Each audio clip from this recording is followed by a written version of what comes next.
Yes?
The small, wrinkled woman does not greet you.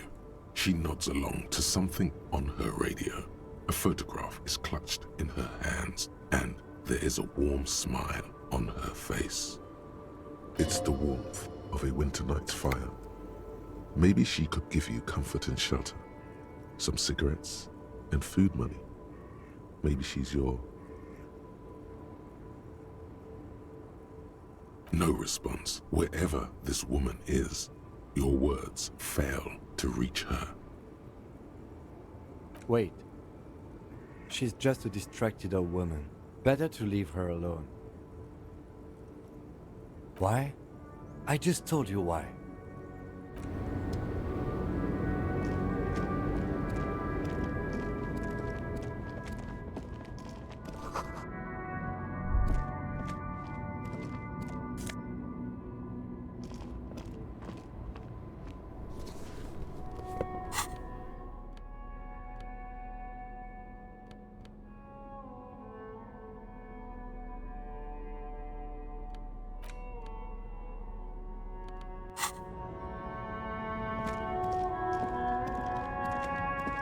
An old monument stands in the middle of the traffic island, pointing toward the sea. It looks as if it's being reassembled piece by piece, secured and mounted in the air with the aid of numerous ropes and rods. A silver plaque on the statue's pedestal reads, "I am Philip III, the Squanderer, the greatest of the Philippian kings of Revachol, son of Philip II, the opulent, father of Philip IV, the insane." Not a good track record of mental health in that family.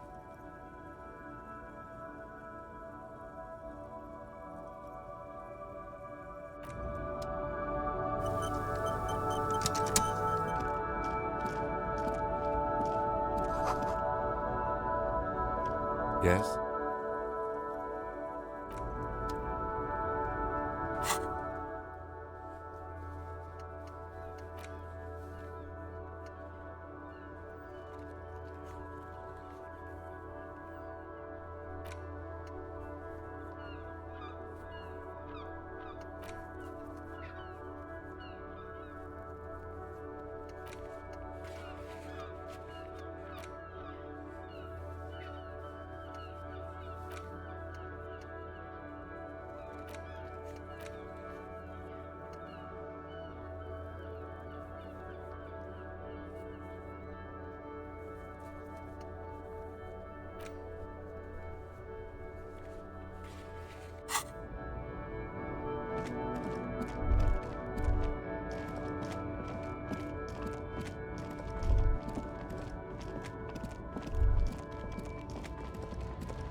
the right to work!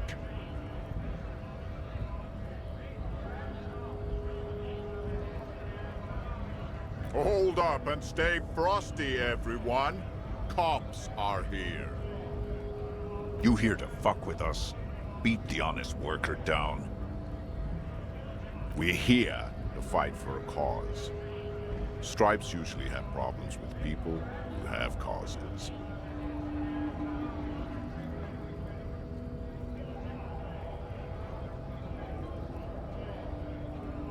Good. We're fighting for a cause here. Right to work! Right to work! Besides, we're not that different. It helps if people see us talking, cops and strikebreakers together. Shows authorities are on our side. Builds confidence.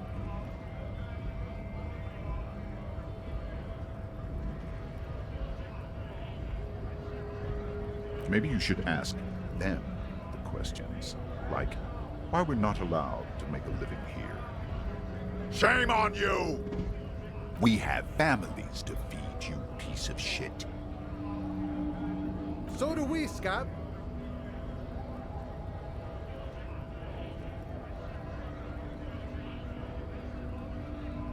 When a bunch of ungrateful, lazy cockroaches can't get their act together, decide to block honest work for other people. Beats me. They mumble nonsense about boardrooms and workers' rights, while we Have the right to work! When the man moves around, you perceive some serious abs underneath his tight-fitting shirt. This man is in shape. There's something odd in the way he carries himself. His set of clothing looks vaguely mismatched. The different pieces of the attire seem ill-fitting. His shirt is far too small and an unpleasantly tight fit, while the overalls, held up by a belt, seem to fit a man with much more corpulence. He ignores your question, choosing instead to turn to the emaciated workers, raising both fists in the air. The clothes are obviously not his. have fun. Union shits are on full strike. Don't think they're going to let you through the gates. You trying to meet their fat boss?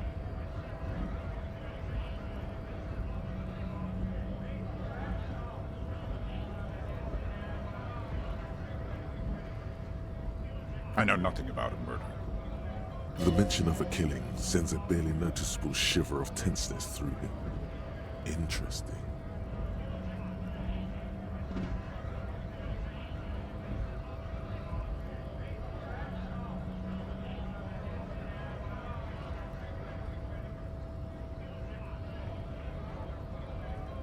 Wouldn't put it past these harbor bugs.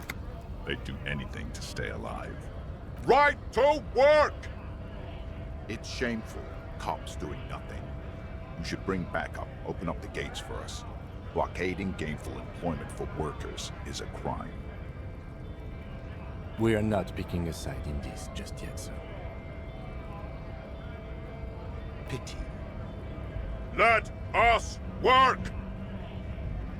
Honest men and women with rights to work, to be useful, not toys for corporate interests. We came here to help the harbor run smoothly in time of crisis. If union fucks don't want work, they ought to let in those who do want work. I have a question. Why do all these men follow your leadership? You think they follow because I'm big and loud? No.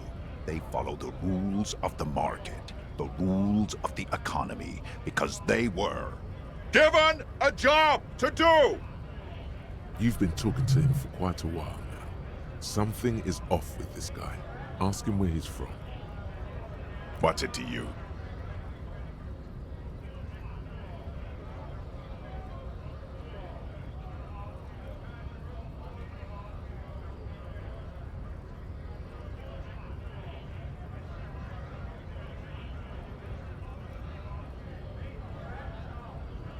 Am I a suspect? Done no crimes. I only fight for the rights of people. We're all workers, right? Workers stick together. Came from the eminent domain, in Jamrock. Backgrounds in odd jobs, heavy lifting, cargo hauling, bouncer work. I know the drill.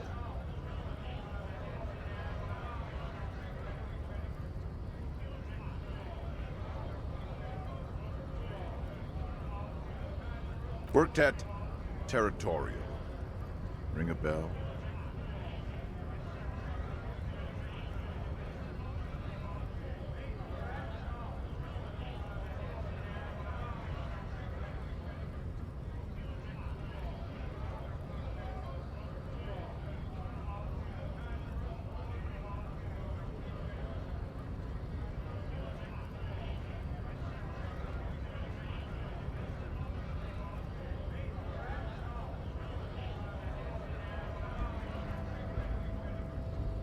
We're done here. I have a strike to break.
Lorry stuck in the traffic jam.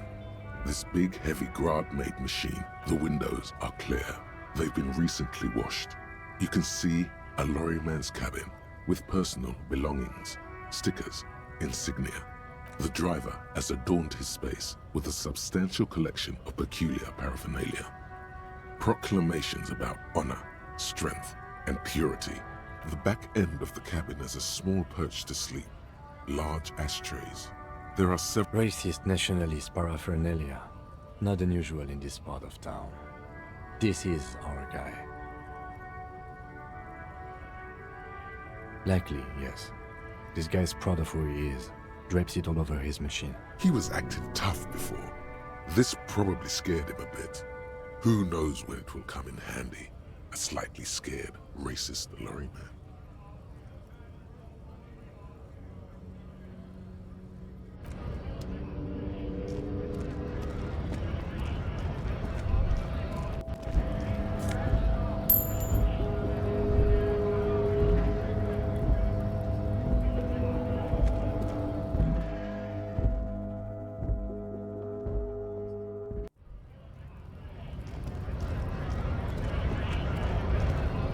Scab?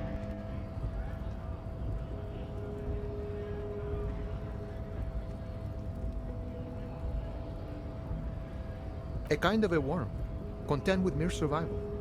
They come, they want to do our job for shittier pay, screwing over both themselves and us. Everybody loses. Gotta be bloody stupid or freaking evil to Scab. Or I guess scared, maybe. But scared of what? Of who? Personally, I'd rather beg than scab. If the gentleman shouting on the street came begging, maybe they'd have gotten something. We've explained the matters, but they don't listen. This lot would be reasonable and go home if the big guy wasn't riling them up all the time. I was just messing with you. No one's ever seen a cop scab. Imagine, you cops going on a strike, but then another cop comes in and says, "Let us cop for less money." Speaking of, what brings the RCM here, to the wild north? Come to see the strife?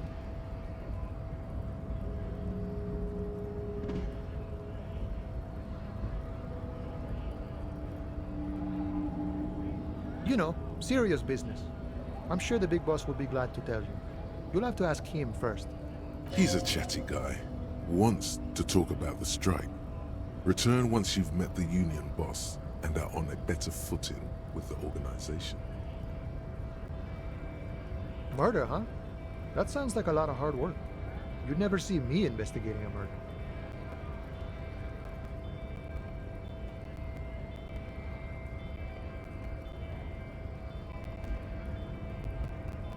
Of course, Policia. It wasn't me. You can rule me out. Easier that way. Should we? He's nice. I don't like nice.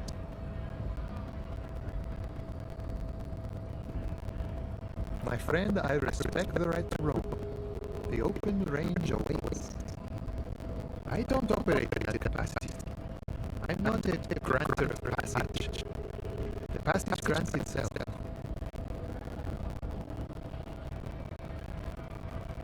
I walk right past your head and go in. Yeah, the 2.5 meter tall Seminary supremacy is there. Walk right past it. Then press the button to unlock the door.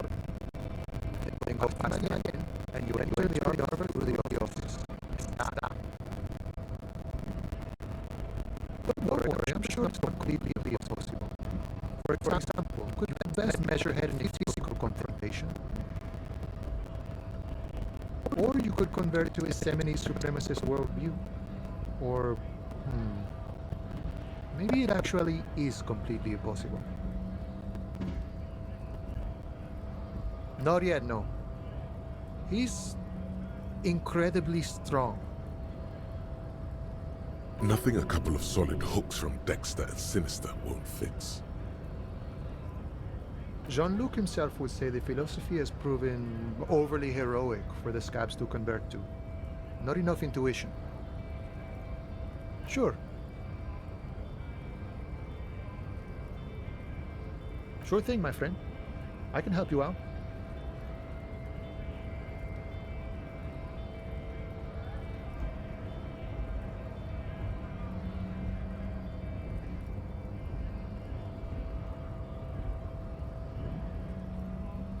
Oh, sorry, friend.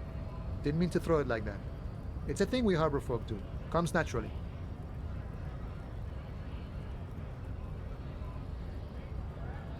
Right, always glad to help out. We're on the same branch, you and I. Not like these slithering scabs.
body betrays your degeneracy.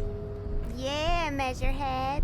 His body totally betrays his degeneracy. Don't say anything. Size him up first.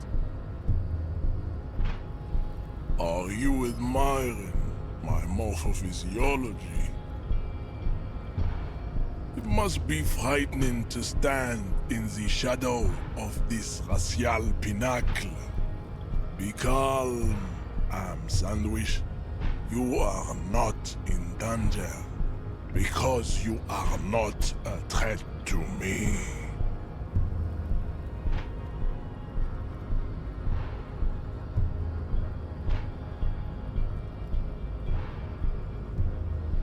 What is this androgynous display of sexual maturity? You hear your heart pumping, fast and irregular. Your joints ache and you feel old, but still alive. Stop it!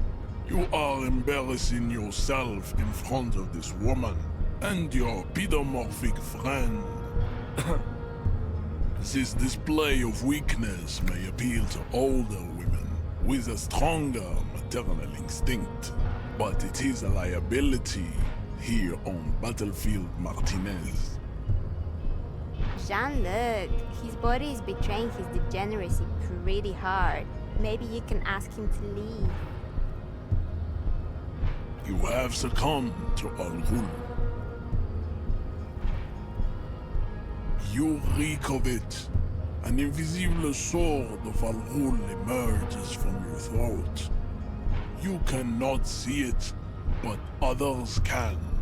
It is making the woman in my company sick.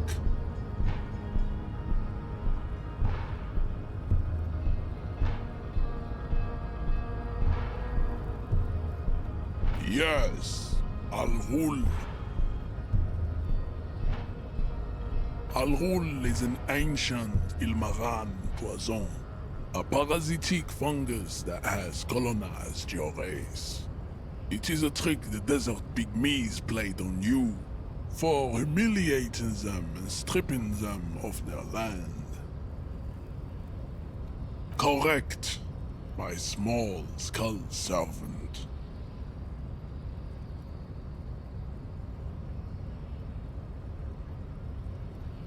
It's not good. It's like a rat crawled into your stomach, got drunk and drowned.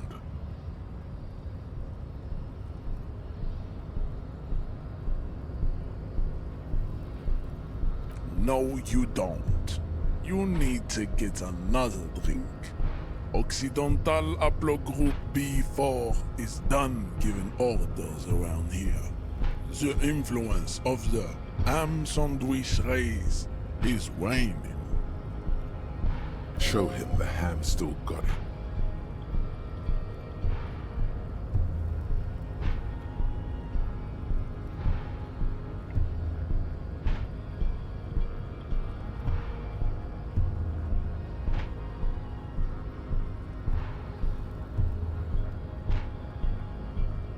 Jerking motions, signs of a late-stage neurodegenerative disorder. How far the Occidental Haplogroup has fallen. You were once a noble and powerful race. You gave the world eugenics, electricity, and powerful weapons of war like missiles and aerostatic aircraft.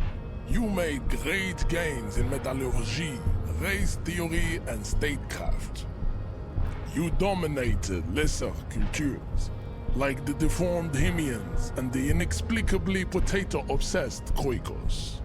But now your ascent to the genetic summit has halted. You are obsessed with sadness and with frivolous pop culture. You will be superseded. Isn't that right, babe? It is, baby, yeah. You know it. There is a button right behind him, just out of reach. It must be the one that opens the door to the harbor.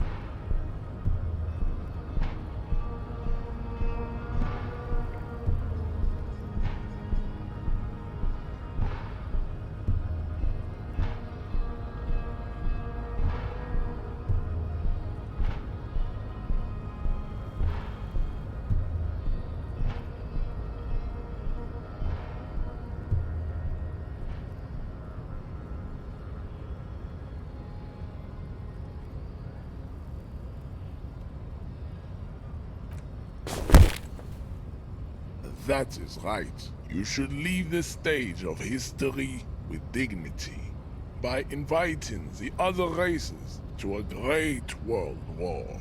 Bring your troops to the Seminine Islands and to Boogie Street, and we will pulverize you.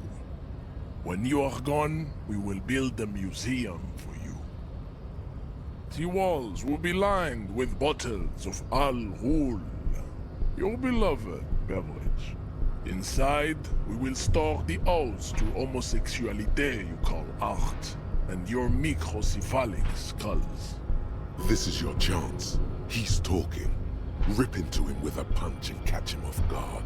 No, don't rip into anyone. You're sensitive. Remember? Communicate.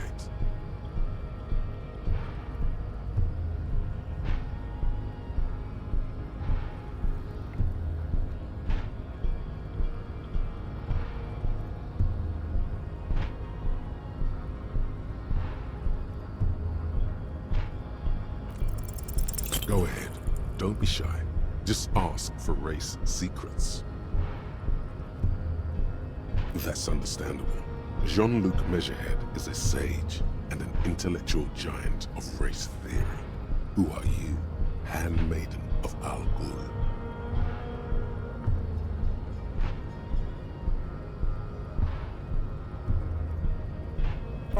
Don't be vulgar. White or not has got little to do with this. The race enigma runs much deeper than that. There must be some friction there. He's keeping it well hidden, however.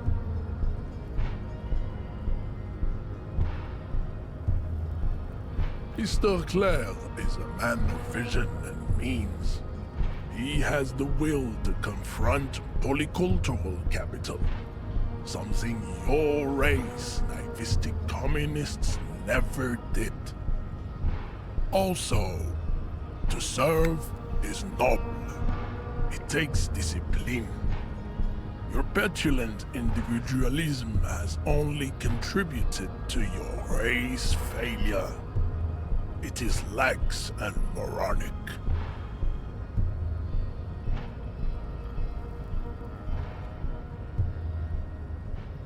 Jam. Individualism. You have gotten these ideas from degenerate youth culture, have you not? You have picked them up from rock and roll songs?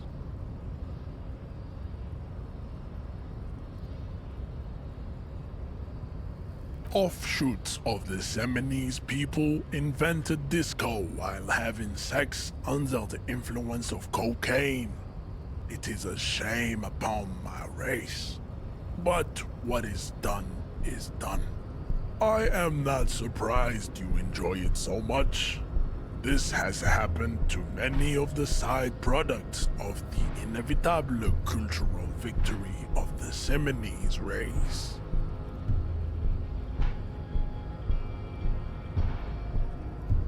The South Island race, haplogroup A4A. We are the rightful masters of the Insulindian archipelago. We descend from the Areopagites of ancient Pericarnassus and arrived here 4,000 years ago, millennia before you. We are the future. That is all you need to know. I am a descendant. The narrow streets of Ulumbuir are with me in my genetic dreams. I see young Seminoles women walk into the grey mass on Ile de Fantôme, waiting on immaculate conception from the pale.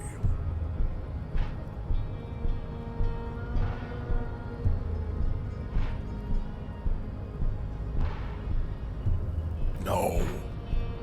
I have heard about it on the radio. He would be appreciative if you did not further chase this line of inquiry in front of the women.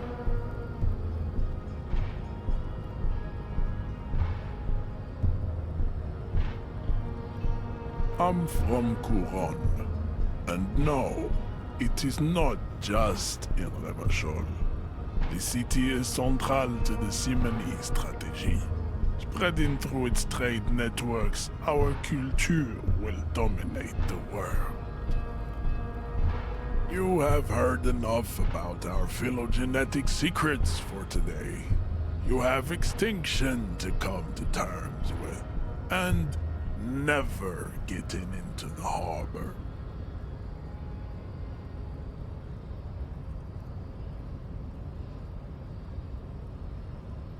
I think this racist is better than the last, but the next racist will be the really good one.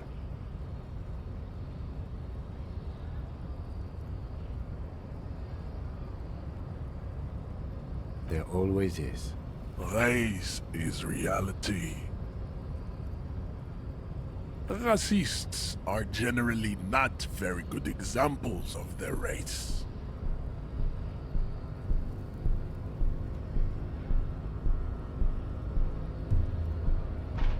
I am not like them. I am craniometric perfection. I have taken the trouble to permanently draw a phrenologic grid on my skull and features. This should dispel any doubt.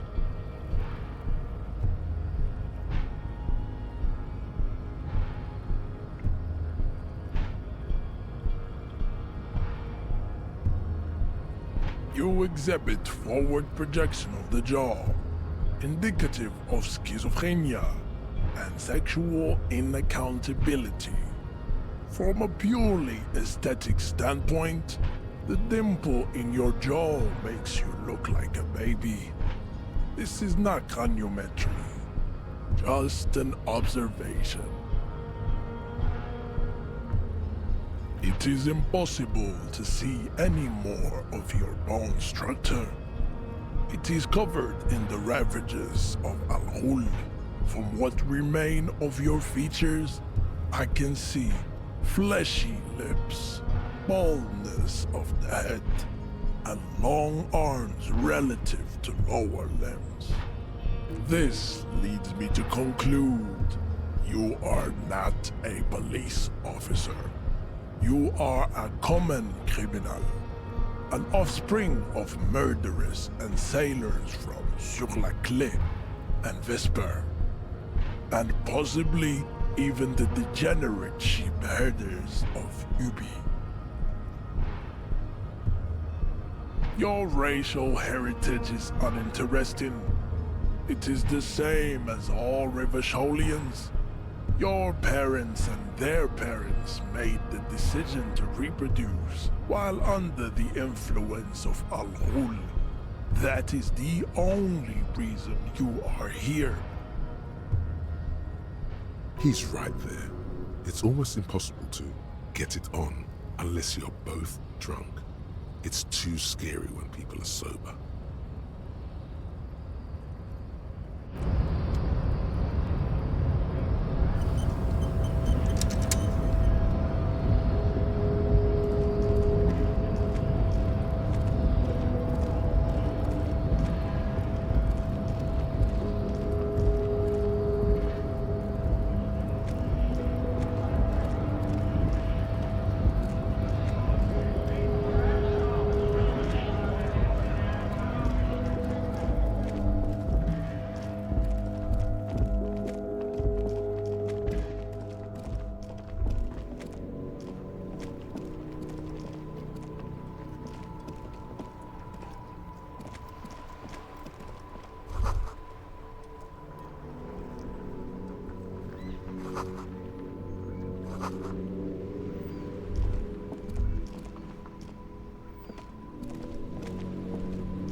The worn and beaten wooden planks of the bench do not look overly comforting. We can sit on benches after we've solved the... You can revisit the bench, if you ever need to pass the time when Lieutenant Kitsuragi is gone.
Before you stands a motor carriage. The bodywork is covered in blue and white. Vapor emanates from the large engine. In the cabin, you are welcomed by a set of steering levers, a radio microphone on a hook, a pull-out toolbox under a metallic drawer slides out from under. Take what you need, officer. It's going to be a long case. I'm not protective. He's clearly a little protective of his tools. But what can you do? Work is work. The pry bar feels nice and cold in your hand, heavier than you'd think. Cold and heavy, like truth. You feel like useful for opening all sorts of doors and lids. The handles are long and sleek. Snap, snap, go the cutters in your hand. It's robust, weatherproof, and well-made. Police issue. Blue. Lets you see things in the dark you would otherwise miss. The pull-out toolbox slides back into its nest. Preheater gauge casts a warm glow on the steering levers and the radio on its hook. The white suede feels luxurious under the touch, and the metal clutch handle so very familiar in your palm. As you tap on the gauge, the indicator pin jerks as if startled. It's in the large orange set. There's no use pressing the heat button. It won't start without the ignition key. Alternative translation. Don't even think you can drive my MC. This is the Cupri's Kinema, my motor carriage. You can use the toolbox and the radio if you'd like.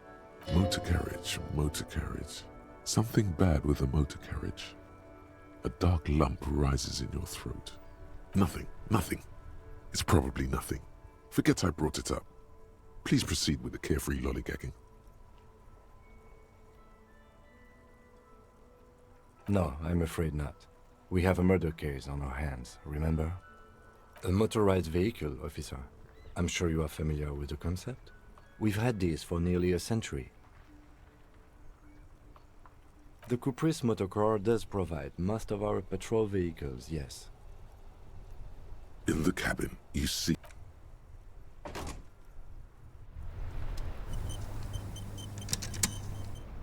Inside, you see a set of steering levers, a radio microphone, a frequency tableau lights up, and the soft purr of a... This is Precinct 57. Hello, Hello, Alice. Please assist our colleague from the 41st precinct here. I'm putting him on.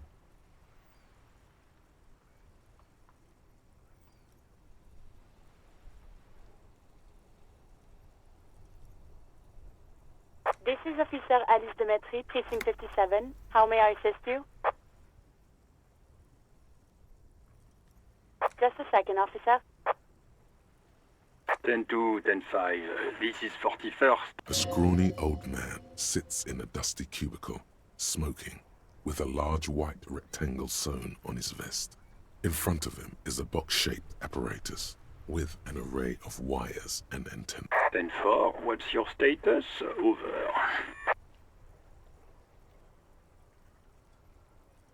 10-18, 10-20, over.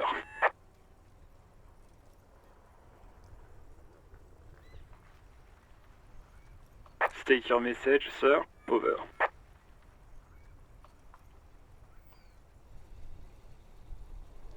Ten-4.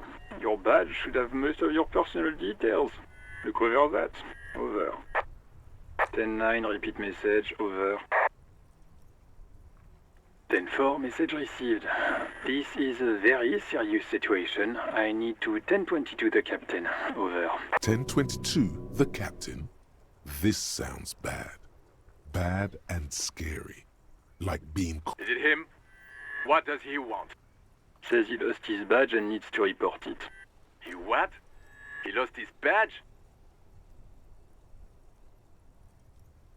Who lost his badge? Dick fucking Mullen.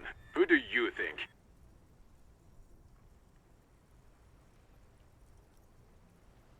It's Officer Dick Mullen from the bestseller Dick Mullen and the Lost Identity.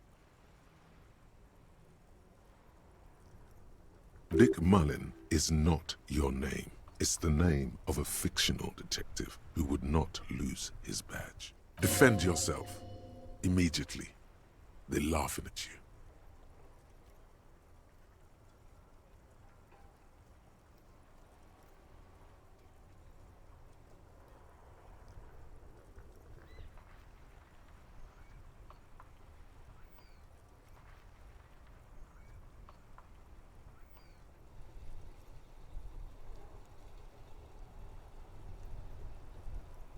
Stanford, I hear you, officer. I'm just going to make a note here that you are in pursuit of your misplaced badge. Over.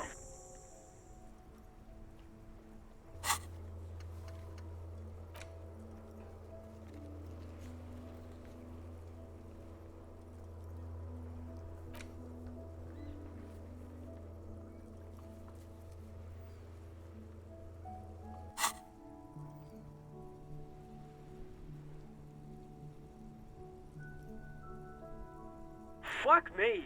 Mac, come here. You've got to hear this. Dick Mullen lost his badge. What's going on? Super Cop here lost his badge. He lost his what now? His badge. He lost his goddamn fucking badge.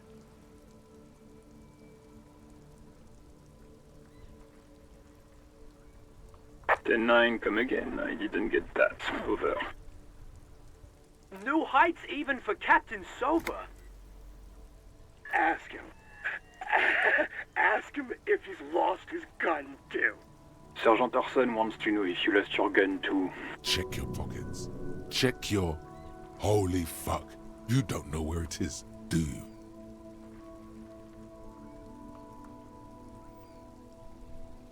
Okay, it's gone. Don't sweat it, Bratan!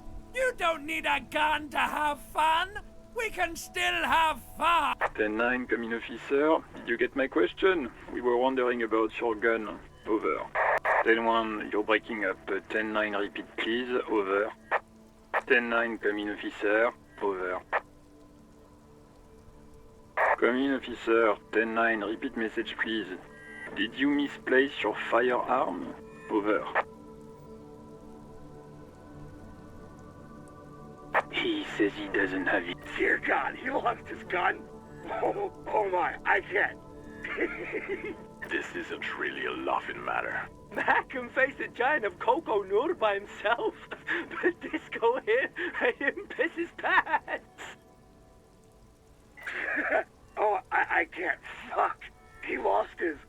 Ask him if he's still got his wiener. I'm not going to. Ask him. Sergeant Orson here is wondering if you are still in possession of your genitalia. Now is a good time to say fuck and ass and so on.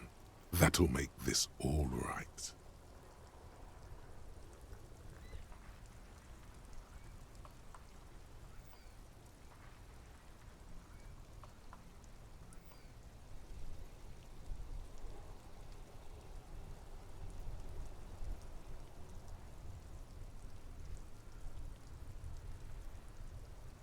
He acknowledges your joke and asks you to lay off. Lay off?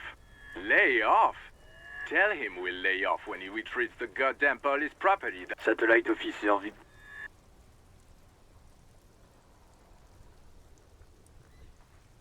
10-4, affirmative. Officer is in pursuit of his... Oh, God, Officer, do you need further assistance? Over. 10-4, I hear you. I don't have the authority to grant your request. What does he want? He's asking for money. Is he fucking... I don't think he is. Don't give that asshole anything. All right. That's a negative on the additional funds, sir. Over.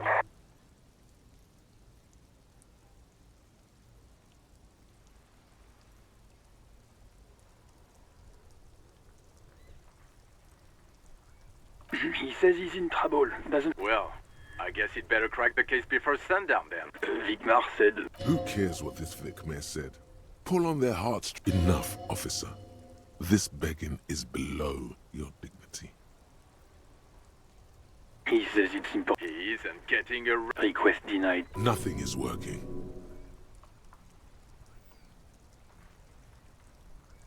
Anything else, sir? Over. Roger that. 10-10. Over and out. 18 kilometers to the south, in the 41st Precinct's relay booth, a small crowd has gathered around Communication Officer Jules Oldboy Pidier. Around a dozen cops. The small room is filled with cigarette smoke, abuzz with laughter, when Officer Judith Minot enters. Her left arm is in bandages, and her hair trimmed short. What is going on here? Did something happen? What happened is my partner made contact. It's not good. He's lost his badge and his sidearm. He seemed confused, delirious even. Mac, the torso Torson, is finger-fucking his fist, laughing hoarsely and apparently telling some dirty story to his partner, Chester McLean. Yeah, Mullen was fucked, alright. Sounded fucking drunk to me. Yeah, Mac's right. This was some gnarly shit there. I mean, before he started begging for money, it was... Enough! None of this is funny. It's fucking sad. That's what it is. He's a cop. He's one of us, goddamn this. We must help him.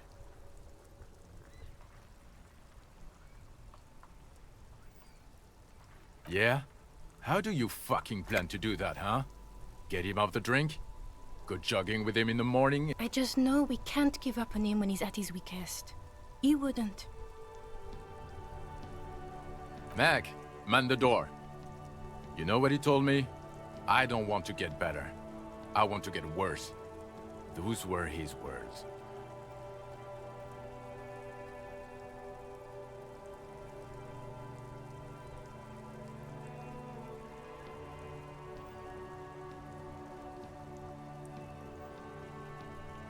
This shit does not leave this room. Not a word of this to the captain, or anyone else. We'll give him a couple of days to... I guess I can hold off the report for a few days. Good.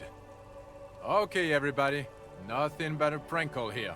We all got our laughs. Now get back to work. Far north, on the other side of the motorway, the officer quietly hunches with his hand in the motor carriage.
All around you, rain falls on the great city of Rivershaw. Rain drips from the eaves and floods the gutters, washing the filth away. The spring thaw must be here. The snow is melting. Looking up at the sky, cold water dripping from your hair. Grey sky like great battleships, clouds colliding with one another. Rain falls down on the world. Your shirt sticks to your chest. The shoulders of your disco blazer grow heavy. The cold finds its way in under your skin. You shiver, and the city shivers with you. You're not dressed for this weather. You should get an overcoat or a patrol cloak. Sheets of rain over the water, a flight of stairs leading into the ocean. Wave after wave washing the coast of Martinaise, with its motorboats and gently swaying reeds. The ruins of a half-sunken sea fort crumble on an inlet beyond the Bay of Revachol. Ghosts rise into the sky. The skyscrapers of La Delta, the financial district. Faint golden light seeps from the office windows. Will you ever go there? No, you are just one of the hundreds of thousands who watch them rise across the bay from Martinaise every day. Urban coastline, rain dripping off Eternite-covered roofs, cinder blocks left over from half-finished construction, a defunct research and development building, once seized by revolutionaries, Coal City, end of all lines. Your hair is an oily mess flecked with ash from neighboring coal plants. There's a fleet on the corner. A plastic coat is folded into a small triangle under the counter by the window. Beyond that, the strikebreakers have gathered. The great gates of the industrial harbor are locked. A chill runs down your back. You shudder like an animal trying to shake water from its hide. Behind the gates, heaps of supply crates, red and blue metal shipping containers, slick with rain. The Greater Revachol Industrial Harbor is an artificial mountain range. Immense wealth resides within, and immeasurable poverty in its shadow.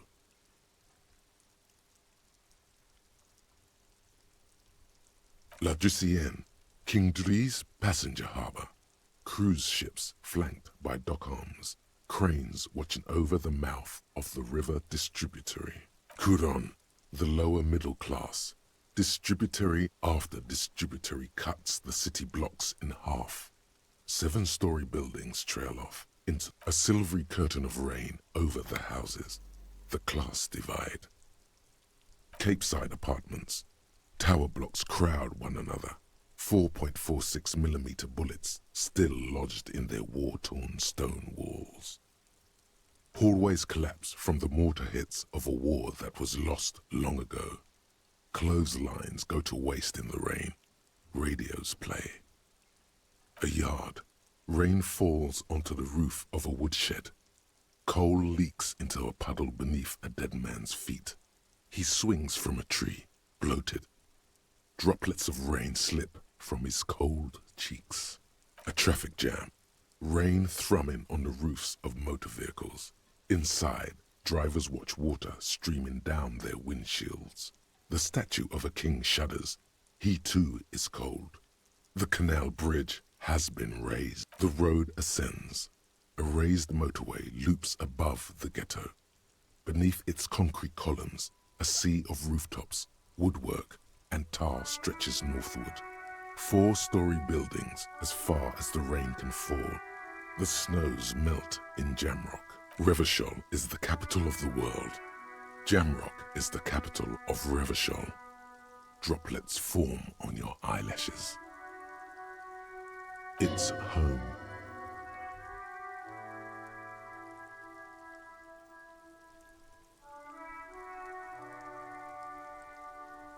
On a street there that flows like a muddy river in the snow, with fire traps rising on either side.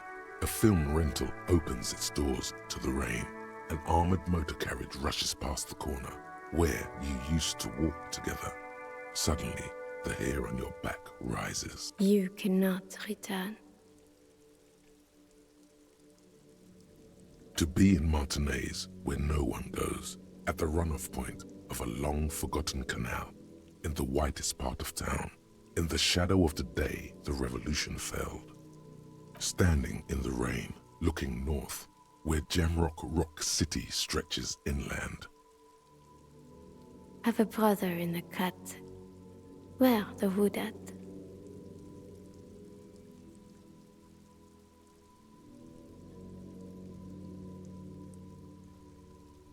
In the rain-swept distance, above the rooftops of Jamrock, a repurposed silk mill stands perched above the motorway exit. Precinct 41 hunches in the rain. Your vision blurs. You wipe your face with your hand. The rain stings your eyes, making you look up and blink. Coalition aerostatics hang like apparitions under the cloud cover. Way up there, where rain forms, rotors flutter silently. Your sight clears. This rain will not let up anytime soon. You should get a raincoat. There's a freight to the east. They sell them there.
Yes?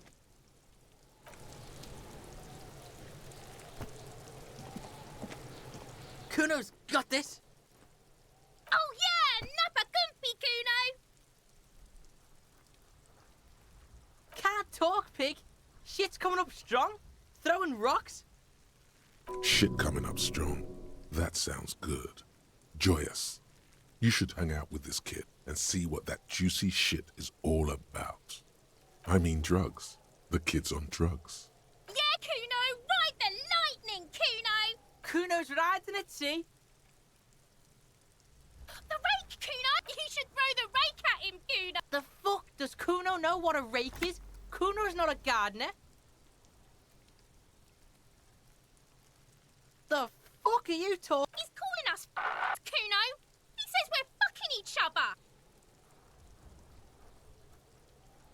We shouldn't do anything. I don't tempt such forces. You will see.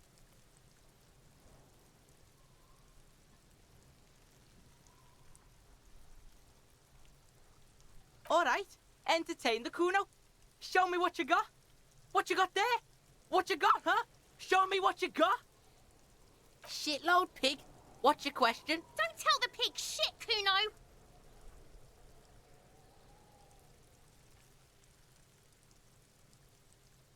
If I were to want to waste my time, which I do not, I would ask them who he is, how he got there, and the usual.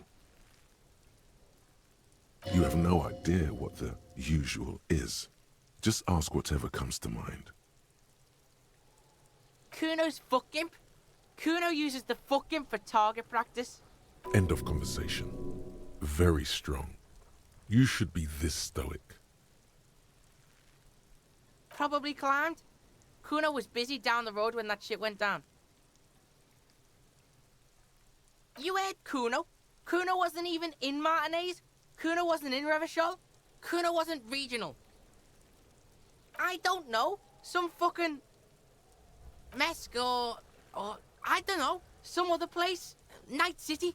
Kuno was in fucking Night City. Kuno gives this info out on a need-to-know basis, and you don't need to know. Kuno didn't smoke the gimp, if that's what you meant.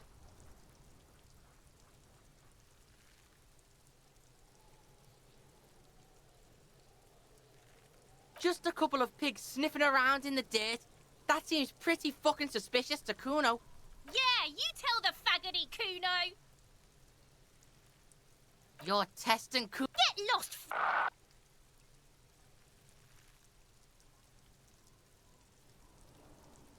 Right, pig. This is where Kuno plays with his little wooden choo-choo. What do you want with it? No, it's not fucking Kuno's. It's ancient. Look at it. He thinks you're fucking fool, Kuno.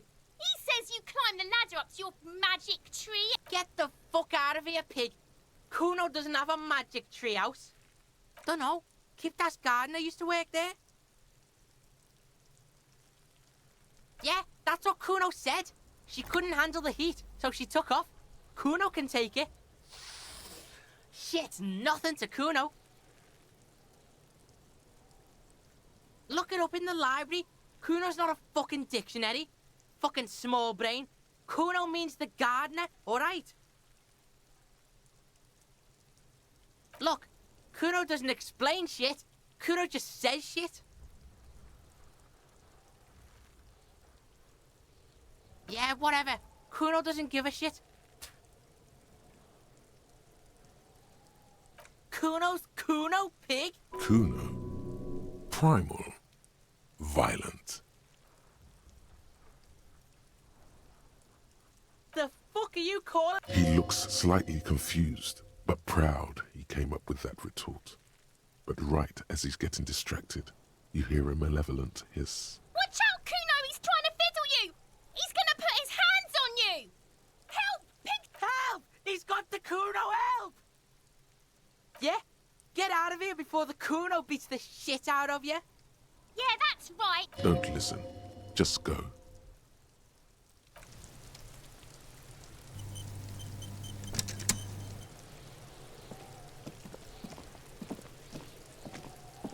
There are several footprints in the mud, left by work boots.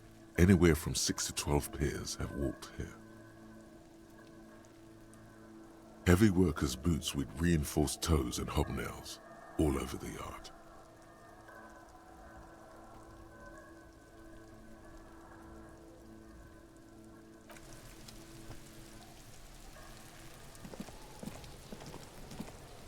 The corpse looks at you with bulging white eyes. The face around them does not look human.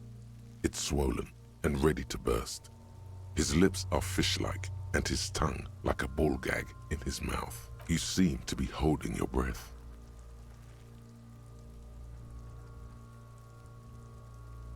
A cargo belt twists his neck at an unnatural angle. The body below appears stiff. It's letting out an ungodly rot. The smell seeps in, even through your clenched nostrils. Active decay.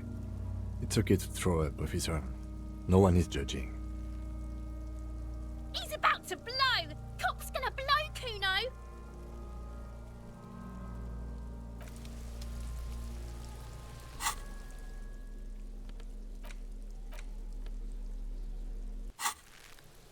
There he still is, looking right through.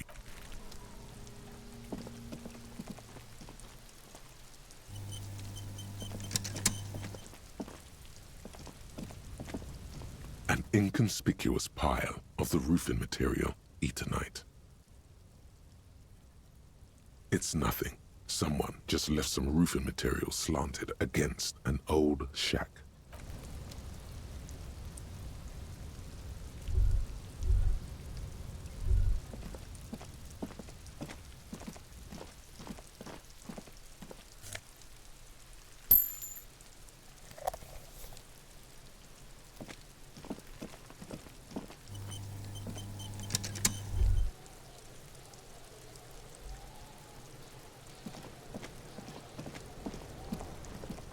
This trash container is locked. The sliding lid has a padlock that says, "Whirling in rags." There's something in there, not necessarily connected to the case, but still.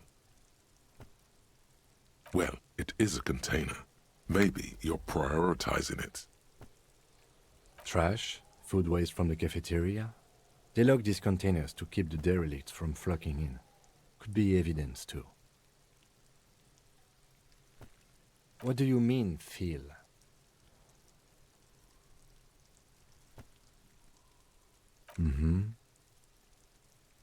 We could try using a pry bar, the one you took from my motor carriage, or we could ask for a key from the manager of the Whirling in Rags.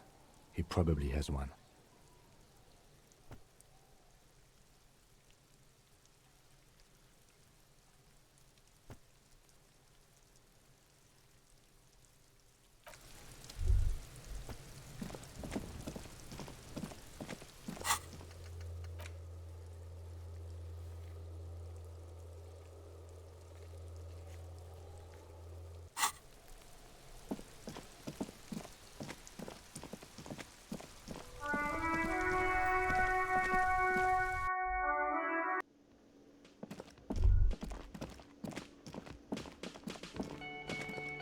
Can I help you? Mine? No, it belongs to the Whirling in... Thank you for clearing that up. Why do you keep the container? Why? To keep the hobos and drunks out. That's why. And the neighbors too. They put their trash there and they don't pay for the... I thought as much. And are you the... Well, yes. Us and the garbage disposal company. It seems a little callous, doesn't it? Something stirs in you.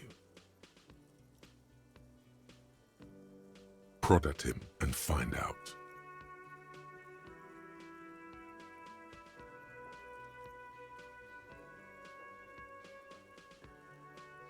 Callous? What are you, Kras Mazov? Almost all establishments in Revachol keep their trash locked.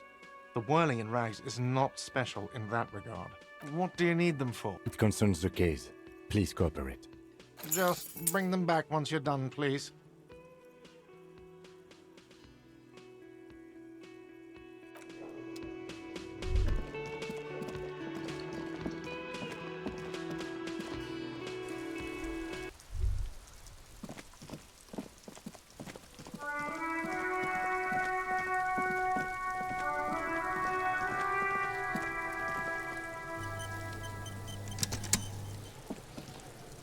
This trash container is locked. The sliding lid has a padlock that says, "Whirling in Rags." With a well-oiled crack, the lock pops open. It should now be possible to simply raise the lid. Don't. Maybe you shouldn't.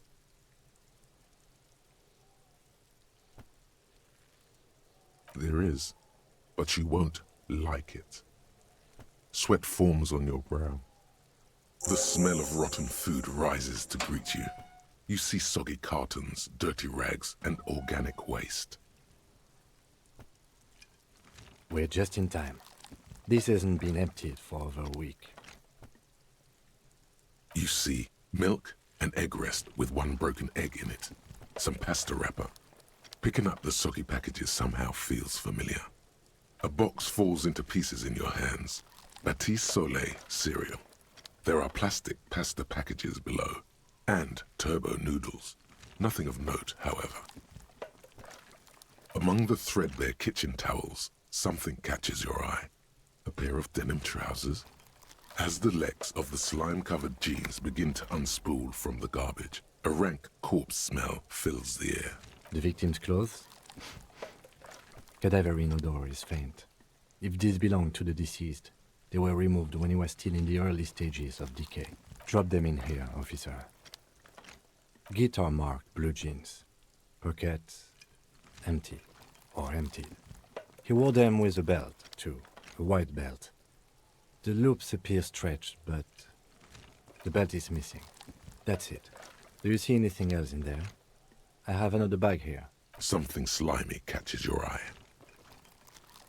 A drab, long-sleeved shirt, olive-colored, appears from the food waste, dripping with pus. This is a military-type overgarment. No label or serial number. This is the kind of rib-knit shirt that's worn over light armor to conceal it in an urban scenario. Anything more?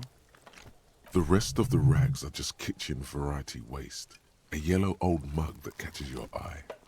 But other than that... All right. We should go to Gart again and ask if he knows who put the clothes in the trash. It could be as simple as someone from the hostel cleaning the yard. Or that one.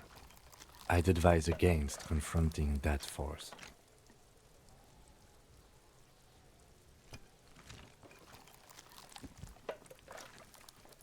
Not really. All we know is the victim's clothes are in the trash. The lid was locked and his establishment had the key. It's just a small loose thread. The lieutenant nods, then looks back into the trash container.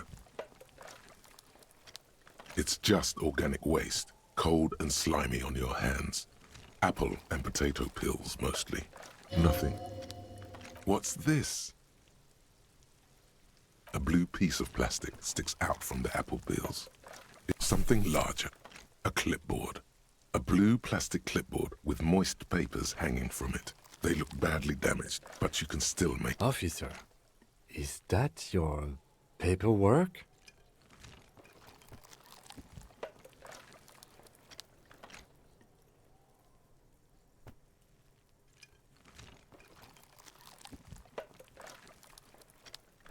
It is. Look. The plastic has the RCM street grid on it. You've even got an autopsy form in there. If you don't mind me asking, how did this get in the trash?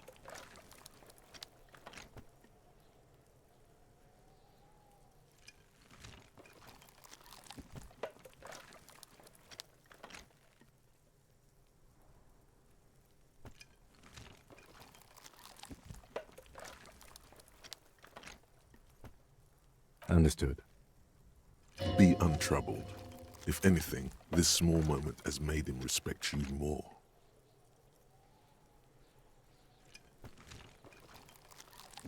You pick out a broken mug with an oddly racist depiction of the yellow man frolicking in saffron, only in its social sensibility.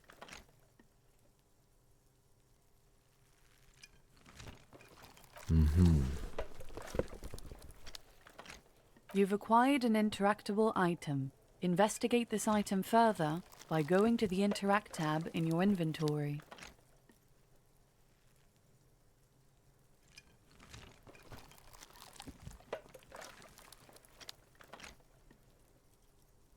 The container sounds a muffled gong. That's one thing off the list. I think we got it all. You said you didn't want to talk about the ledger. However, now that you have it back, it would not hurt to start taking notes on the case.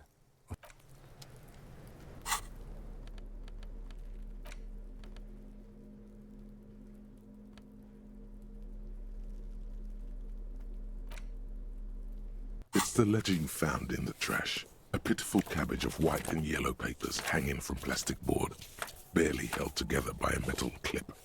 This sad display is made complete by the faint smell of urinal cleaner.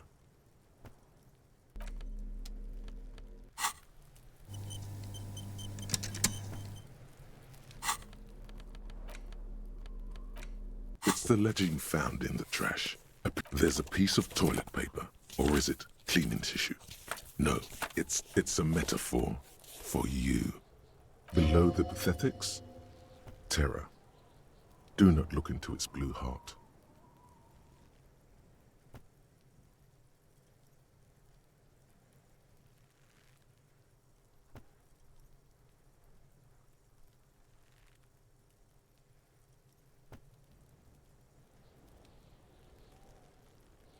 It's just toilet paper sticking to the back of the plastic clipboard.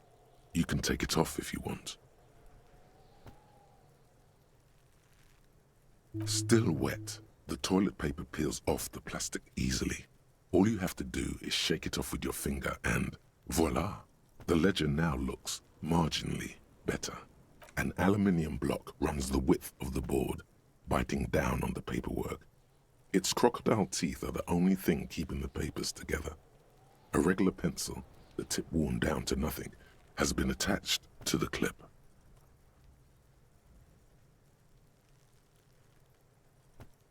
The surface is interrupted by a silvery sticker. It's rectangular, sparkling with iridescence.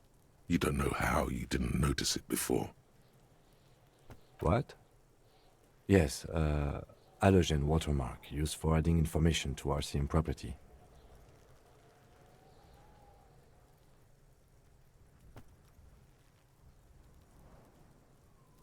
It depends. Aside from an anti-counterfeiting stamp, mine has my station number and address. The information varies by date of issue. How many years you've been on the force, he's thinking. It'll have that. Any capable light with the right wavelength will do. All RCM vehicles have headlights designed to reveal halogen watermarks. Mine too. This means you can read the watermarks if you just turn the lights on. Okay. While a bunch of sodden papers sag from the clipboard in your hand, it's a sorry sight.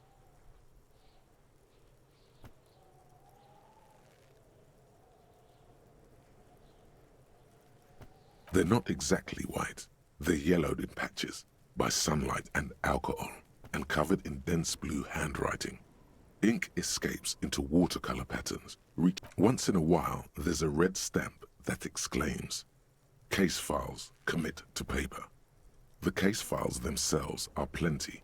You count more than 100 sodden, crumpled up, earmarked pages falling apart in your hands. They are work, strife, poverty, the Jamrock Quarter. These are handwritten logs of investigations dating back to January 51, this year. The exact number is hard to estimate due to missing pages and an odd naming convention. But there are at least 20, maybe 30 cases undertaken, not completed, mind you. Yes, it appears you employ a, shall we say, robust yet literary system. Each investigation has its case number written on the margins. Yet, still more tellingly, most are accompanied by a name. Yes, all caps. One is called The Next World Mural. Another, The Square Bullet Hole Murders. Another yet, The Unsolvable Case. Others appear more light-hearted. The guys on a couch in an unexpected location, and the murder at the Ukar Parlor. Even the rare article-free collapsing tenement. You like this grimy murdering, don't you? It's going to take an effort to piece these case files together, but it can be done. Once you're done inspecting them up close. You mean the alphanumeric? Officer, precinct, time of arrival at the scene? Oh, you mean the titular? Yes, well, so do I. In our defense, almost everyone in the RCM does. It's a holdover from the early days of the RCM, right after the revolution, when the organization had little idea how to do things. It persists in an unofficial capacity. Officers use these titles to refer to their work among themselves.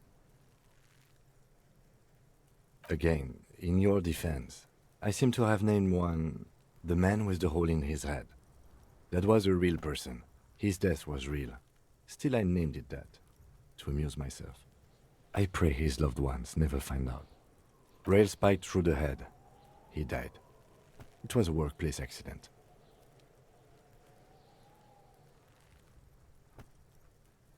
There is, for precisely one more. 15 pages near the end remain untouched by the damage. The checkered grid forms a structure of passages, breaking the case into subtasks to accomplish. The tasks you've completed flow out of the pen in a brash freehand similar to the rest of the letters. The wording comes easily. It's almost robotically simple, a language developed for mental rigor and simplicity. Inspect the victim's body. Interview the cafeteria manager. A satisfying slash sounds across the paper.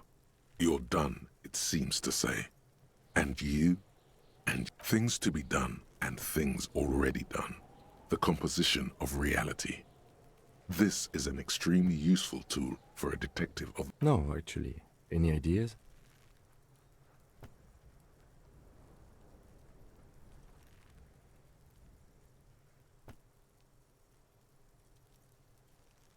Oh, well, then maybe I can suggest one. The Hanged Man. He really likes that name.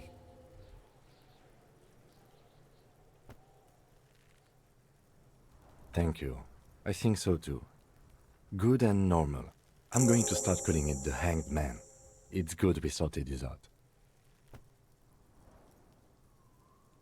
You don't exactly close them, so much as distance yourself from the smelly papers. They're a little further from your nose now.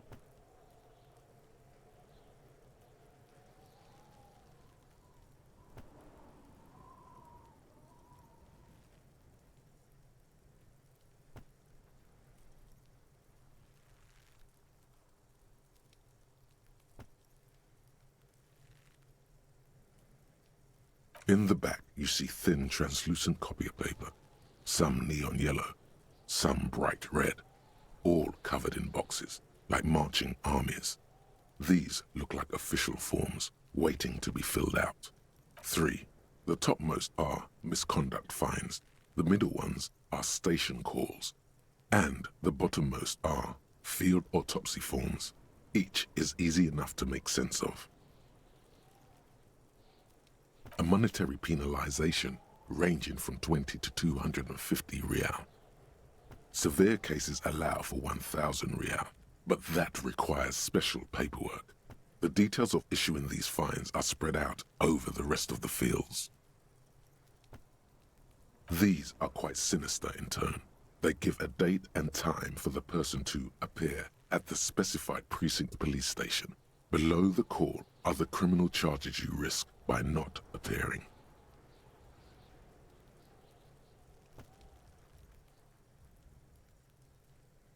A dozen pages of thin copy paper, bright red in color.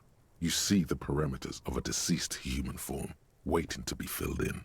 Age, sex, condition of internal organs, color of the irises, predation marks, condition of sexual organs.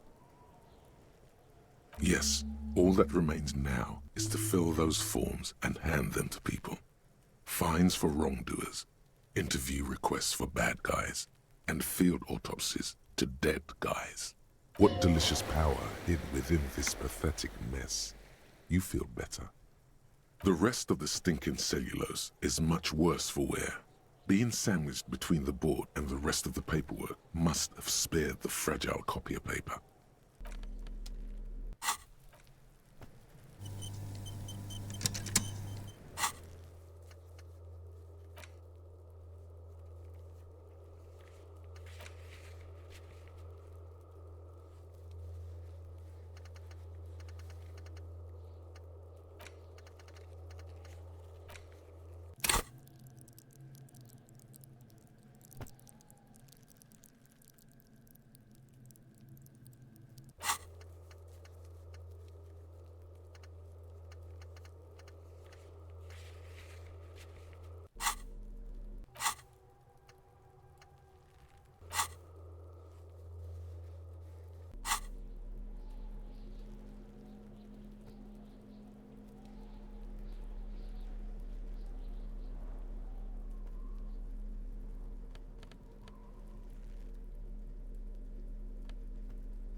It's the ledger you found in the trash.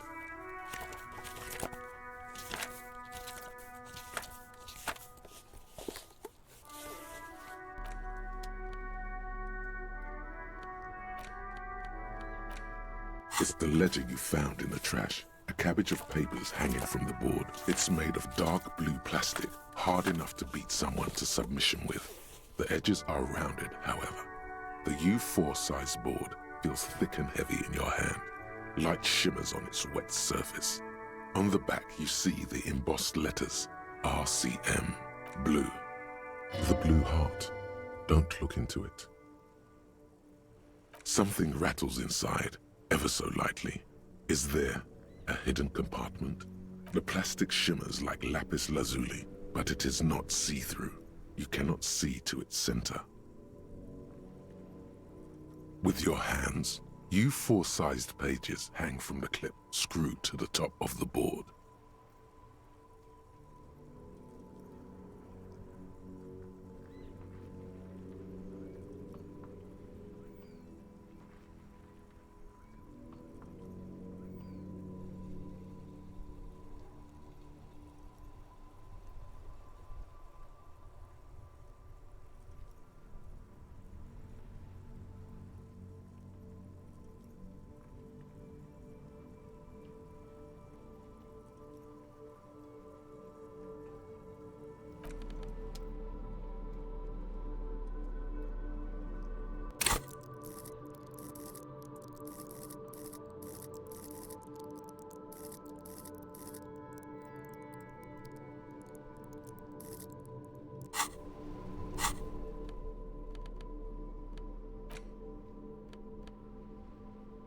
It's the ledger you found in the trash. A cabbage of papers hanging from the board, with the permeables drawer inside. It's barely held together by a clip, then made...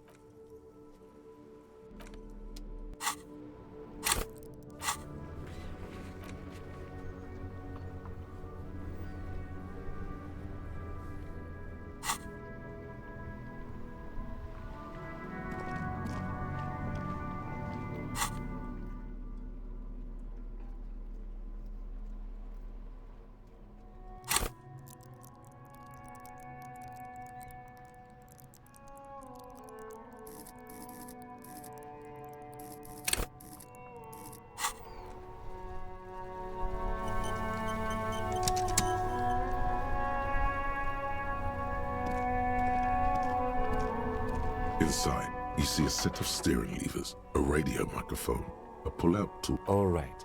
Ready? I turn, you press start. It's next to the preheater. He's downplaying his excitement. The lieutenant is more than happy to show off his prep. The dashboard lights up with orange glow. The rounds per minute gauge jumps, and the engine of the Caprice Canadian comes to life. The lights unfold with a little click, casting electrical light onto the ground before the vehicle.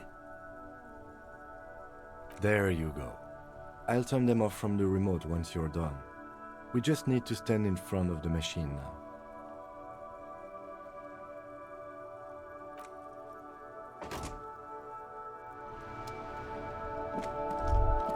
As you hold your ledger's clip under the headlamp, an iridescent hologram appears. A street grid and the veins of a great river. There she is. Revachol West. Around the borders of the watermark are dozens, no, hundreds of micro-perforations. The rectangular watermark is overlaid with the logo of the RCM, and yet the major arteries of Revachol are all recognizable. They shimmer in the Kanema's headlights.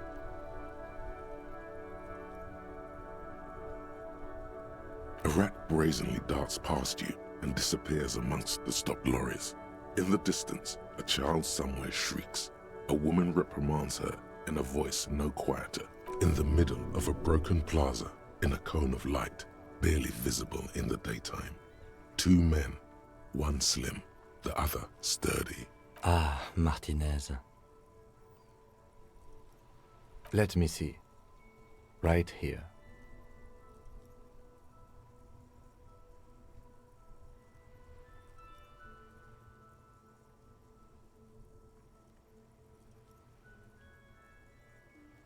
No, it does not. There are many of them, and they are divided into 3 separate rows.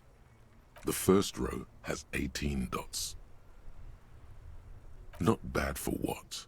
You don't even know what. The next is the longest. It runs all the way around the border, and then some. There are so many, it's hard to count. The last row has 3 perforations. That's it.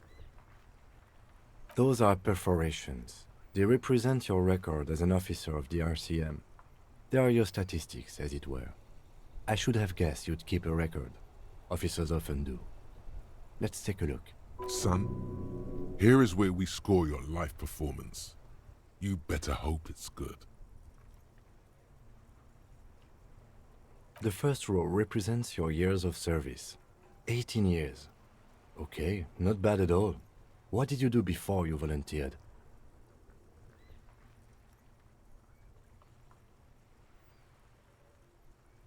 That's what it says.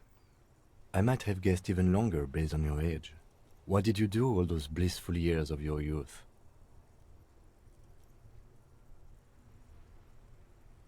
Fair point. Let's move on. This next row, the one that wraps all the way around, is your number of closed cases. Closed is good. It means finished. You've got, let's see, wow, more than 200. It's quite a lot, even for someone who's been on the force for nearly 2 decades.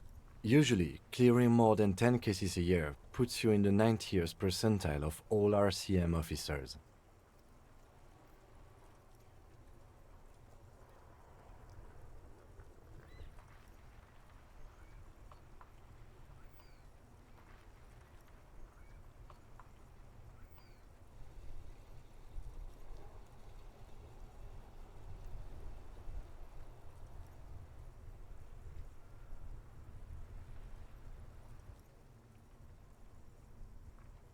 Call it what you want. You are a valuable member of your precinct. Now, right, those are your confirmed kills.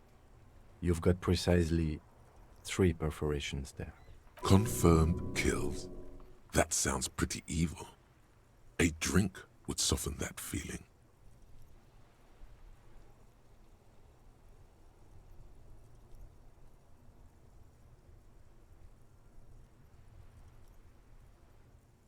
That's right. A killer of humans. For an RCM officer, especially Precinct 41, which is in the Jamrock quarter, it's rather tame. I mean that in a good way. What's it feel like to kill a man, Mr. McCoy? A young woman asked the man across the desk from her.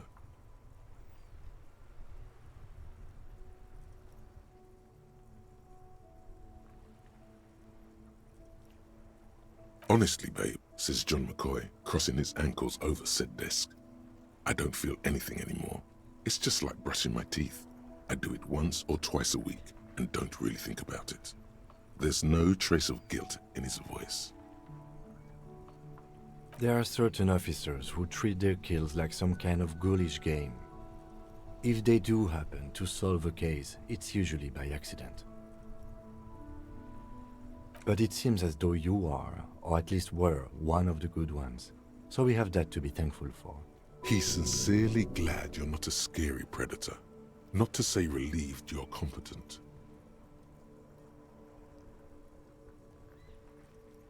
Yes. It's not a problem for him to state it, however. Everyone has their own method of coping. Some more effective or self-destructive than others. Personally, I find it helps to keep up a few hobbies. Oh, this and that. Let's not get into it now. Why not gardening? You've already got the gloves. It's meant in earnest. Please don't mistake it for a jab.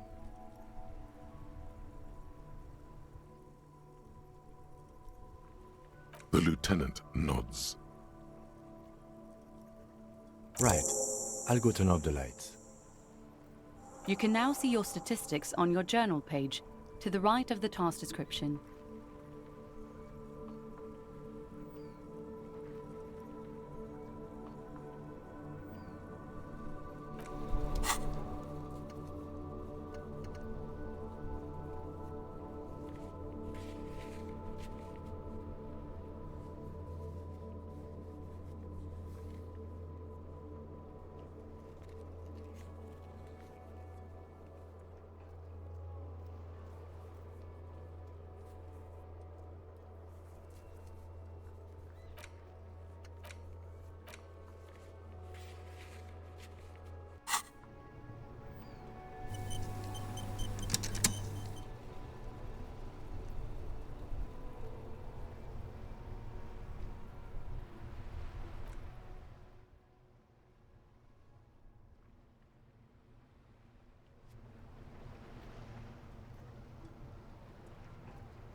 It's the ledger you found in the trash. A cabbage of papers. The acidic stench of rotting food has rubbed off on the cellulose. It now forms the base of the experience. This base surrounded by a faint air of spoiled meat, the stuff of death itself, and then sprinkled liberally with the citrus zest of toilet cleaner. The lieutenant observes you, raising and lowering the toilet waterlogged mass under your nose, trying to get a good whiff, a good analytical whiff. Excuse me, I just have to ask again. How did it get in the trash?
I'm sad to hear that.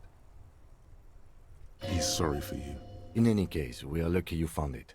Make sure it's all in there. Official notes are... well, they are dangerous. They contain confidentialities. Oh God, that sounds dangerous. Now, if you'll excuse me, that thing has filled me with the sudden urge to make sure mine is in perfect order.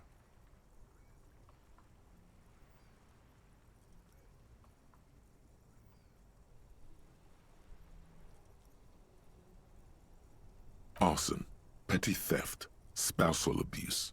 Handwritten logs on dozens of investigations date back to January 51. Stamped case files, commit to paper. These are your last couple of months in Revachol, Precinct 41, Jamrock Quarter.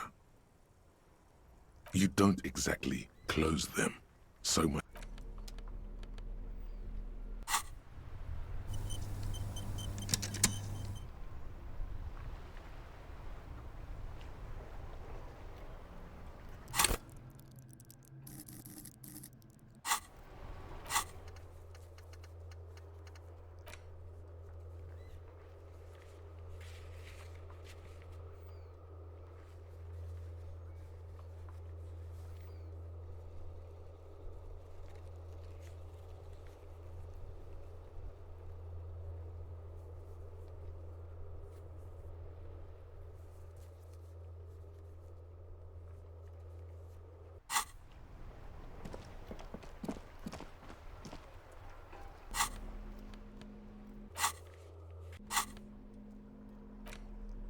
Just a racist mug. What's there to read here? Not much.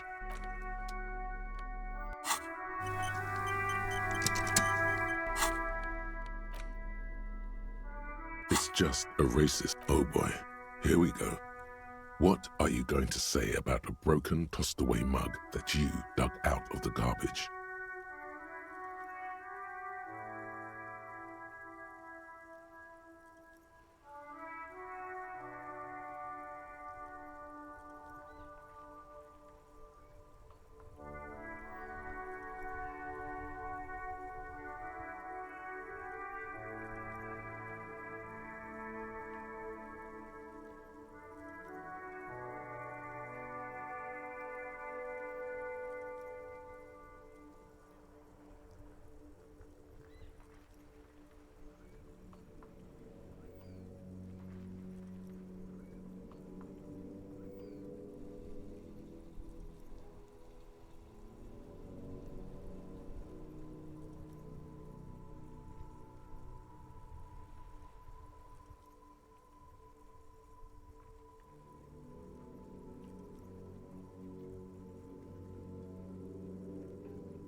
It was in the trash. Why not just call it out when you see it? Or do some volunteering work. Just finish your case, detective. It's the ledger you found in the trash. A cabbage of... It's just a racist mug. What's there to read here? But it will not happen. The mug talk is exhausted. It is...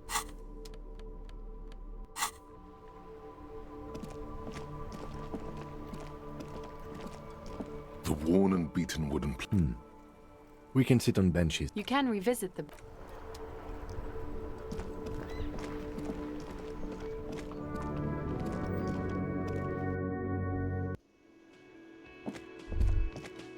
The worker is in a deep slumber.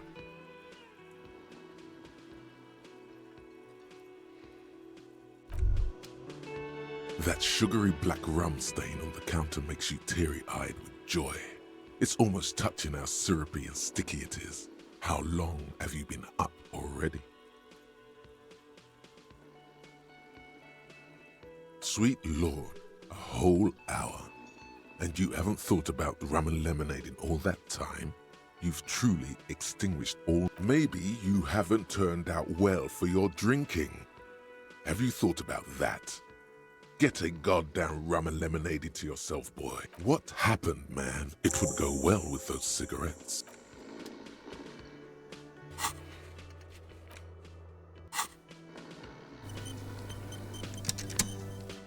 The worker is in a deep slumber.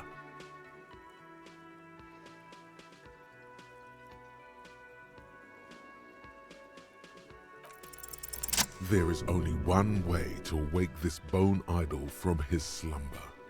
Roar like a hurricane. Rip the buildings from the earth.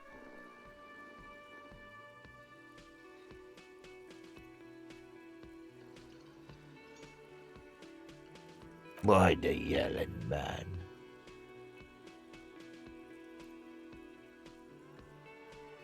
Wait, what? I was just sleeping. Officer, even after a rude awakening, this stock worker respects the police more than they usually do, at least.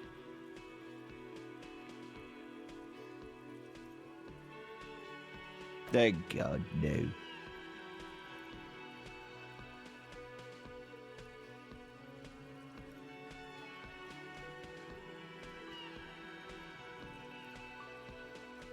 Brilliant. That's the name of my employer. I work in logistics. He doesn't sound too enthusiastic about this. How's it going? Haven't you noticed what's going on outside? We're in the middle of a strike down at the harbour, trying to force some sense into the executive board of Wild Pines. For one, I could use some more shut-eye in the mornings. Right to work, right to sleep, I say. Nate got it. Majoret's got it. He's guarding the gate. I'm just getting some sleep. The way he says Measurehead implies ultimate trust in this head reckoner's physical prowess. We are the workers, the union. We know what we need, what's right for us. Okay, I guess there's also Everard. He's in charge of the union. He's smart, knows how to negotiate. He's got our back. Yeah, what about it?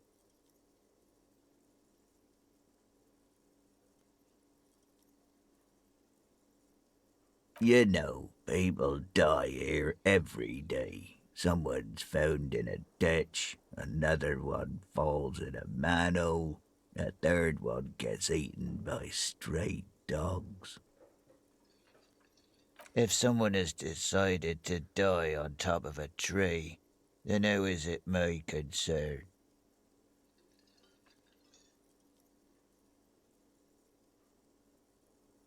I can tell you this. Trouble's ahead. You have a pretty solid feeling that the man's not just mouthing off. He's strong, but even he has reasons to be cautious here.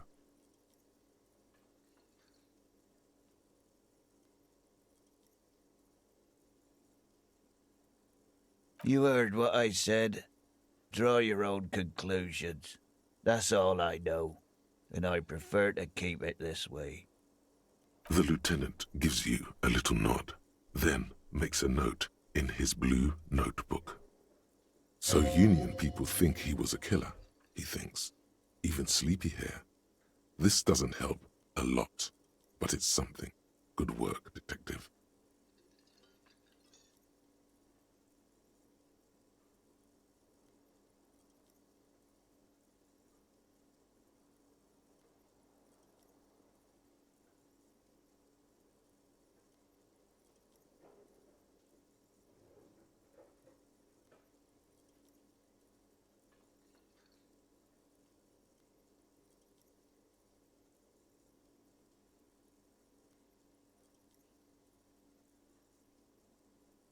Yeah, what about it? You know, babe, if someone has decided to die on top of a tree, I can tell you this. Trouble's ahead. You have a pretty solid feeling that the man's not just mouthing off. You heard what I said. Draw your own conclusions. The lieutenant gives... So Union people think he was a killer, he thinks. Even Sleepyhair. This doesn't help a lot, but it's something. Good work, detective.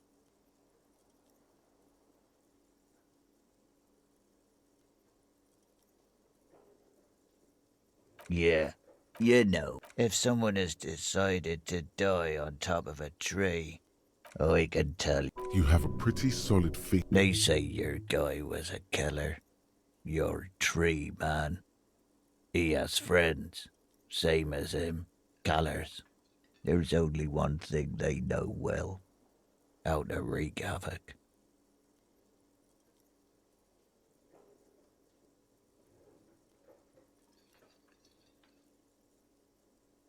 Everyone. It's a local rumor. You heard what I said. The lieutenant gives... So Union people think he was a killer, he thinks. Even Sleepyhair. This doesn't help a lot, but it's something. Good work, detective.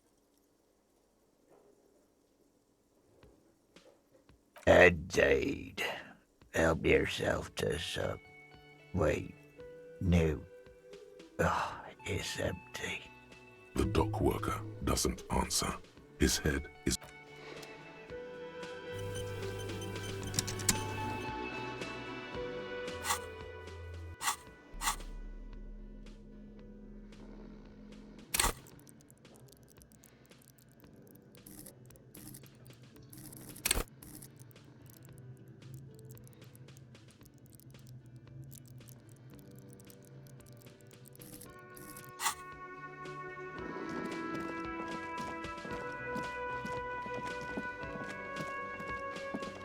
Can I help you?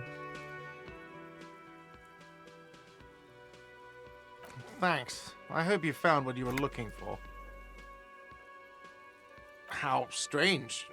I certainly didn't put them there. Sylvie had the keys before I got here, and I can vouch for her. I can vouch for all my stuff. None of us would tamper with the crime scene. I think fugue states are more your forte, officer. The trash collection service, CS Municipal.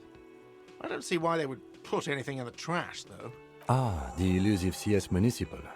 I doubt we'll be able to track down who was sent here last and when. This will have to be one of those little threats that solves itself down the road. On Clinton Street, near the Boogie Street Diamond, a small truck rattles down an alleyway. It stops by a rusted trash container. Two men, their faces rough and swollen, jump out. They look at the container. Thank you anyway. Yes?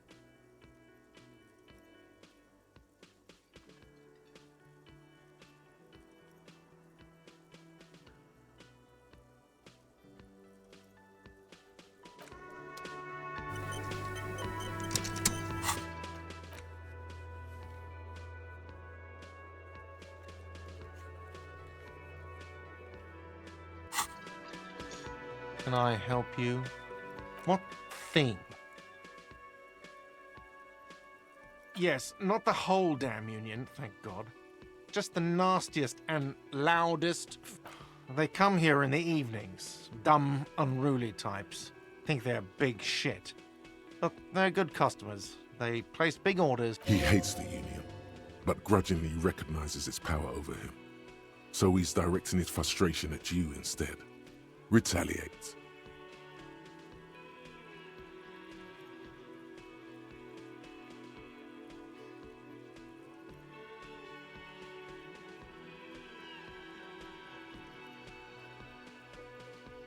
We should find out who this Lord faction is, occupying the booth. Loudness means talkative, and we need info.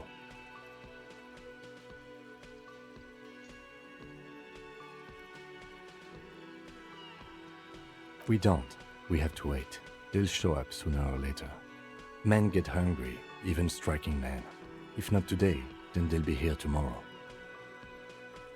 What?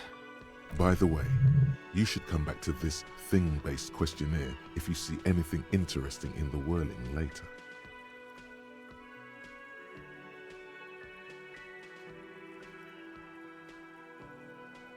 Another thing.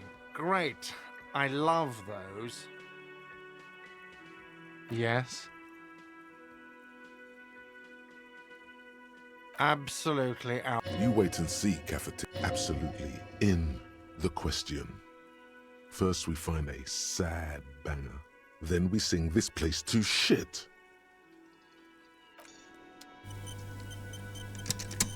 Can I help you? Yes. Have you got it? A lot. A lot. For the room, drinks, and like what? I was rarely enjoying. Do I have a shaker in my hand? Is this? He sounds irritated.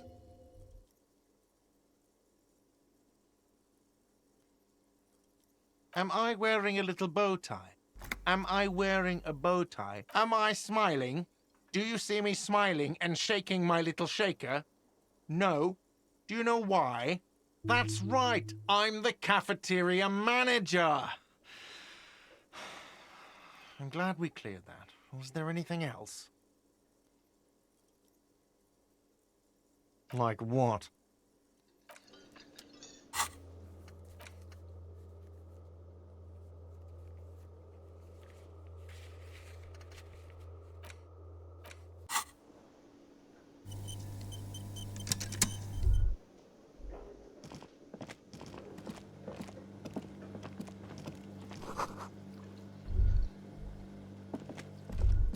A thin man is smoking below an exhaust hood, occasionally sipping from his mug.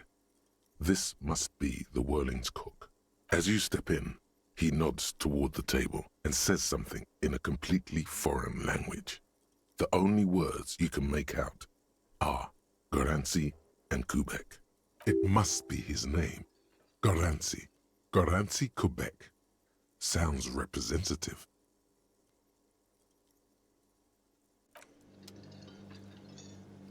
A thin man is, as you step, it must be his name.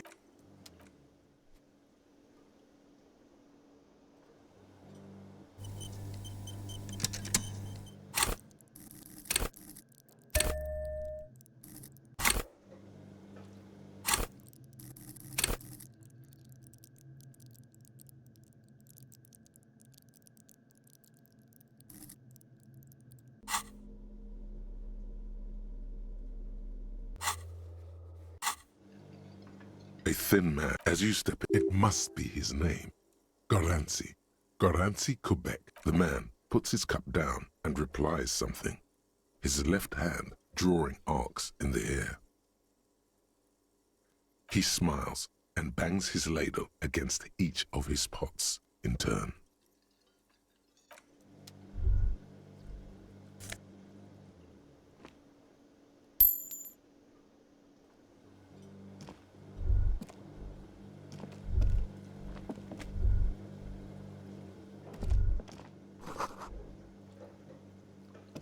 You see a heavy steel door with a prominent dimpled lock.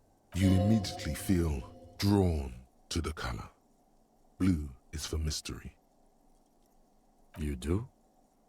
It's a door in the back of the kitchen. Why do you care where it leads? It is quite pretty.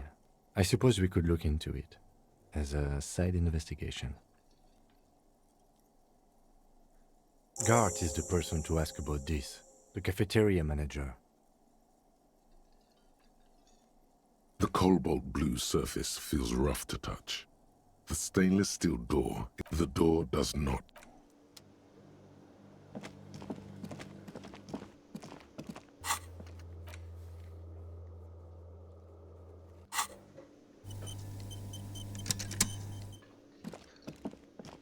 Can I help you? Another thing. Great. Oh, yes, that door, sure. There's nothing mysterious about it. It's just a door.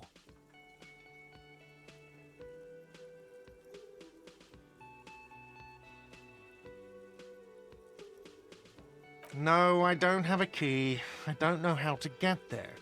And I don't care either. It's not like I've been wondering about it for 10 years. It's just a frit warehouse, probably. Or some boring storage space with a bunch of old junk and dust. Junk and dust. He's attempting to maintain an air of indifference. It's absolutely not convincing. Fine, okay, a little. But my job doesn't leave me time for wondering about one locked door in one of the cafeterias. So I haven't opened it. I have cleaned the whole place 100 times over, though, after the animals. And I haven't found a key, so good luck with that. Yes?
Inside, you see a set of steering levers, a radio microphone. This is Precinct 57. How may I assist you? Of course. What is the number, officer?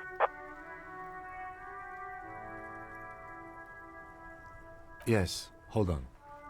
Her number is 005 1944 298. Received.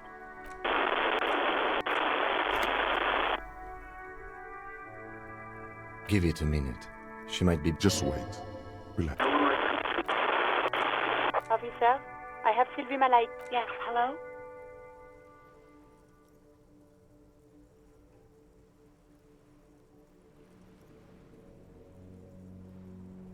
Oh, right. Hello, officer. What can I do for you? You can hear resentment in her tone. She's not thrilled to be talking to you again. There is no resentment in her tone. She wants you to ask her out. No question about it.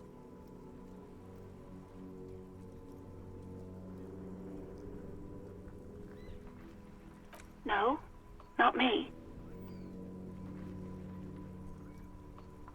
No, sorry. I don't. Not a lot of people have phones around here. Copper thieves take the wires. People don't have the money to have the cables put in again. They use the Union's phone, or the one on the coast. It was someone else. We'll find them sooner or later, officer. It just might take a while. Yeah, go on.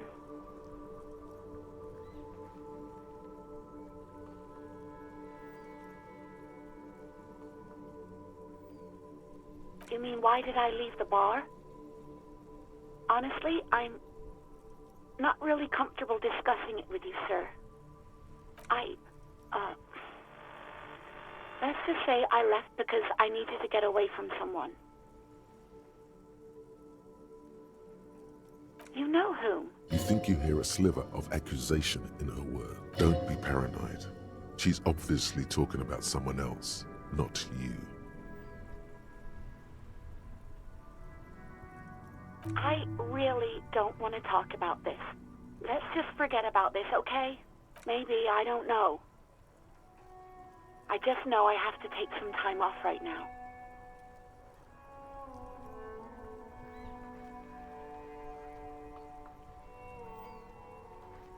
Yes, I know who you are. You're a police officer. The law.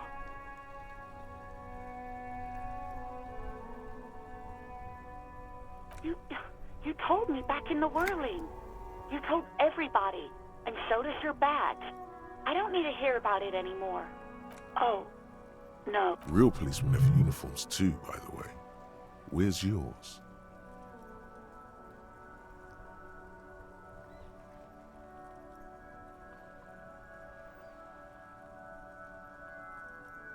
Yes, you absolutely should.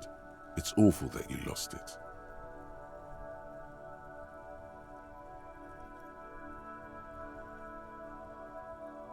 It feels like you haven't worn yours in a long, long time.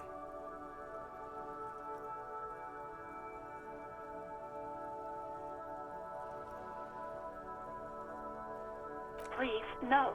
Not this again. Everyone saw your cool gun detective. You were trying to impress some people with it. Everyone was eating and... Sounds like it's going to be bad. Do you really want to know? You were waving it around in everyone's face, begging them to describe it. You said it calms you, and then you started making suicide jokes. Some poor sod was trying to eat his pudding while you were screaming, spit flying, imitating the mercy shot. People tried to back away from you, or even slip out of the door. But you screamed, "I am the goddamned law, and you have to listen to me. You are all suspects in a murder investigation."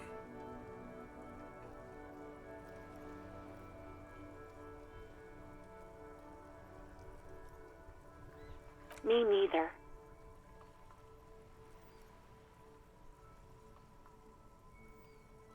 No idea.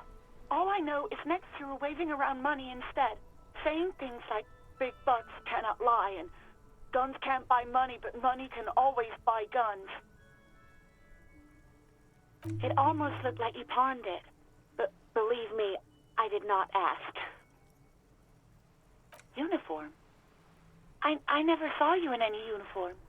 You had your things on, the disco things. Somewhere in a dank rental apartment, 2 police officers stand in the dark. Trash and liquor bottles cover the floor. Things are not good. One of the men, trying not to slip on old newspapers, makes his way to the window and pulls the curtains apart. God damn. Officer Michelle Elfboy Williams speaks to himself. His partner, Sundance Fisher, looks at the patrol uniform he's wearing, then at an identical suit frame on the wall. It's blue and covered in dust. "Let's get the fuck out of there," he turns to Williams. He hasn't been here in days. Well, you tried to jam it down the toilet, sir, clogging it completely. After I had unclogged the toilet and retrieved the paperwork, I threw it out in the trash, thinking I am sorry about that. Anything else, Detective?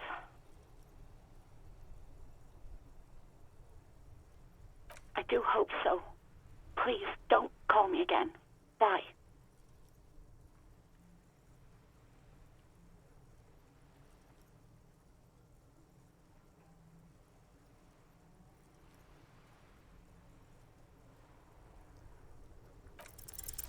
No, she doesn't have a problem with you. It must be someone else she's angry about. Some other guy. Like Gart. Trust me. No. You're the guy. You're Lieutenant Love. Matchmaker extraordinaire. Help the poor girl out. Lest she turns into a... What misogyny? You have to act. Think you can do that, Lieutenant Love? You're just a kid. Call was terminated by the other part. 57. In the cabin.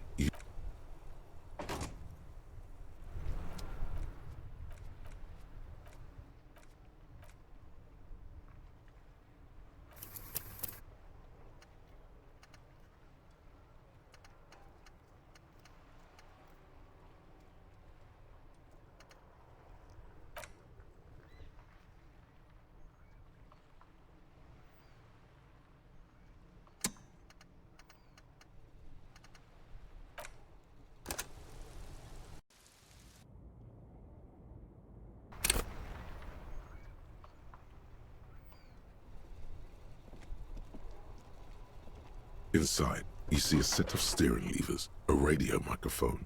This is Precinct 57. How may I... Of course. What is the number, officer? Yes. Received. Lieutenant... Officer? Yes, hello? Oh, right. You can hear there is no resentment in her tone. She wants you to ask her out. No question about it. No, not me. No, sorry. People don't have the... It was someone else. We'll find... Yeah, go on. You mean, why did I leave the bar? Honestly, you know who. You think you hear us? Don't be paranoid. She's Maybe, I don't know. Yes, I know who you are. You're a police officer. The law. You told... Oh. Real policemen have uniforms too, by the way. Where's yours? He's in plain clothes, voluntarily. It's different from not knowing where you're... There are officers who wear the signature Perseus black uniforms to the highest ranks in the RCM and end up buried in them as well. Others do it more casually. Looks like you're one of them. Please, no. No, you were trying to... Sounds like it's going to be bad. Do you... You were waving it... Some poor sort was... People tried to back away from you, or even slip out. Me neither. No, I did. It almost looked like you pawned it. But believe me, uniform. Somewhere, in one of the men... Goddamn. Officer Michelle Elfboy Williams speaks to himself. His partner, Sundance Fisher. Well, I am sorry about that. Anything else, Detective? I do hope so. Please, don't call me again. Bye. Yes, you have obviously done something to upset her at the Whirling in Rags, when she was still working there.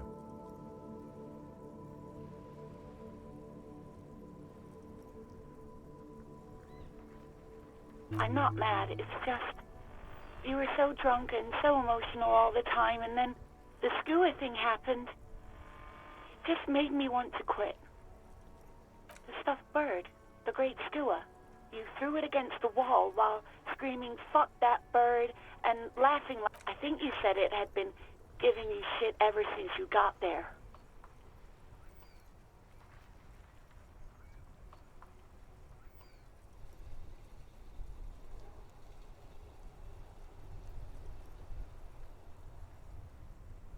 Didn't seem like you had fun doing it, though.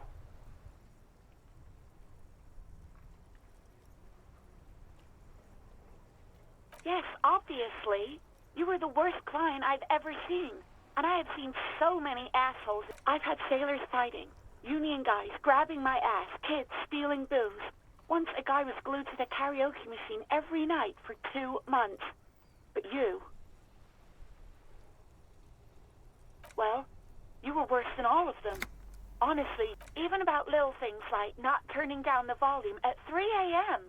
I even liked one of those songs you kept listening to on repeat. No more. I hate it now. We Go On by the O.O. I can't listen to it anymore. You've turned it into a parody. To hell with that song. Then there was your room. Your project. An experiment to see how bad it can get in there. I tried to send the cleaner, but you wouldn't let me. Threatened to make me understand. I had no idea what you meant. And then screamed something about how you're a piece of shit human being and why does anyone even let you work as a policeman? That you'd fire yourself, but you can't even do that.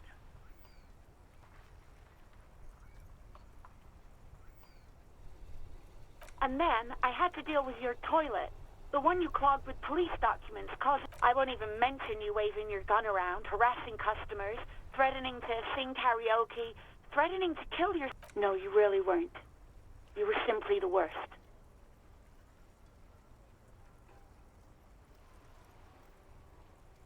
God, I knew I shouldn't have brought it up. Just try not to call me again, and let's pretend it never happened. All sorts of things. From disco, rock too. So much disco and rock. Which one would that be? Sad? I think the one you mean is the smallest church in Saint-Saëns. Butchered that right up. Interesting. You still have to find it, however.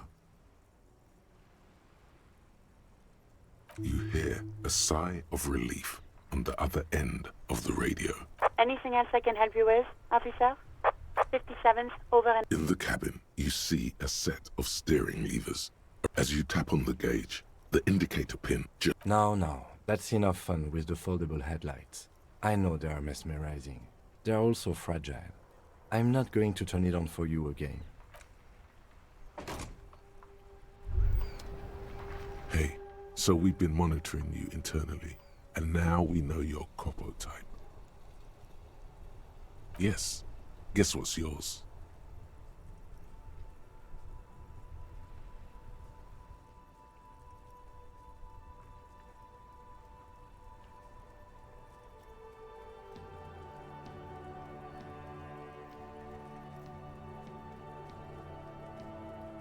Yes, sorry cop. The cop who's sorriest. Let's make it official then, shall we? Huge lack of enthusiasm going on in here.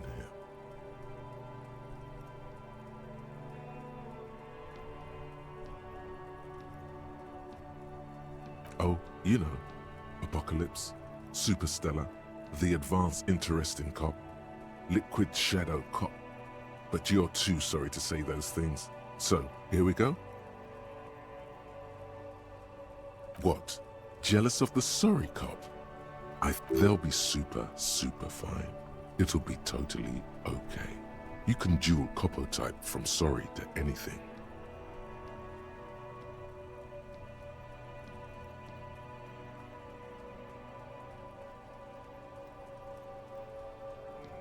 Of course you are. It's okay. See if you can get something out of this, like info. Or maybe every time you say you're sorry, you get $1 million, but that won't happen.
This Postlovantorie mail collection box has been heavily vandalized with graffito. A closer inspection reveals 2 bullet holes in the front.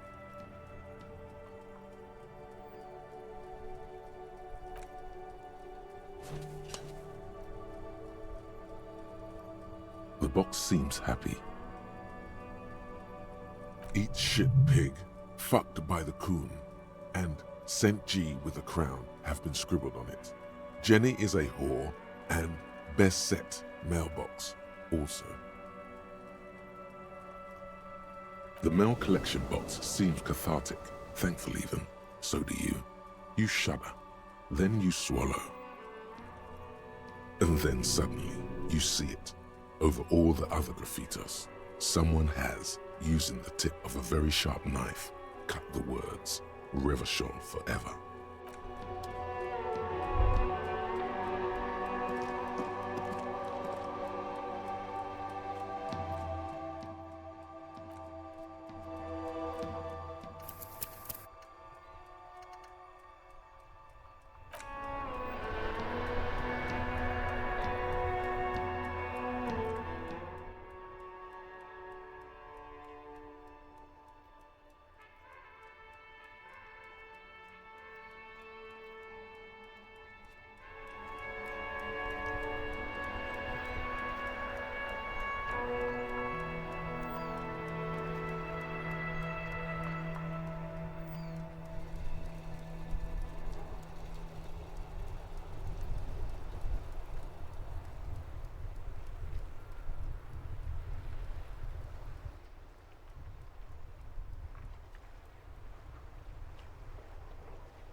Hello, sir.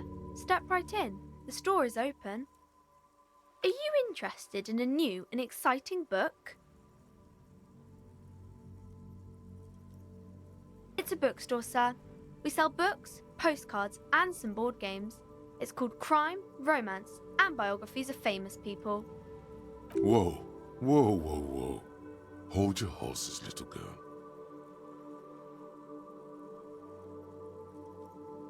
That is a book. They have stories inside them. It's like someone told you a story in a really long letter. A postcard is a small cardboard picture. You can write a few words on the other side and send it to your friend or beloved. She is unfazed by your questions. She would consider it impolite to point out any perceived weirdness.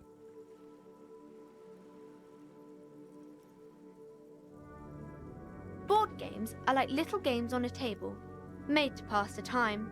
There are several different ones, but sailors here mostly buy cards. My pleasure. Anything else you'd like to know? Okay, sir. I'll try to answer any questions you have. I hope they're about books. My name is Annette, sir. My mum, her name is Plaisance. She owns the store. She's inside minding the register or organising the stock. Feel free to step in and browse our wares.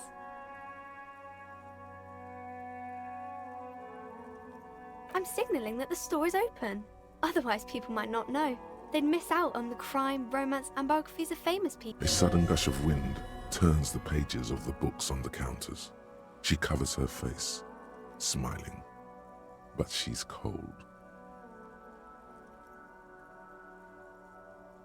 Kind of you to offer, sir. What could you do to help her anyway?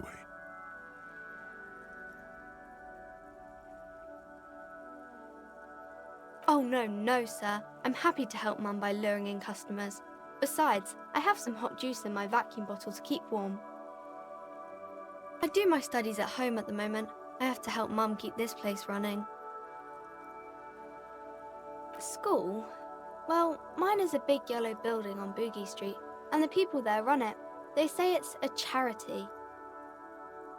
The gale wind blows in from the coast, a wind of needles. It wraps itself around a building of brick and mortar. Somewhere, a clamor rings through the honeycomb of classrooms.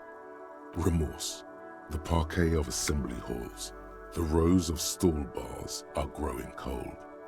The corridors stand empty.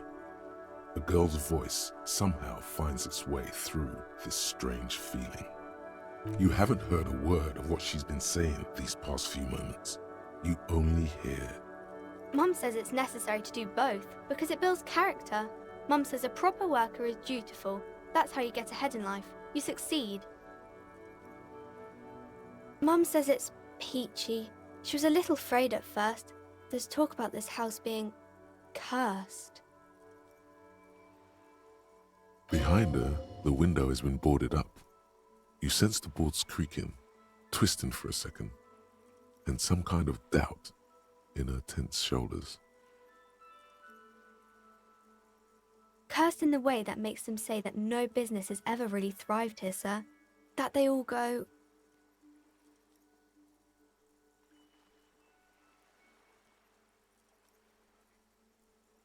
Well, they run out of money and have to stop doing business.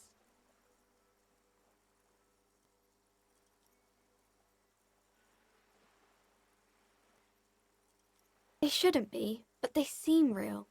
Anyhow, they say that these grounds are doomed for businesses.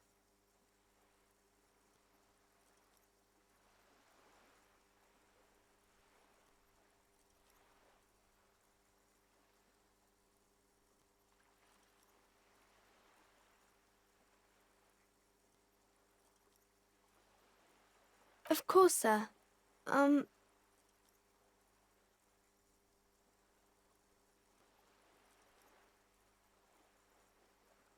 Crime fiction is about murders or burglaries or things like that, and the work of a policeman or a private detective who's trying to solve a crime and catch the criminals.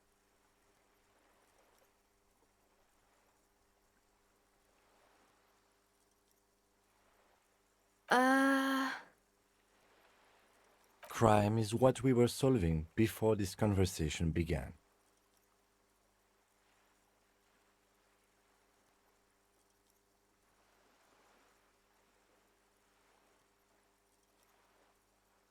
It's exciting to people, I guess.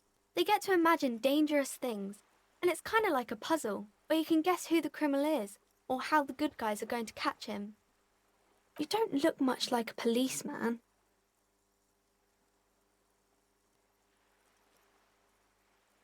Didn't mean to offend, sir. Sorry, sir. It's just that you don't look like Dick Mullen.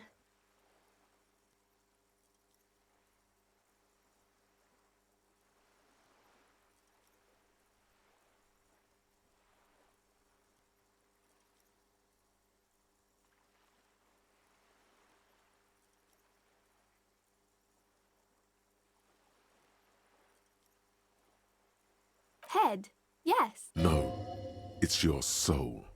Your blue soul. No, your resilience.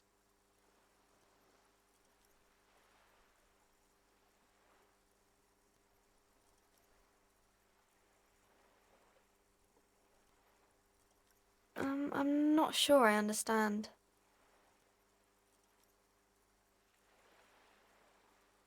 If you say so, sir. He's just a fictional character. He's no match for your soul. Maybe you can show me some real police work, sir. Like in the books.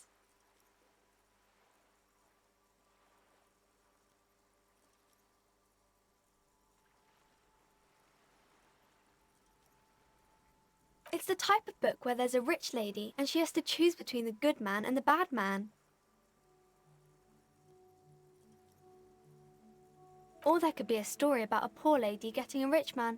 It's about man and lady business, sir. It happens, but usually the guy gets rich in the process, or should actually be rich himself, but has lost his family property unjustly, like during the revolution or something. Those are unhappy books, for most of the pages. People sad about what they have lost, but then it all turns out just fine in the end.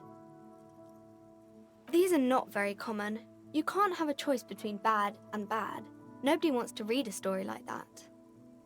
Well, maybe then it's fine. Maybe if the lady then decides not to pick either, because she doesn't need a bad man. Yes, that would be interesting. That's really not a proper romance story. That's more like everyday life. Not in romance books, sir. These are about nice and pretty people, and everyone is happy in the end. I haven't read many of those. Maybe you should ask Mum. I don't think it's a romance story if the main characters break up, though.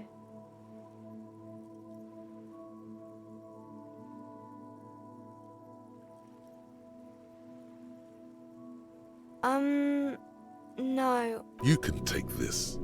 Blossom like a pain flower. The girl is at a loss for words. She shifts and stop. There's no need for this.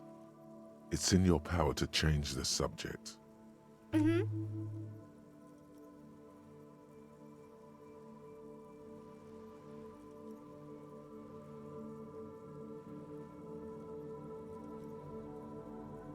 Maybe some about other books?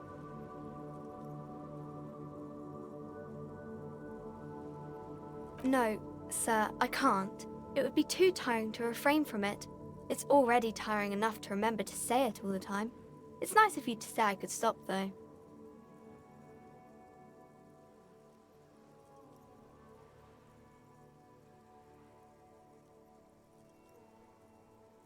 By your command. Oh, kings and queens and generals of old, or artists and writers, or musicians, those kinds of people. There's usually something extraordinary about them. I think that's why people read them, to find the secrets of their fame. Seems like most people who read those books fail to get more famous from reading them. But it does make the famous people more famous.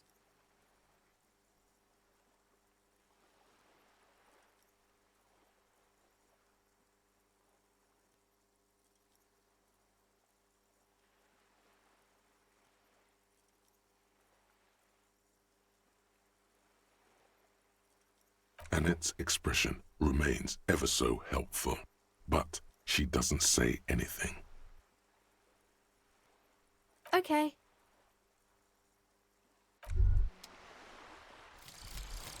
Lonesome, long way home. Here we go. Home awaits. Walk past Station 41 and through the market, past the Boogie Street spearhead to the other side of the lake, the frozen eye at the center of the district. Then past the video rental store on the corner.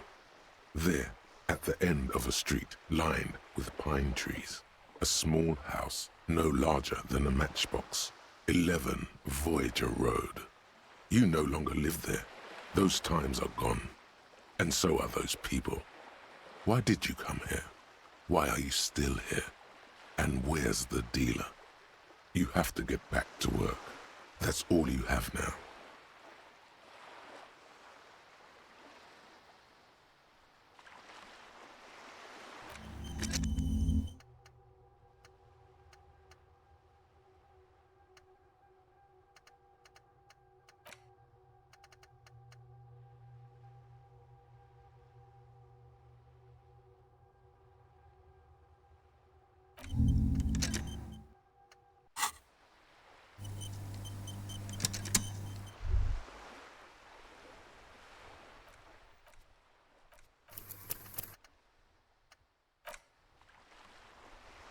Hello again, sir. You fell to She waits intently. It's okay. You disappointed a small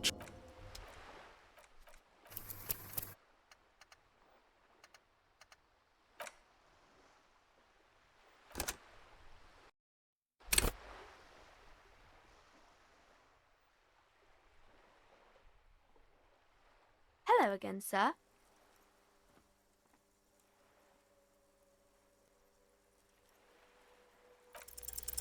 The girl keeps her hands folded, hidden. Why is that? What do you mean, sir? She knows where this is going.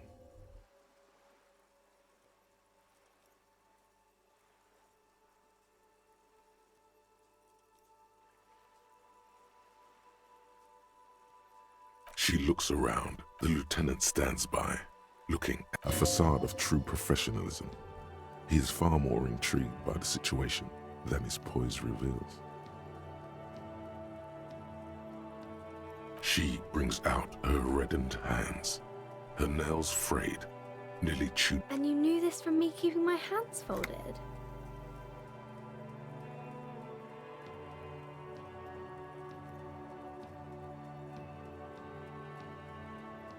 Well, that proves nothing. Anyone could do an easy deduction like that. She actually is impressed. This is more like a defensive reflex.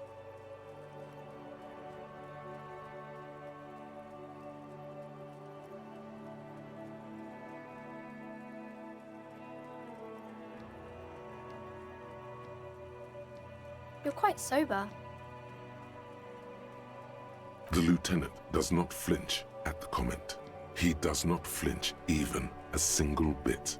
He is intensely not flinching. It takes effort.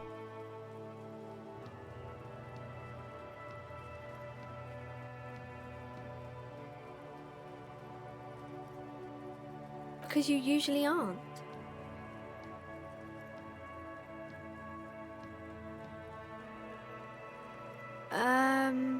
Fritz, maybe? Alcohol is not good for you, sir. There she stands, swaying on her feet, assaulted by the early spring breeze. She smiles at you. The whole situation suddenly feels familiar, somehow.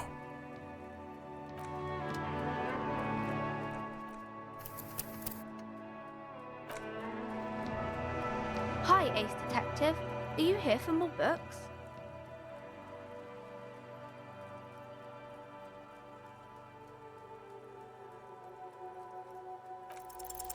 You have absolutely no...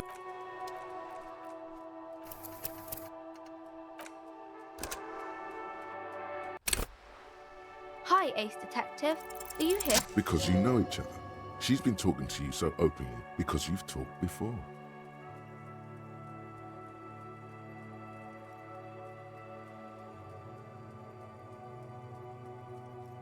Yes, I stand in this spot all the time. You've been running around all week without your shirt on, sir, apologizing to everyone. I don't really understand what you've done wrong. Of course, you've stopped by a few times. You certainly look better than the last time I saw you.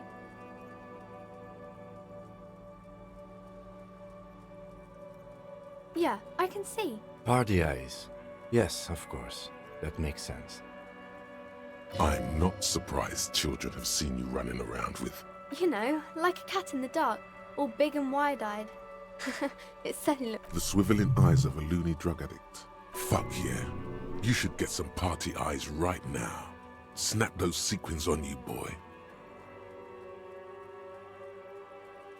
Oh, baby, that's not what you have to worry about. Worry about the important thing.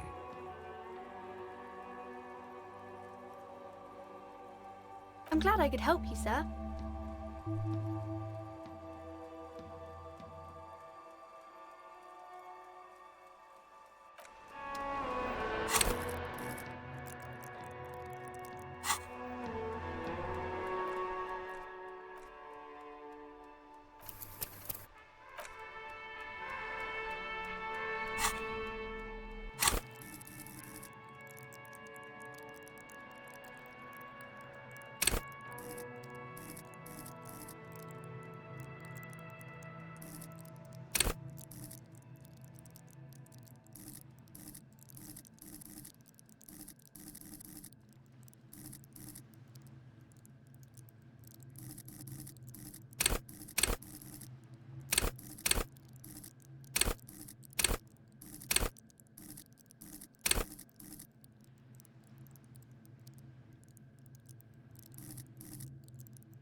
Inside, you see a set of steering levers, a radio microphone, a pull-out toolbox, and the soft glow of the fuel preheater gauge.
This coin-operated viewer is facing southwest. Its coin slot is full of fossilized bubblegum, rendering the machine permanently inaccessible. A thick layer of graffito covers the lenses. You spell out the word Onuk written on the other side, with N and C scribbled. Back under the graffito, a sea of blues and greys appear. Behind the water lies a coast studded with concrete and reeds.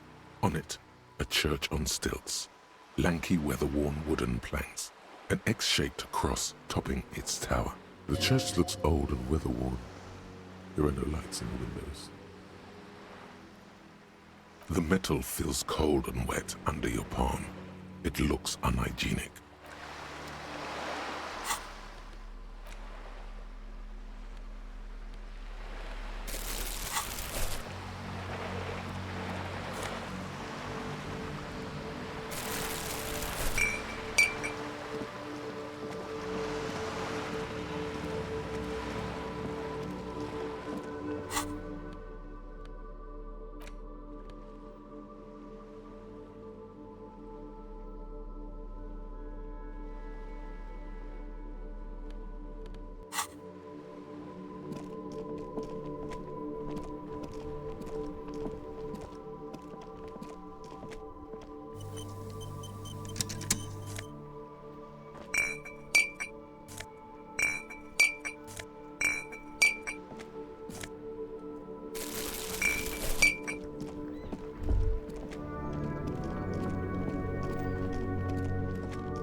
The tear machine stands in the corner. A sign says, 1 bottle equals 10 cents. Your bottles clunk into the machine, and the money appears with a satisfying jingle. Do you know what you should do with that money, kiddo? The tear machine stands in the corner. A sign says, 1 bottle equals 10 cents.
Is this about the questions again?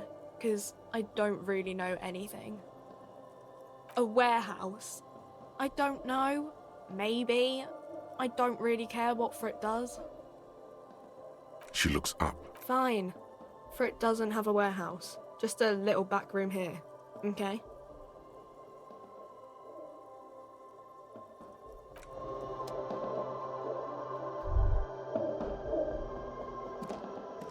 A small cabinet on the wall is filled with various medicine bottles, nasal sprays, and blister packs. They all bear the Saint Baptiste Pharmaceutics logo.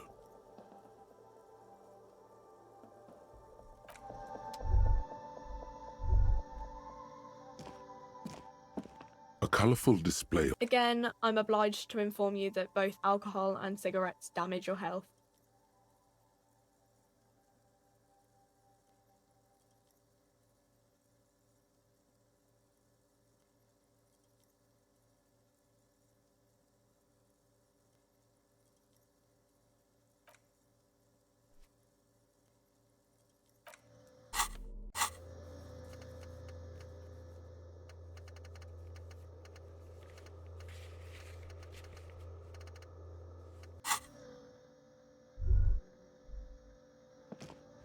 You see several packaged raincoats fill a low shelf beneath a display of croissants and juice bottles. The raincoats are transparent, except for the big Fritta slogan on the back.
Call box with a matrix of push buttons lists all the companies in the East Delta Commerce Center.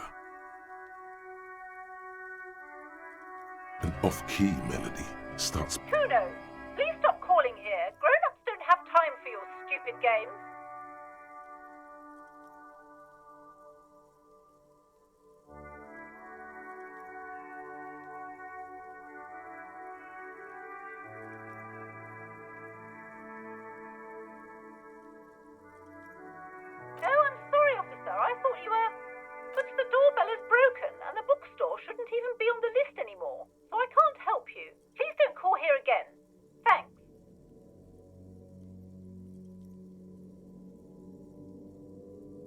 A single beep indicates that the line has gone dead.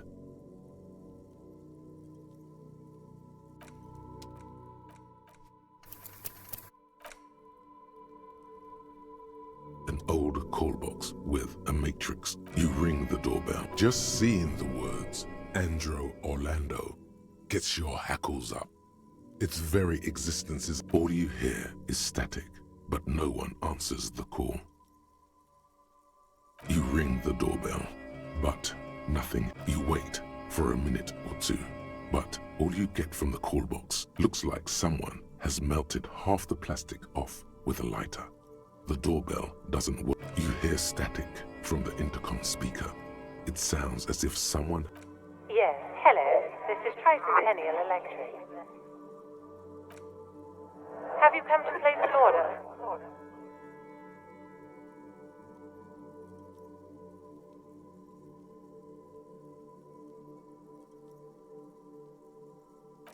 My God. The lieutenant exchanged. It's you. My God. I didn't think I would hear your voice. It's a woman, and she knows you. Your heart beats faster. No, something's wrong here. Are you sure she's talking to you?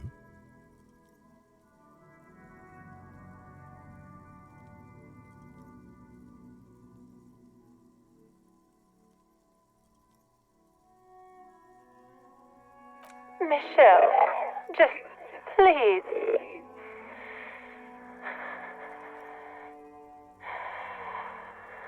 sounds like a ghost. Wind blows through your clothes and you feel detached from your surroundings. Inside the building, a cold memory hangs. Why did you even call? I don't understand. You've been gone for months. I thought you didn't care.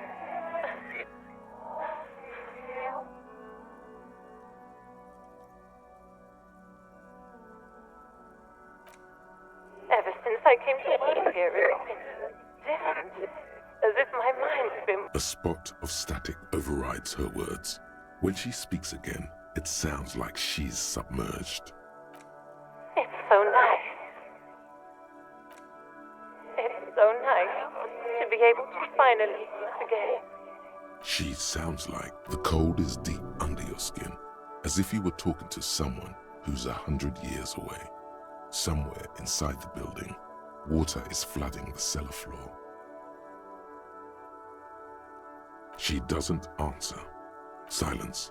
The only thing you can hear now is static and waves washing ashore on the bay.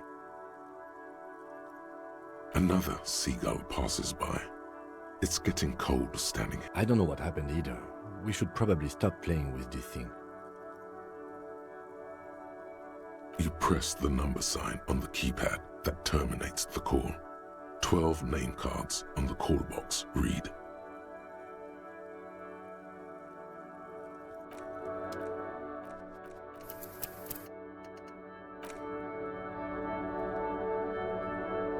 An old call box with a matrix of push buttons lists all the companies in the East. Whatever she says, it can't hurt you. You're a different person now.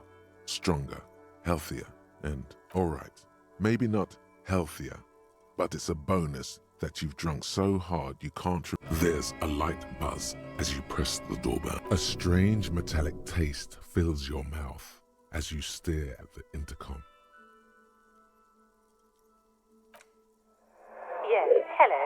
This is Tricentennial Electric. Have you come to place an order?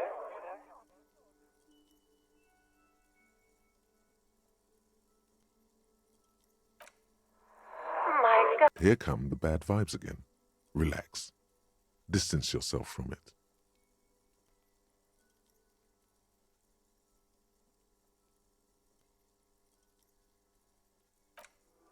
It's you. My... Wait, is she...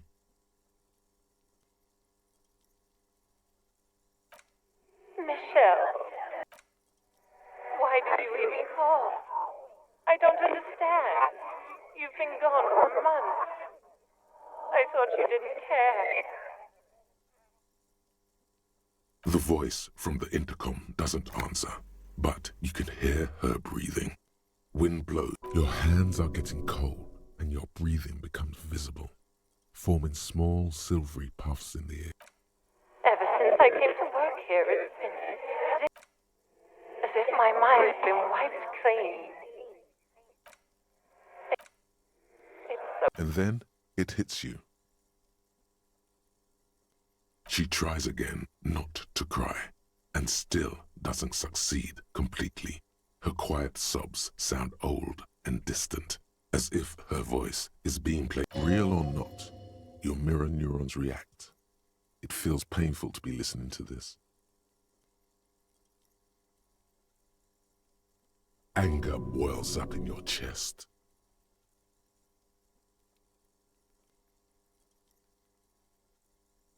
Her sound melts into the static from a long-distance phone call.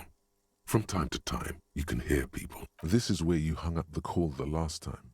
A phone rings in the office with an old-fashioned chime, and someone walks by in a pair of heels. The static is like a warm blanket wrapped around the sounds. No one replies, but the static grows stronger like rainfall. Then a female voice speaks out, completely different from the one before, glorious and total somehow. Her words are too cold to comprehend. She smells of sodium lights and rain streaks on car windows. Eyes like pilot lights watch your shape in dark hallways, guttering. So...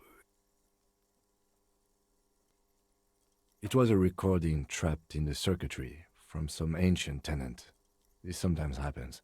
Shall we conclude here? We have other mysteries to solve.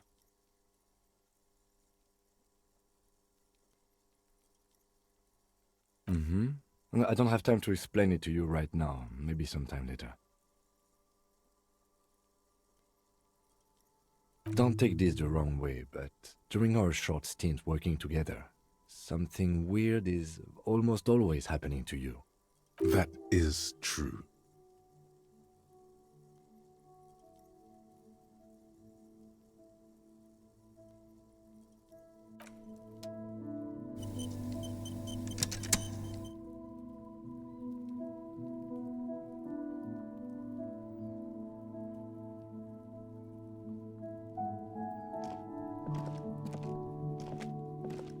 An old call box. Silence. No one's home at Fortress Accident. Silence. No one answers the doorbell.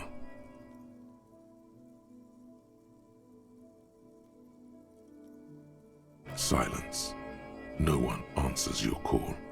This button looks new, but someone has removed the name. This button looks new. It's probably not connected yet.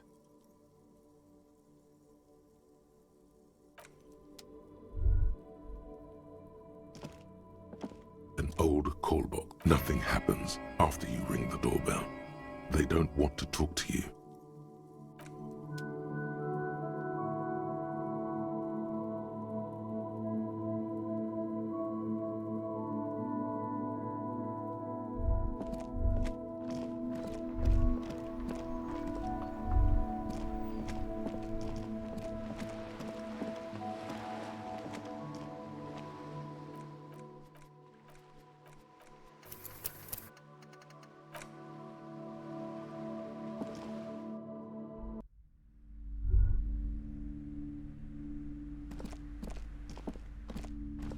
The display rack is brimming with worn paperbacks featuring an extremely muscular, sword-wielding barbarian on the cover. Nearly all the titles contain the word Hyundai somewhere.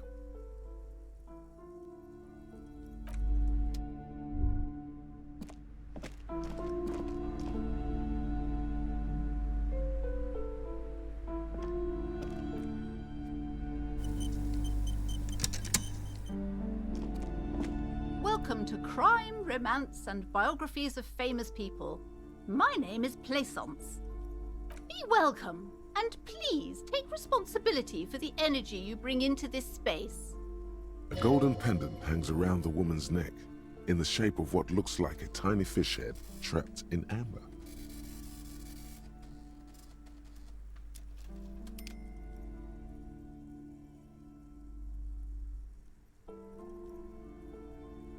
I am the proudest owner of our little shop of culture.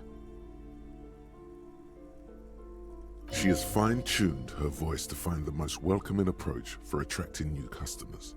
It doesn't work.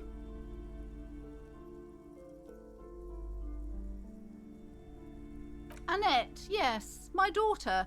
I hope she wasn't slacking off again with her nose in science fiction. Tell me, was she at her post, doing her job like a proper girl?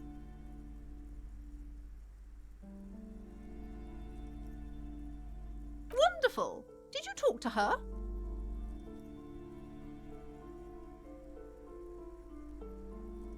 Great!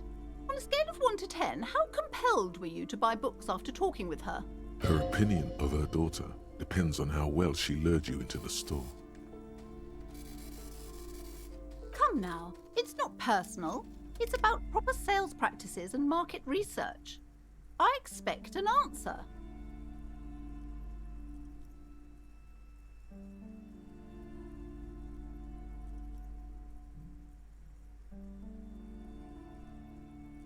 My precious, her dedication brings joy to my heart. If you have children, I hope they turn out as great as my Annette.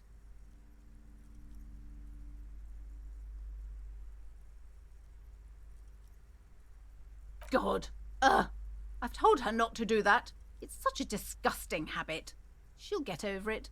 Anxiety is a part of life.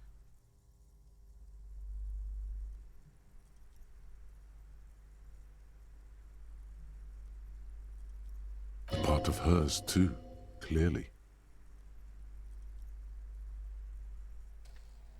She can, if she has enough willpower. This is what's called growing pains. Life isn't easy. Life doesn't give breaks.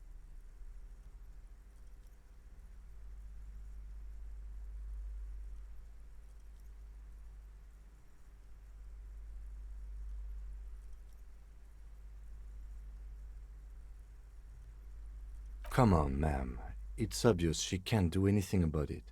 You are placing an unnecessary burden on a young child.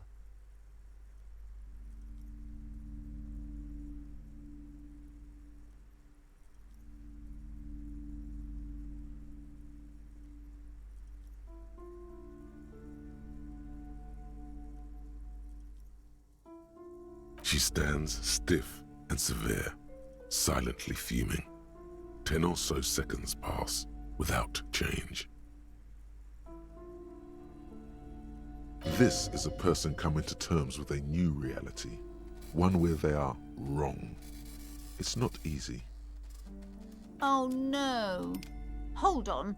I need to invite her inside and apologise. She must be freezing out there. There.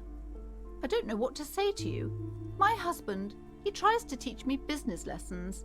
I have what my mother called a dull mind. All this stress. It sounds like both the husband and the mother treat her the way she treats Annette.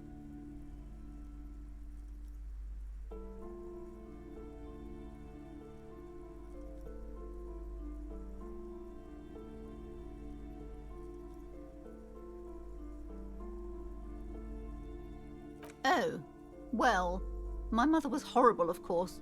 Absolutely perverse energies around that person. But my husband... My husband is completely different, of course.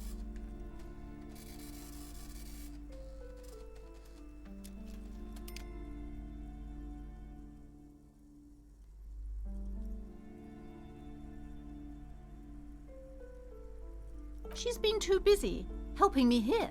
So she studied at home this trimester. This is a temporary solution, of course. I assure you, I of all people understand the importance of education. She will be back in school the moment the store takes off.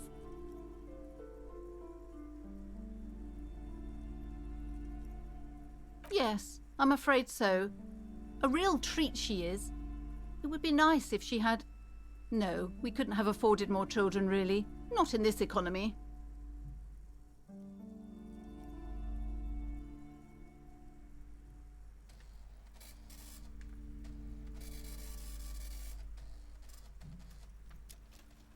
We're quite busy people, you know, my husband and I. Quite busy. Children are a lot of work. You don't look like a father, so I don't expect you to understand. I'm sorry. I'm sure you do understand.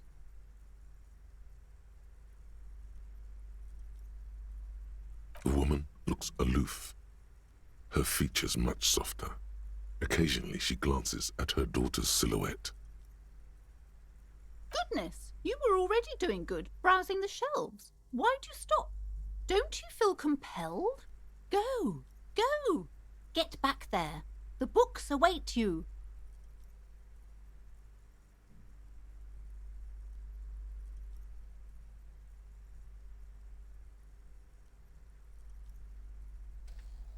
Everything is on the shelves. Take a look yourself.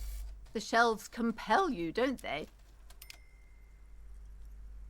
She's attempting to mentally direct you towards the shelves. She only wants you to buy the goods. She doesn't care about the books. Truth be told, not really. My sister brings in most of the goods. I'm sure it's all very literary stuff with well-written prose. But you don't learn about the important things in life from fabricated stories.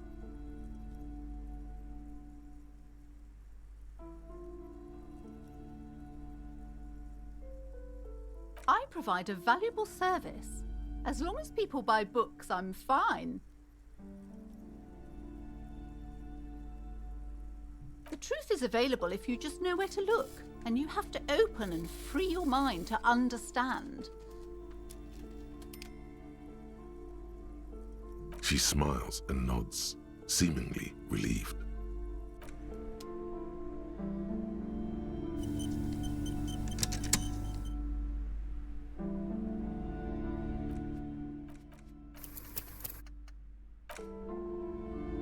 Hello again, esteemed officer, and welcome to Crime, Romance, and Biography. Goodness, you were already doing good, browsing the shelves. Why'd you stop? Don't you feel compelled? She smiles and nods.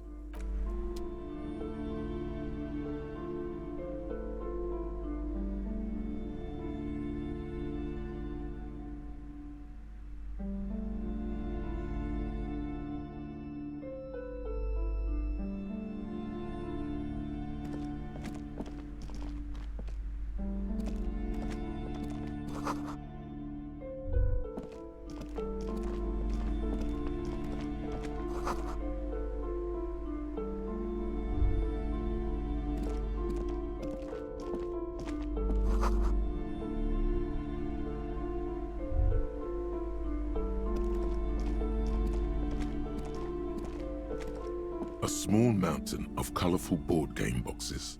There are numerous types of games for all ages. A lot of shelf space seems to be taken up by Wirral-related merchandise.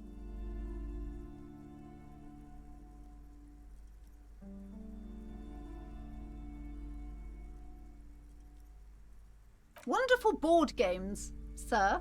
The Viticulturist is a classic for sure, or perhaps you'd like Archipelagos of Insulinda, a very educational game for those interested in geography. Browbritter is a fun game of economic competition, but can get quite intense after a while. We have games for the whole family. You can play with your children. Who are you going to play board games with? Do you have friends or family?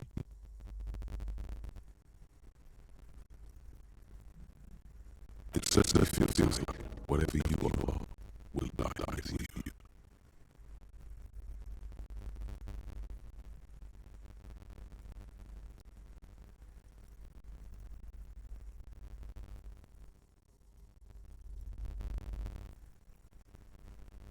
Friends are technically like family.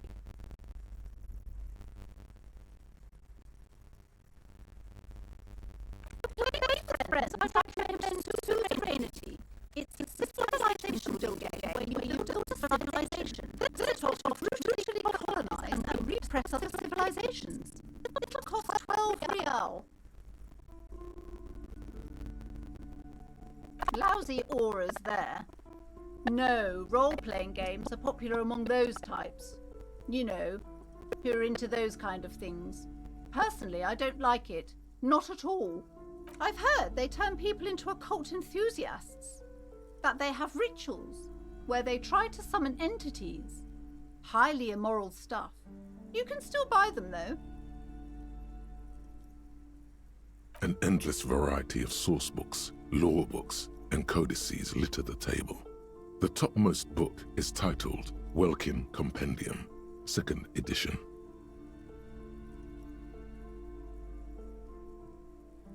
There's also a large hardbound tome with intricate cover art, The Hunters of Katawak, Boreal Creature Compendium, and a Pick Your Path adventure gamebook titled Tales of Wirral, Cavern of Velkrag. There's a box that says Wirral, 3rd edition Mega Setting Supplements Module. The side panel notes, a fantastique adventure board game, new maps and miniatures. A sticker on it displays 25 real.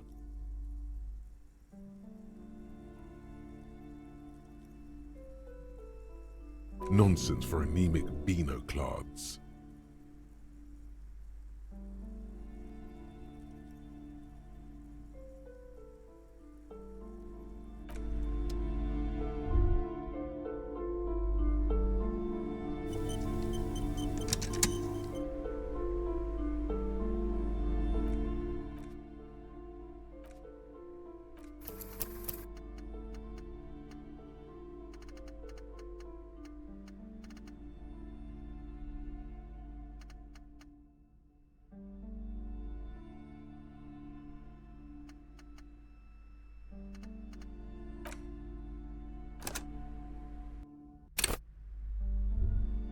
again, esteemed officer.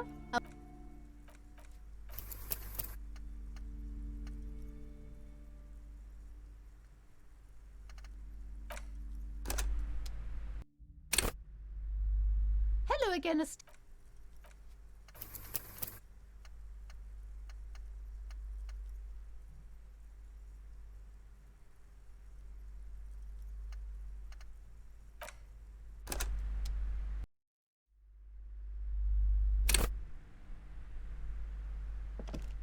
Welcome to crime. Be welcome. A golden pendant hangs around the woman's neck, in the shape of what looks like a tiny fish head. I am. She has fine-tuned her voice to find the most welcoming approach for attracting new customers. Annette, yes, my daughter. I hope she wasn't slacking off again with her nose in science fiction. Tell me, was she at her post? Wonderful. Did you talk to her? Great. Her opinion of her daughter. Come now, my precious. Her dedication brings joy to my heart. If you have children, I hope they turn out as great as mine. God. Part of hers, too. She can. Come on, ma'am. She stands. This is a person. Oh, no. There. I don't know what to say to you. My husband, he tries to teach me business lessons. It sounds like both the husband. Oh. My husband is completely different. Of course. She's been too... I assure you, I have all... Yes, I'm afraid so. We're quite busy. I'm sorry. I'm sure you do. Yes. My husband is a successful entrepreneur east of the river. If only he were more involved in the business we're running up here. No matter. Soon we'll both be off for Grand Couronne. It's a proper place to live. One of the most peaceful neighbourhoods east of Jamrock. You may know it for its massive housing projects. Most of the buildings are empty at the moment. It's a great opportunity to get ahead of the crowds. Better times ahead for sure. He made the initial investment. Since then, he's been what you might call a silent partner.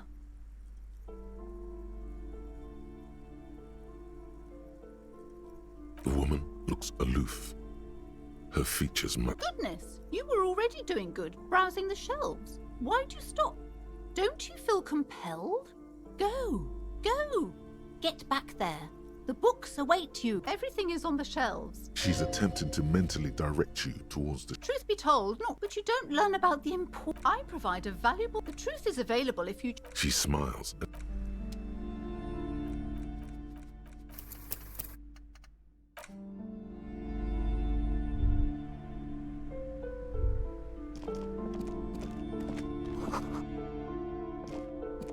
The display rack is brimming with worn... Oh, Man from Hjelmdal. A very popular series of adventure novels. They're awfully immoral and violent books. Blood and violence, scantily clad women, epic narratives, all those mystical things he encounters. They're bound to grab those with little imagination and nothing to do. What does it matter? They're all the same. However, the customer is always right, they say. If you're a novice of the series, I'd recommend Hjelmdalaman, The Man from Hjelmdal. It's supposed to be a good introduction to the series. Rows and rows of Hjelmdalamen blur your vision. You make out some titles. Man from Hjelmdal and the Mammoth Riders. Man from Hjelmdal. Return to Hjelmdal, and the solipsistic Man from Hjelmdal and the Hjelmdal Man. Maybe 100. Man from Hjelmdal and the sages at the end of the world. Man from Hjelmdal and the false god. Man from Hjelmdal and the scorched earth. Man from Hjelmdal, the Hjelmdal colonies. Man from Hjelmdal and the swamp beast. Man from Hjelmdal and the snow crabs. Those snow crabs are worse than they sound. Not even close. Man from Hjelmdal in hell. Man from Hjelmdal and the forest of slaves. Man from Hjelmdal under the lake. Man from Hjelmdal, Hjelmdal burning. There's even The Trial of Death, a pastoral combat game book set in the world of Yondalaman, and so much more.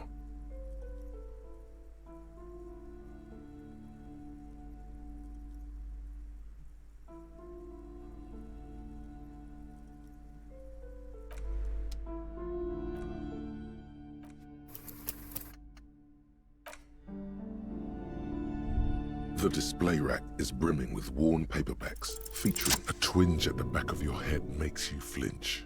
Your eye starts twitching. Your hand reaches toward a book with glossy cover art of the very muscular man from Helmdal in chains, kneeling in front of a staircase leading to a throne. A woman sits on the throne, leering at the man. She's laughing at him, belittling. Between the throne and the Helmdalaman lies a bonfire, casting shadows on the wall. The shadow of the woman's headdress looks like a pair of devil horns. The title reads, Man from Helmdal and the Devil Woman. The display rack before you is burdened under piles of Man from Helmdal novels.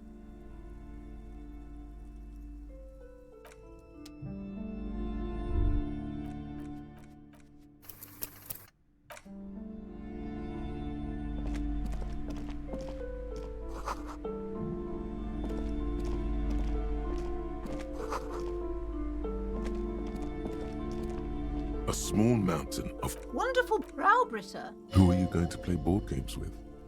Do you have friends? Or are you actually friends? Or just colleagues thrown together by circumstance?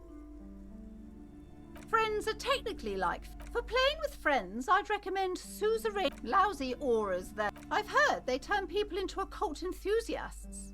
That they have ritual. An endless variety of source. There's also a large hardbound tome with intricate cover art, The Hunters of Katawak, Boreal Creature Compendium. There's a box that says, Wirral, 3rd edition. Nonsense for anemic Beano-clads.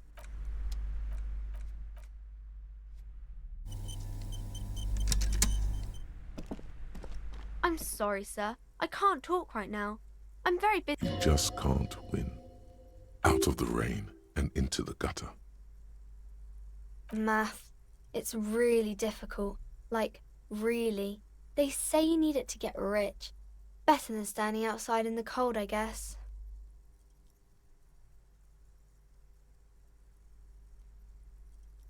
Oh, I found something while you were away. I thought this would fit you. Like, thanks for helping out. Not me. The city, I mean. Like a detective does.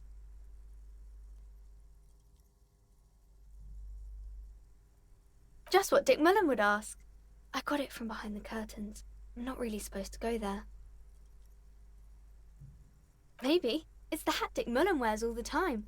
You'll look way more serious with that. Right, I have to get back to my homework now, before Mum notices. Man, this is hard.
You see a set of tattered curtains. Excuse me, officer. The back room is strictly for employees only. Nothing. Now please go back to browsing the books. Don't you feel compelled? Oddly enough, the more she tries to draw you away from the curtains, the more alluring they become. You see some kind of charm, an irregular polyhedron assembled from bones, sticks, and straw. Inside, a disturbing fish head with empty eye sockets stares at you. Aside from poking at it suspiciously, there is nothing else to do with the fish head charm at this time. The curtains remain shut before you.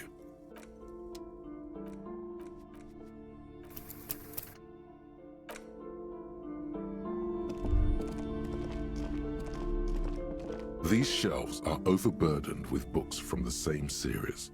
You see the name Dick Mullen over and over. Oh, crime, robberies, murders, even sexual crimes. We're fortunate to have Dick Mullen and his stories to sort all that out. You're a police officer, apparently. You should buy all of these. They really do teach a person how to be a proper detective. Crime fiction is a disgrace. An asinine misrepresentation of the physical attributes of these books greatly overstate the excitement of police work, glossing over how long it takes to... Furthermore, they have no idea how hard it... What's more, they completely ignore the psychological hardships of year after year coming into contact with people during the worst days of their lives. Not a single mention of all the stress this work creates upon the officer's family. Detective fiction just doesn't tell the truth at all. Now, would you like a list of all the books found on the shelf? You see Dick Mullen on the job. Get Me Mullen. The Stalwart Adventures of Richard P. Mullen. Dick Mullen and the Murder in the Orchard. The Sordid Affair of Dick Mullen.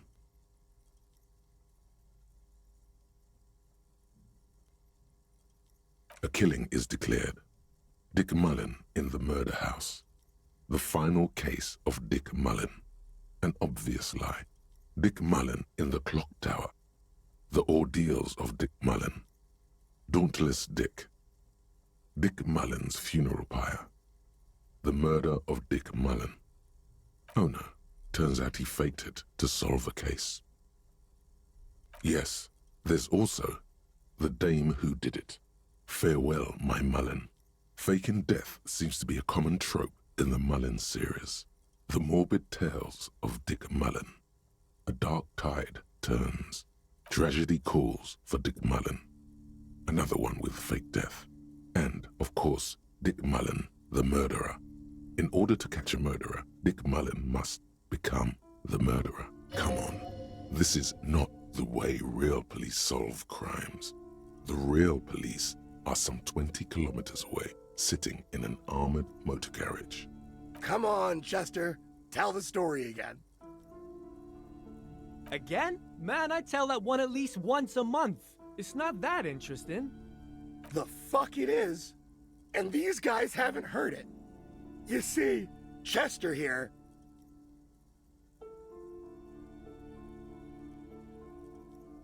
Gosh, why?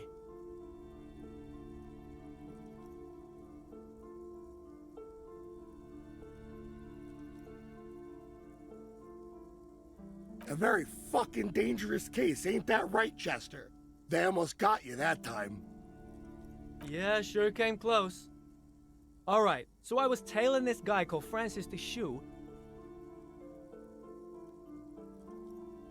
After all this, you still haven't found the answer to the one question that matters. Who is Dick Mullen?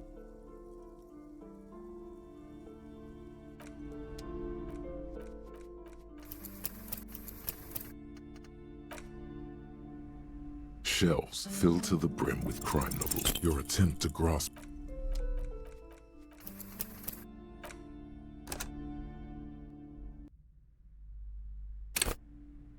Shelves filled to the brim with crime. Your quick eye notices a small caterpillar crawling across the spine of a book.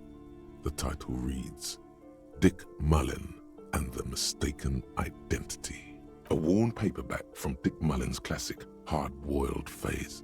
The premise seems to be that Dick Mullen is framed for the murder of his best friend and has just a few days to prove his innocence. Could it be the motifs of unstable identities and shocking betrayals?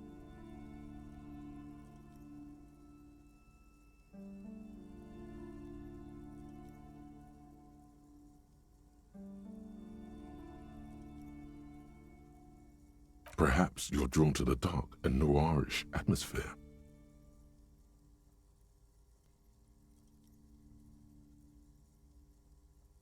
Is it because the smoking dame in the slinky red dress on the cover is giving you a hard-on? Yes, it is. The bulge in your pants. Relax. It's not... Something the matter, detective?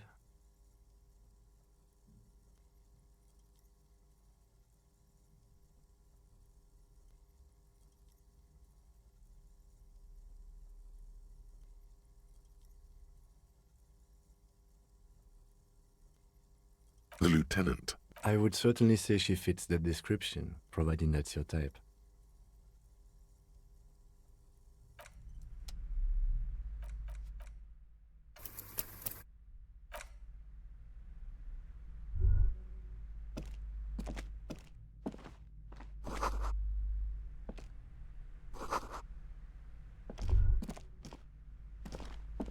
The plaque on the shelf reads, Biographies of Famous People.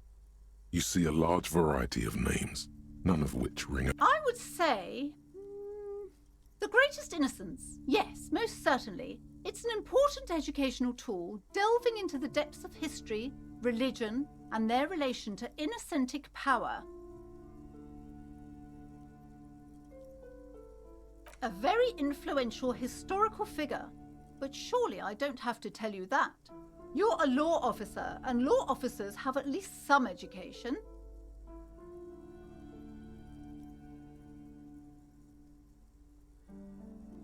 The book is also very daring.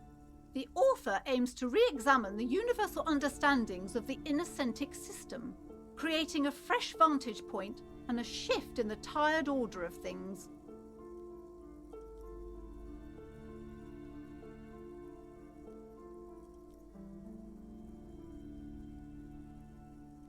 Perhaps for a layman, deep analysis is necessary to peel back the multi-layered meanings. Certainly, it's prudent for a person to have at least an elementary understanding. You feel like you should get this one. Definitely. It's important somehow. There's something personal inside.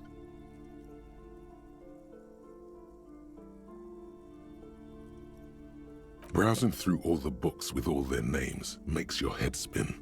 None of these seem important. Suddenly, a particularly odd title catches your eye. It reads, High-Speed Love, the tragic true love story of Jacob Irv and Alfie Delatraz, by one Cecilia Averbrook. High-Speed Love chronicles the romance between two of the finest tip-top tourney racers in history. One of them is the madcap driver, Jacob Irv. His blonde mane graces the cover. Next to Irv's life story, you see a slim biography of an Occidental rock star called the Anti-Star. He's famous for shooting morphine into one of his eyeballs. Next to that, Revacholian radio personality Guillaume Bevy stands in front of a run-down drug den. He's a permanent fixture on Channel 8, reporting on real-life crime and ruining cops' days. I really must insist you buy one of the books. Reading them is not for free. Do still browse, though, but not too long. She understands she has erred against the customer and immediately corrects course. I'm sorry, I did not mean to rush you. You are browsing. Go ahead. Take your time. Time is commerce.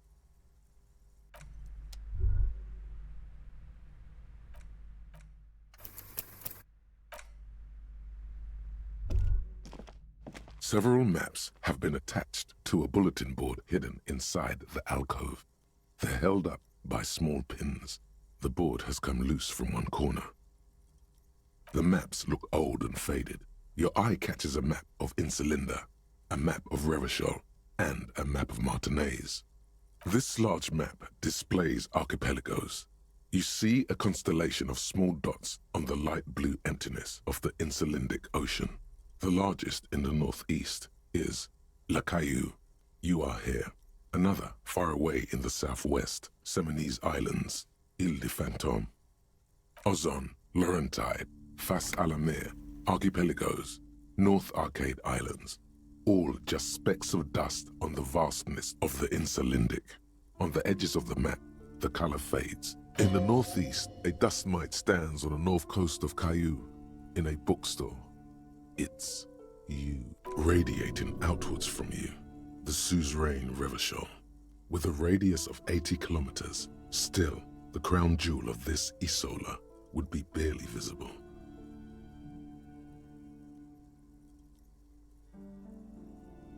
You can, on Caillou, Revachol, a single black star, on Ozon, Fondelier, and Vilmandu, on Archipelagos, Croyan Moran, Villiers, on Seminine, Olduvai, and on Laurentide, Deora of the Seven Seas.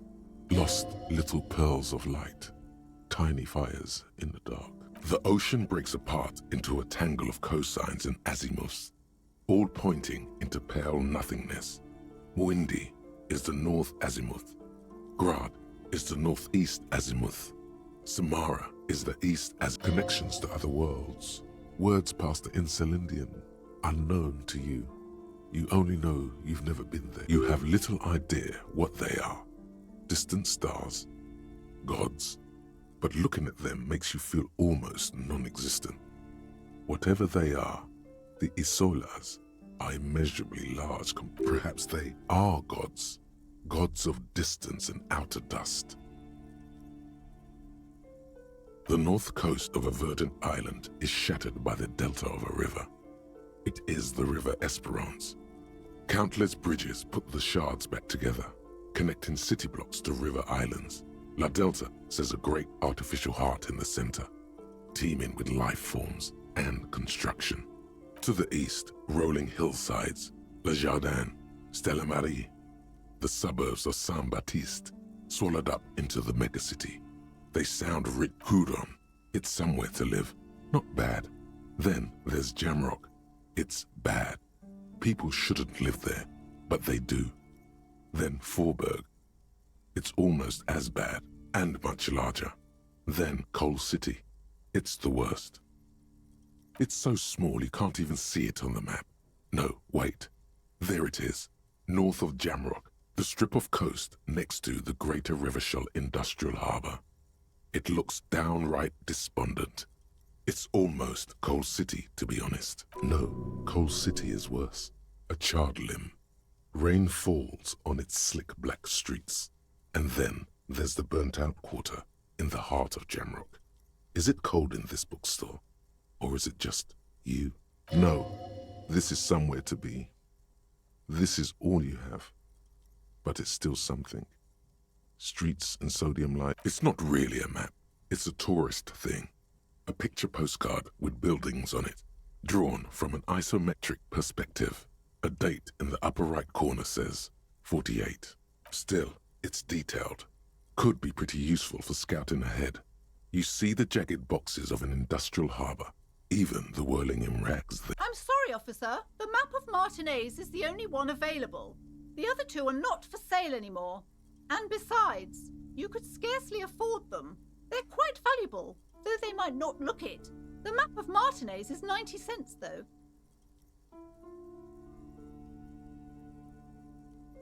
That old thing? It's an out-of-date map of a tourist location that never was nor came to be. From when some design studio people tried to spruce the place up 4 or 5 years ago, they also renovated the horse statue, set up those coin-operated viewers, and designed the new street lamps. They didn't get that far, for some reason. A shame the project never got going. Would be nice if someone fixed Martinez up. All these ruins are bad for business.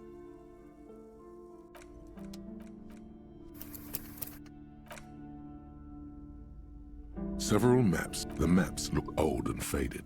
Your eye catches a map of Insulinda. Always good to be informed of your surroundings.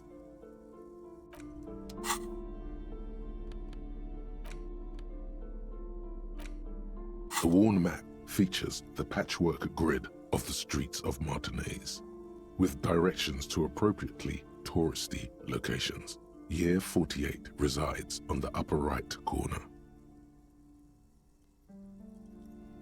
Your finger moves through the various streets, across Rue de Saint Ghislain and Rue Saint-Cypar, finally coming to a halt on the spot where you are. For a more detailed view of the map, go to your journal and select the Map tab.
This bookstore is not strictly about crime, romance, and biographies of famous people. There's also a wide range of paranatural literature. Amidst the various books, you find one written by someone named Matthias W. Dundas.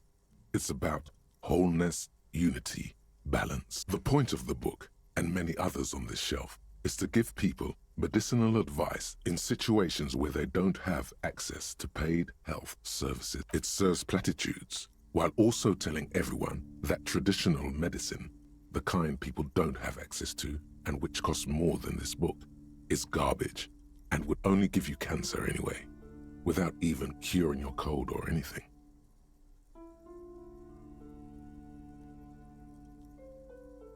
Wholeness, unity, balance. On the other hand, when it's up to your mind to heal yourself, then it's because of your mind. It's your own fault if you're ill.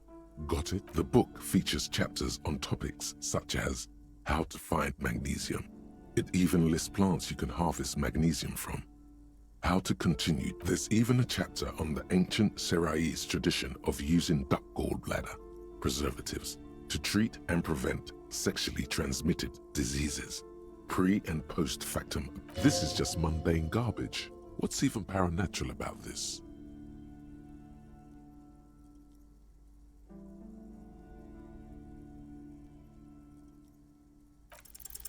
The throbbing in your head increases with every passing moment. Suddenly, as if out of nowhere, a small green book becomes apparent. The title of it reads, Medicinal Purposes of the Pearl.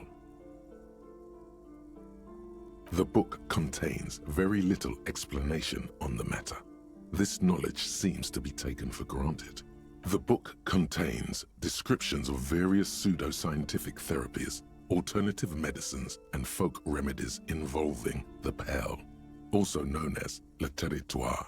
For example, it recommends vigorously swatting one's naked body with a venik or hand broom, made from the leafy twig. Even better if you can find someone else, preferably a large man dressed in nothing but a towel, to thrash you while you're spread naked and helpless on a cool slab.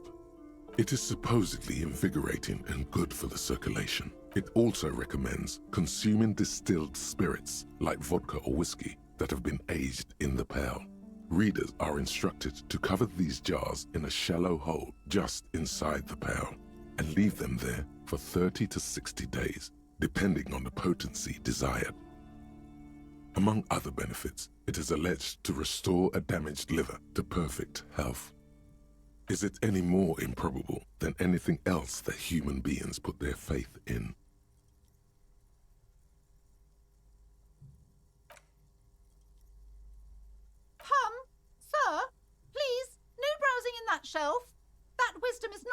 sorry. I can't have you end up, like, opening a police store next door and stealing my customers. Oh, no.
This is a wall on the side of an apartment building.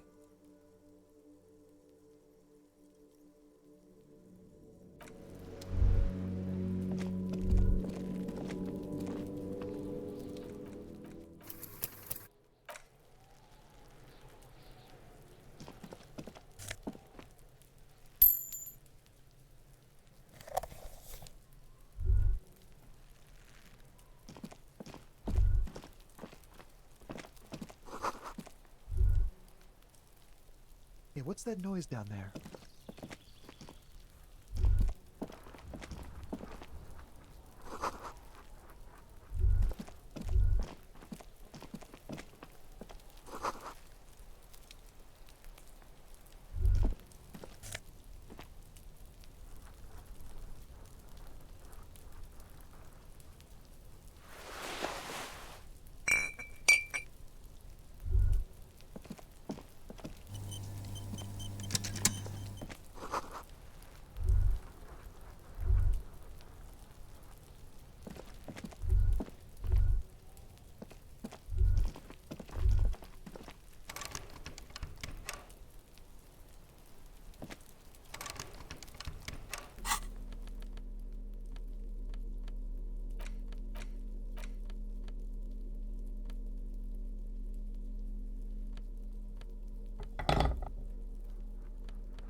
Can't get involved in There must be another way into the building.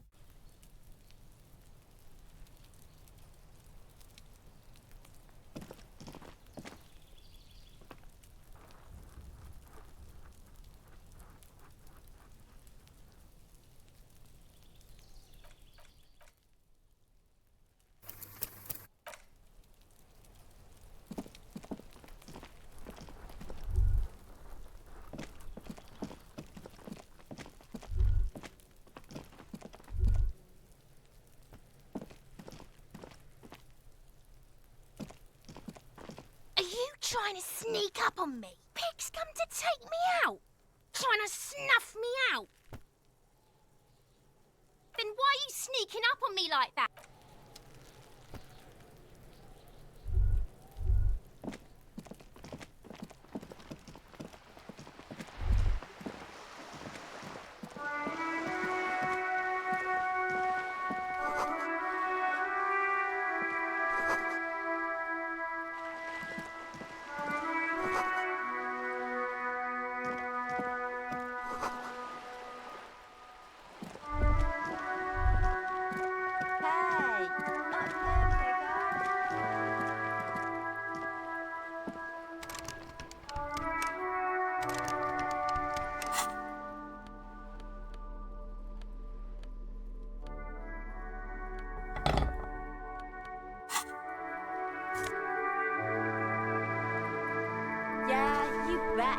walking.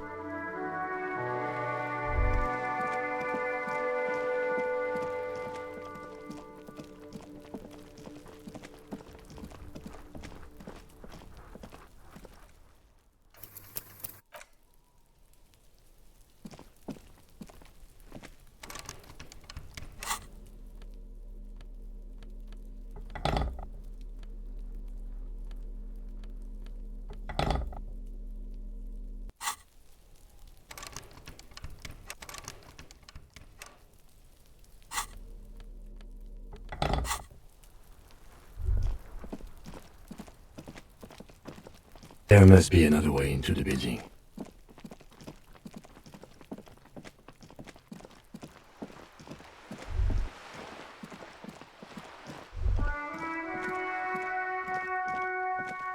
The streets will flow red once more, a great torrent rushing down Rue de Esperance.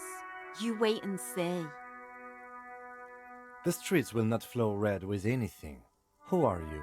I'm Cindy the fucking Skull. What else do you want to know? Date of birth, blood type, the last time I was tested for Hep C.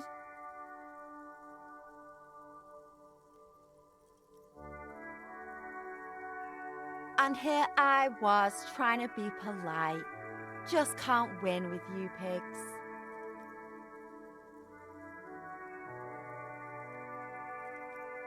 The lieutenant furrows his brow at another one of your eccentricisms.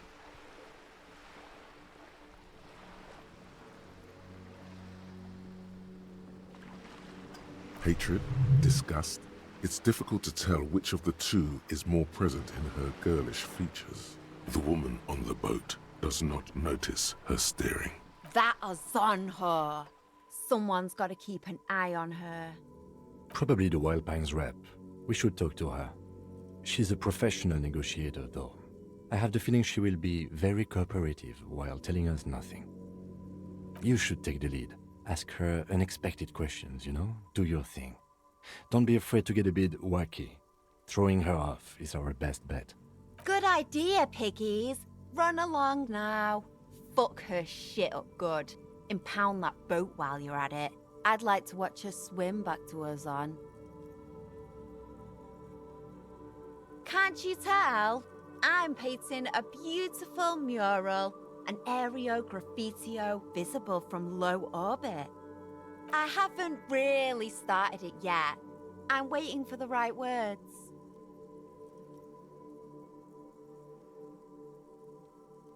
Have you ever tried your hand at graffitio? When faced with a blank wall, most people write unimaginative stuff, like pigs go home and Mono is here. We rarely see pigs round here, though. Just union cats. And my name's not Mona, so...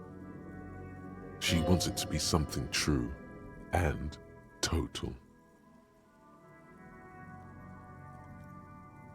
Yeah?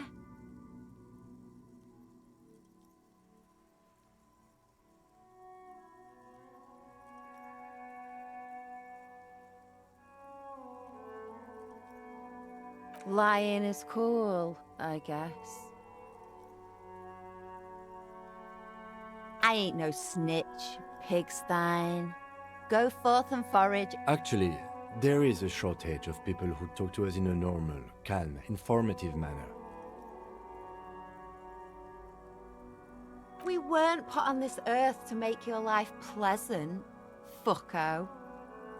Watch your back, ungulate. You've got eyes on you.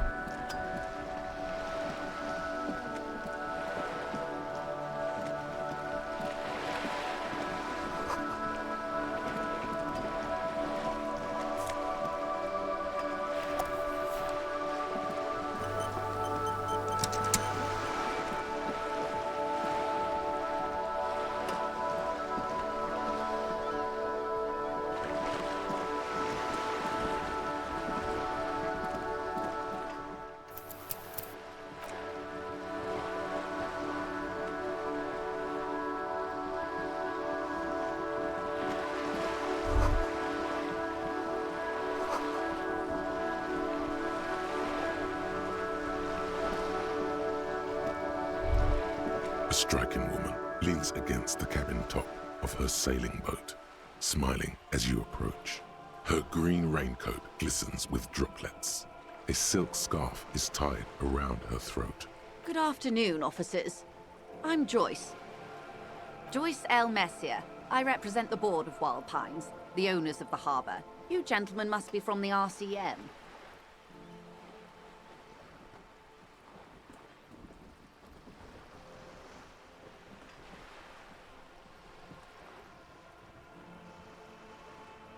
Peyton, my maiden name.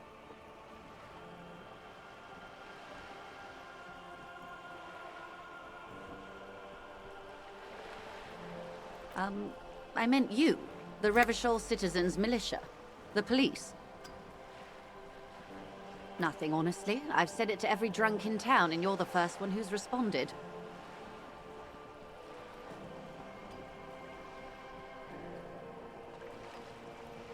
What is implied here? That you're a drunk?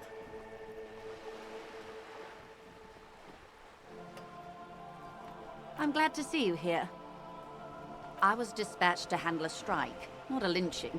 Anything I can do to assist the RCM in this matter? That is good to hear, madame. My colleague will take the lead on this interview.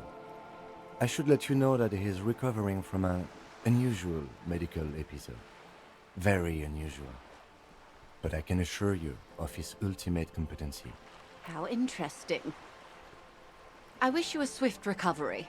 In the meanwhile, you have my full cooperation. It's hard to get a read on her precise disposition, but she appears helpful.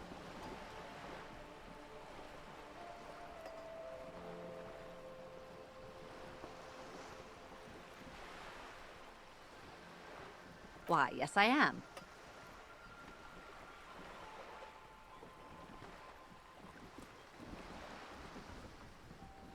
Of course there are. We're on an archipelago. How else are you supposed to get around? Yes, we are. We are on Le Caillou.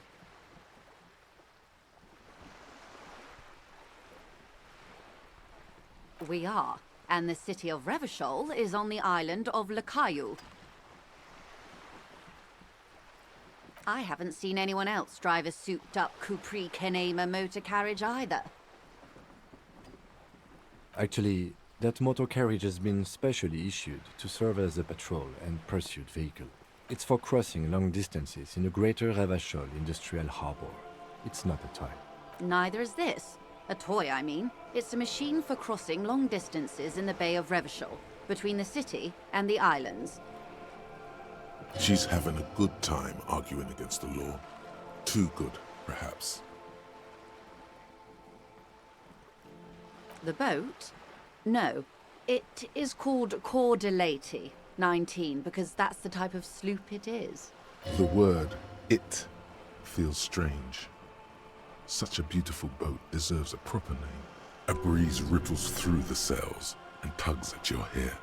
Below, the sleek, fish-like shape of the hull parts the water. Beneath that, a resounding darkness.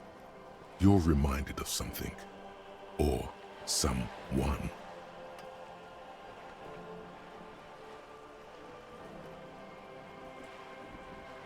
It's a pleasure craft. A 19-pacer. It also happens to be rated for Category 1 racing. Okay. How about Coeur de Leyte 19? Why? Because it was manufactured in Revachol East by a company called Coeur de Leyte, and its hull is 19 paces long.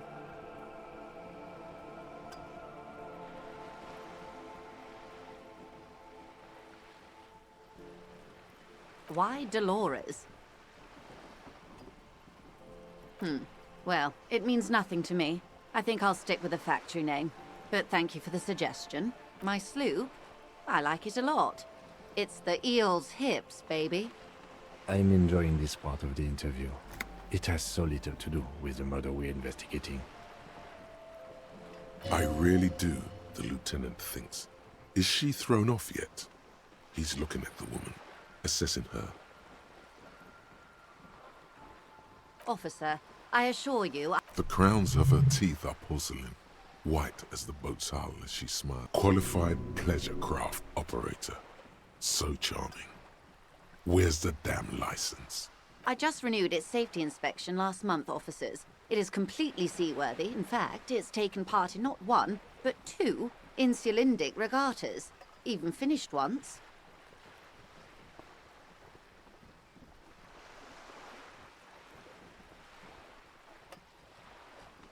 The other time, I would have finished the race were it not for an urgent work matter, much like the one I'm on now. Actually, you don't. The Wayfarer Act specifically denies the RCM the authority to demand anyone's operator license. It's a little-known fact among us law officials.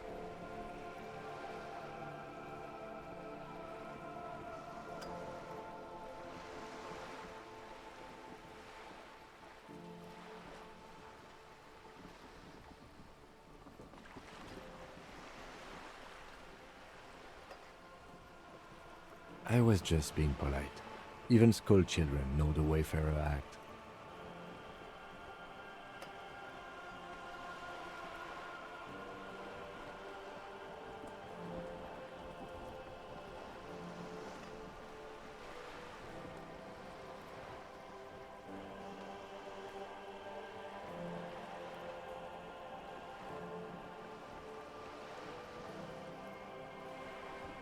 No need to politicize this. You may still ask for the lady's passport. You need to save face if you want her respect. Demand that passport.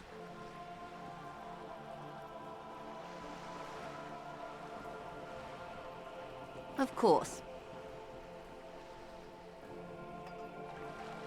The woman is silent, smiling while the waves lap against the hull. In your hand, under the plastic, a light blue passport saying, Republic of Vespa. The coat of arms has a lion and an ostrich. Seagent. The woman, born in the year 3 in the commune of Revachol, smiles at you. Face adorned with frown lines and crow's feet. The photo is recent. The name reads, Rejoice Leighton Messier.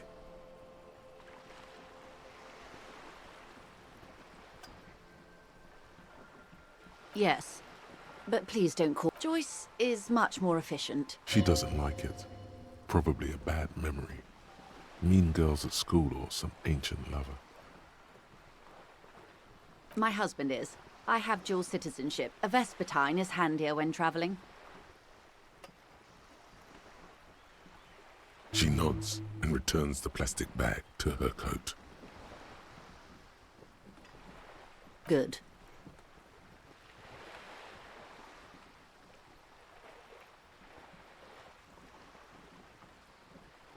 Of course, Detective.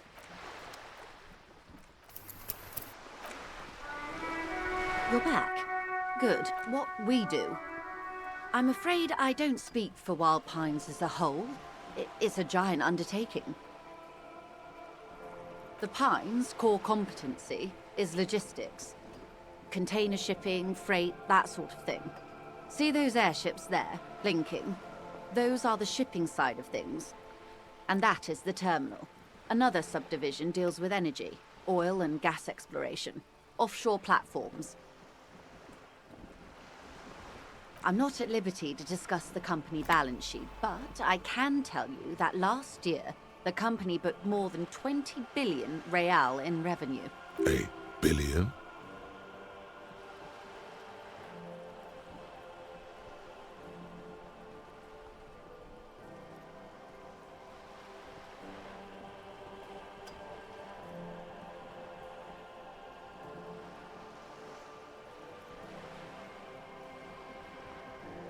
Yes, past a certain point, numbers begin to seem imaginary, but they are quite real for the 72,000 employees. A conglomerate the size of Wild Pines is like a shark.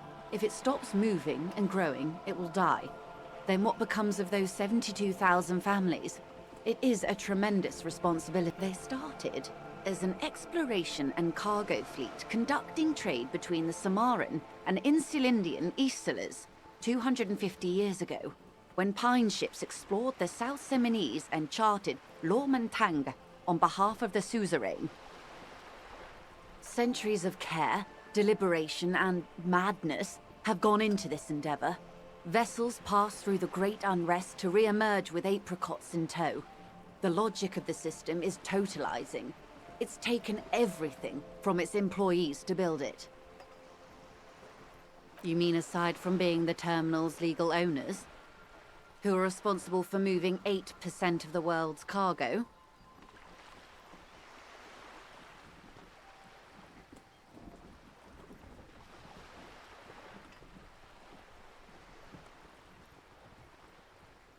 We built this district.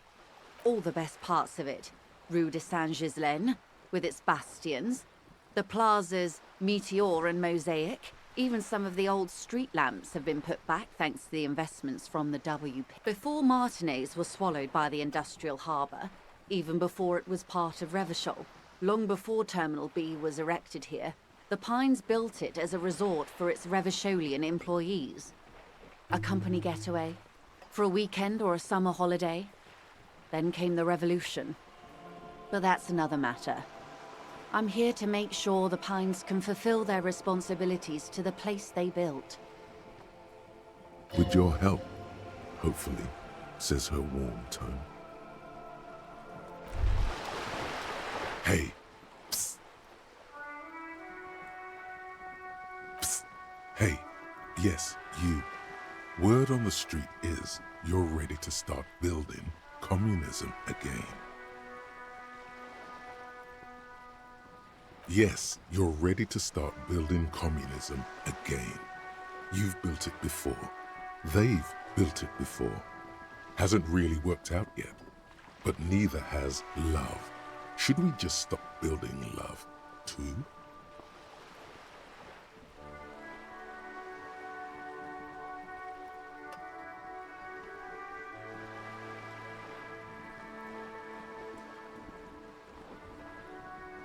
So, what about all that communism you've promised to build? Word on the street is you've woken up from 1,000 years of slumber, promising to erect a version of communism many times greater than any attempted before. Is that true? You keep saying things like, down with the bourgeoisie, eat the rich, sodomize the landowners, impale all people who have more than 25 real in their pocket, literally murder all human beings regardless of their political beliefs. That kind of stuff. Okay, not in so many words, but don't deny it. You're about to rip off that mask of social democracy and reveal the monstrous seven-eyed lamb of global communism that will devour and masticate mankind. Everyone can see that. So tell me, do you have any questions before we fire up the big communism builder? Or do we get right down to it?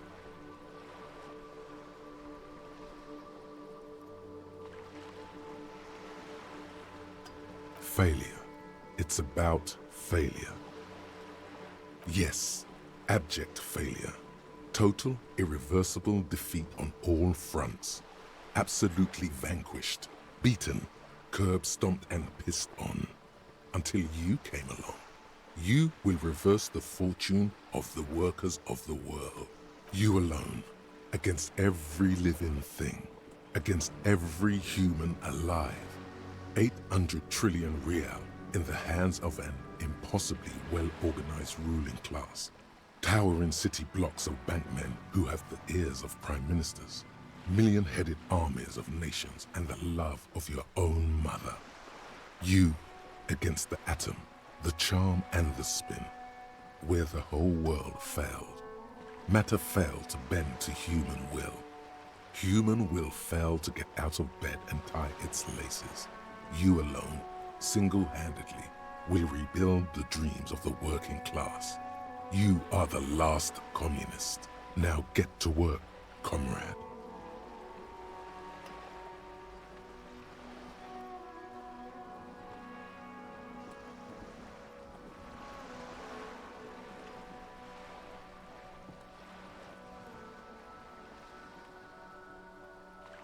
Very well. I guess no one will build communism then. Tell the working man it's over, unless anyone has objections. Did someone mention cocaine? Are we doing cocaine? No. I'm sure I heard someone say cocainism. Anyone? Anyone else? There's one.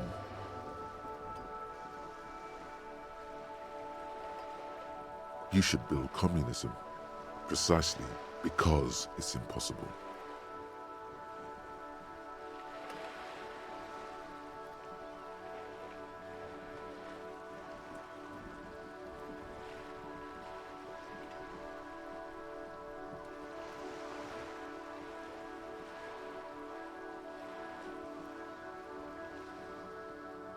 Oh yeah, get the firing squads and the animal wagons ready.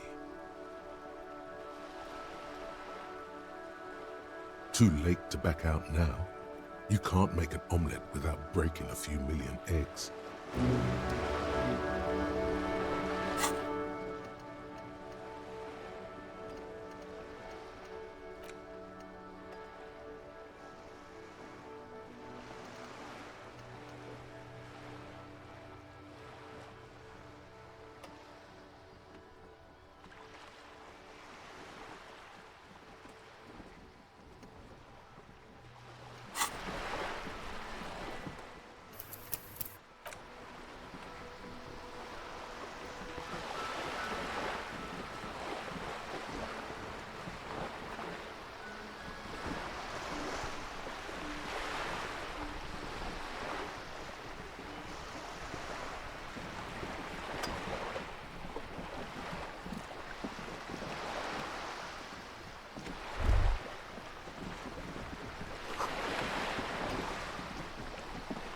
You're back. Good. What can I help you with? Everything. Right up to, but not including, trade secrets. First, you'd have to repeal the Emergencies Act of Trade in Aliments. That gives me the right to silence. It's quite the octopus.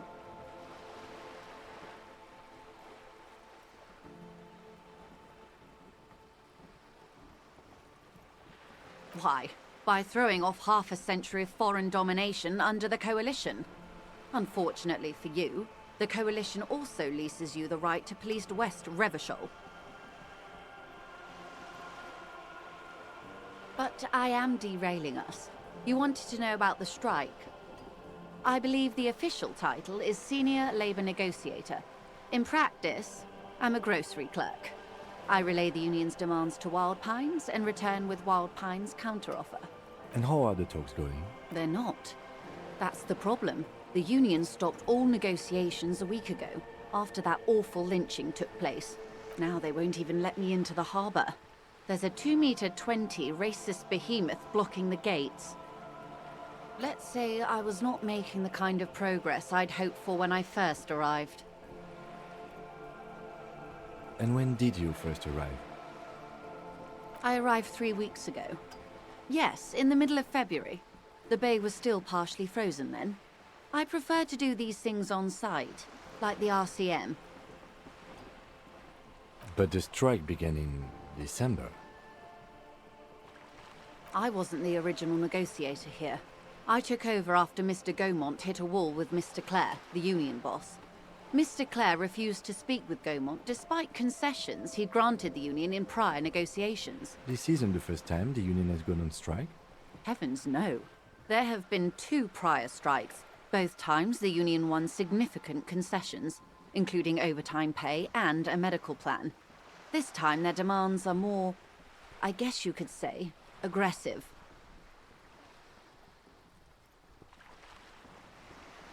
Mr. Clare told him to... how did he put it? Fuck off, midget. Gaumont is short of stature, you see.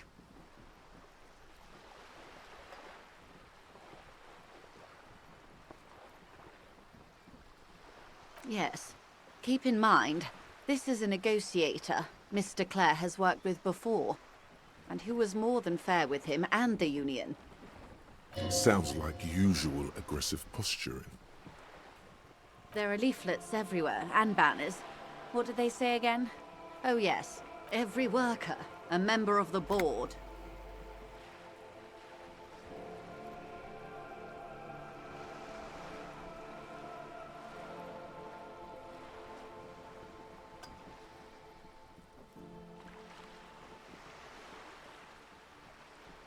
Fortunately, they explained it.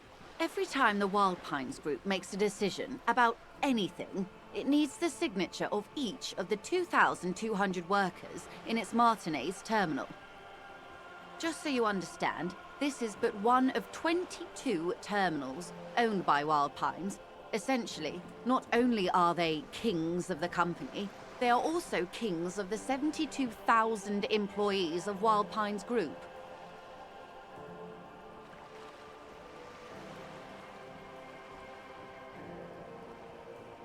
I'm not sure. Naturally, I assume that was just their opening position, a hard-nosed tactic with a side of mockery. But there's been no follow-up, just the same nonsensical slogan repeated over and over again. And now, people are getting lynched, I hear. Behind the whirling in rags. A disastrous situation if there ever was one. Excuse me, from whom did you hear about this lynching? I first heard it from the boyar at the gates. The one whose very name advertises his aversion to work. I think he said it was, "Call me mañana." This checks out.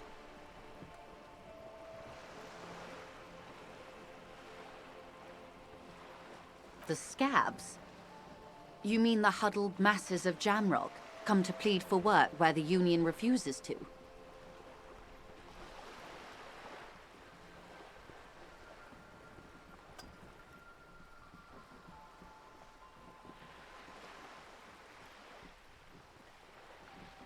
If they were organized by Wild Pines or its affiliates, then it would be a company secret. I could not share it with you.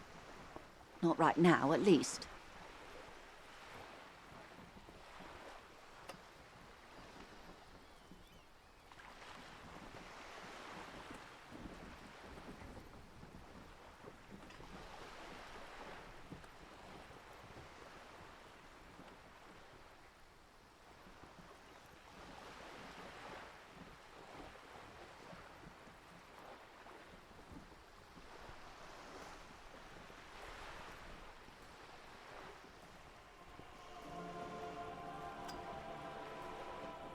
Everard Clare is a man of the utmost integrity. If you can say one thing about him, it's that he always puts the interests of the workers first. Of course not. Everard is fantastically corrupt. I imagine he has a thick, viscous goo where you and I have blood. He is the most corrupt individual I have ever seen, and I deal with men like him for a living. If there is anyone more venal, more irredeemably nepotistic, then it's his twin brother, Edgar.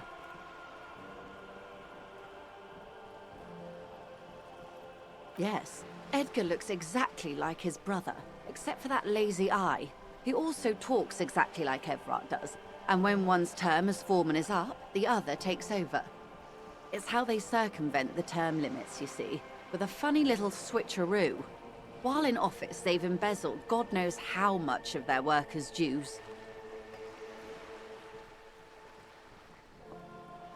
The Débardeurs Union was once a perfectly normal institution. 20 years ago, anyway. It must not have been easy to establish under the Emergency Act, but they did it. I can respect that. Organized labor at its best, as they say. Then something happened in the local chapter elections. The brothers Clare came and transformed it into a... how do you say? A mob. The Débardeurs are a crime syndicate. Sad as it may be, I suspect we'll be forced to cooperate with them.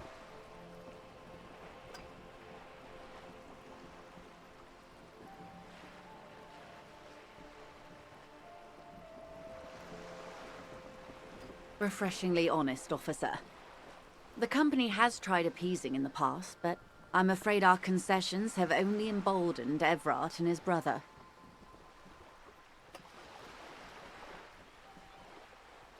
And your opinion, detective, if I may ask? I'm a curious and talkative person, you see. Would you say the Débardeurs Union is...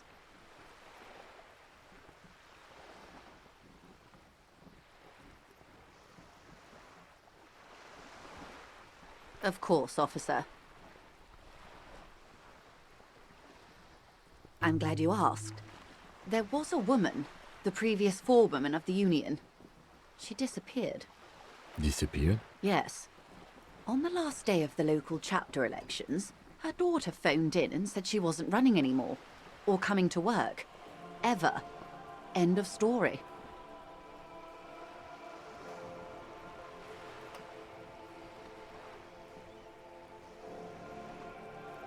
Downright haunting, if you ask me. The Wild Pines suspected foul play, but what could they do? It was a union matter.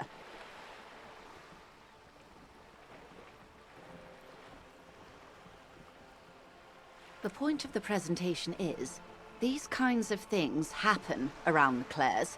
Watch out when you're dealing with him. Thank you for your concern, ma'am. We'll be just fine. Of course. How else can I help?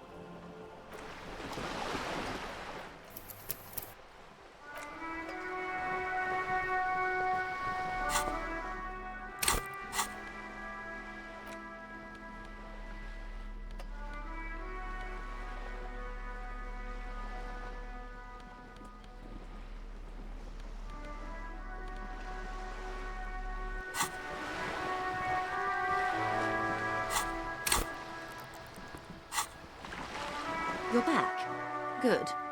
What can I help you with? Quite a few things, I'm afraid.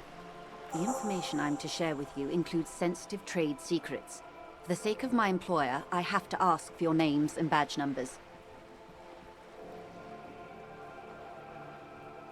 Of course, ma'am. We should have introduced ourselves. I am Lieutenant Kitsuragi from Precinct 57. And this is my colleague from Precinct 41. I'm afraid he doesn't have his badge at the moment. I hope mine will suffice. How curious. Why is that, Detective? Awkwardness washes over the conversation. The woman doesn't like this turn of events. I see. So, are you saying you lost your badge during the course of this episode?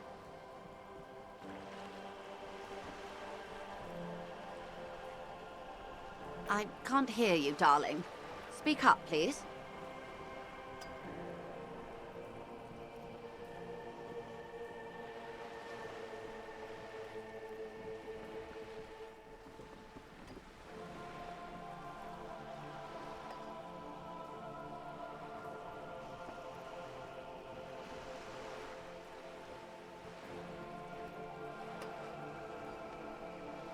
Oh dear.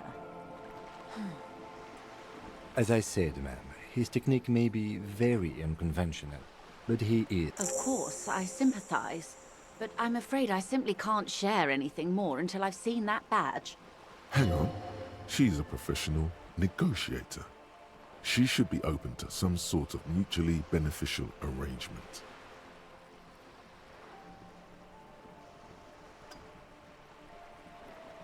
I mean, favors for favors. A dirty alliance of some sort.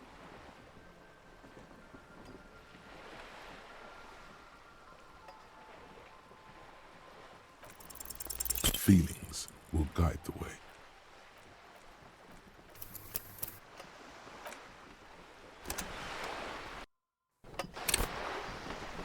You're back.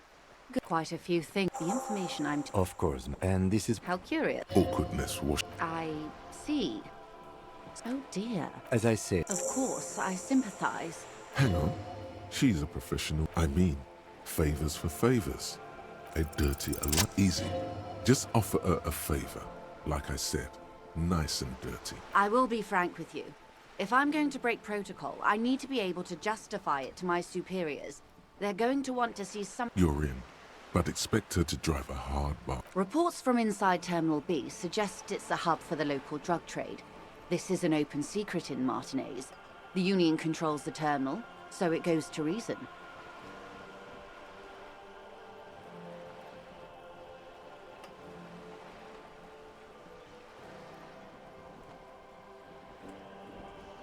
They're profiting from this trade. The company has tried looking into this matter before, to no avail.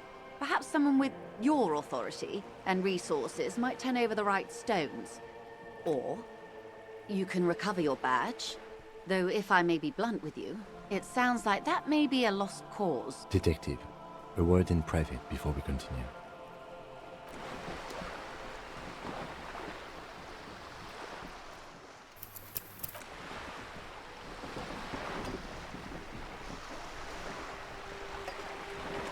This is not going quite as I hoped it would, Detective. Honestly, I was expecting you to use your unorthodox technique to keep her off balance, and you know, not volunteer us to be her henchman.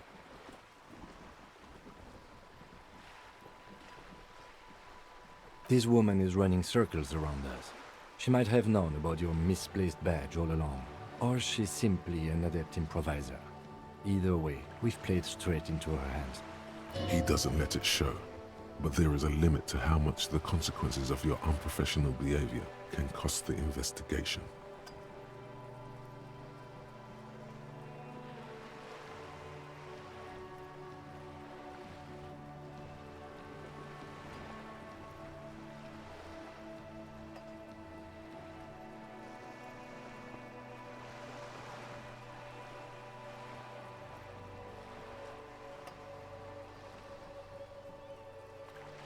No.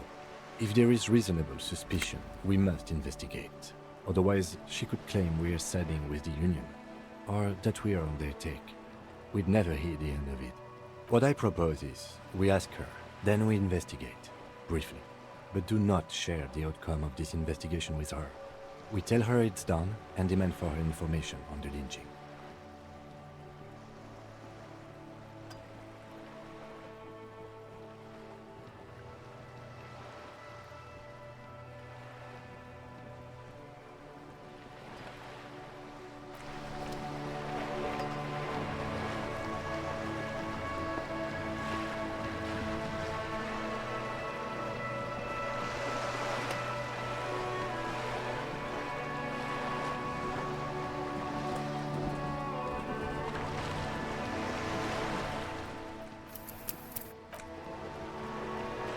You're back. Good. What can I help you with?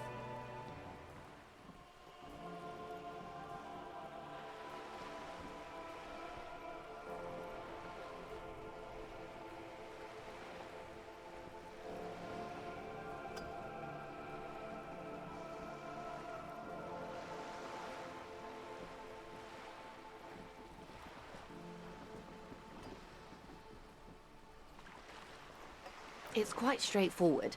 Someone is using Terminal B to smuggle raw ingredients from the Samar and Isola into Revachol with the Union's blessing. Wild Pines has suspected it for years. Ingredients for what? Meth and dextroamphetamine, GBL and various synthetic psychedelics.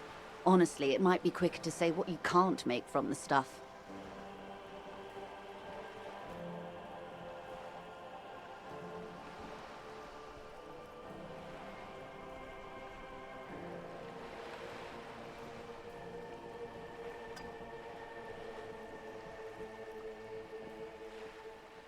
Yes. After they clear the terminal, we lose track.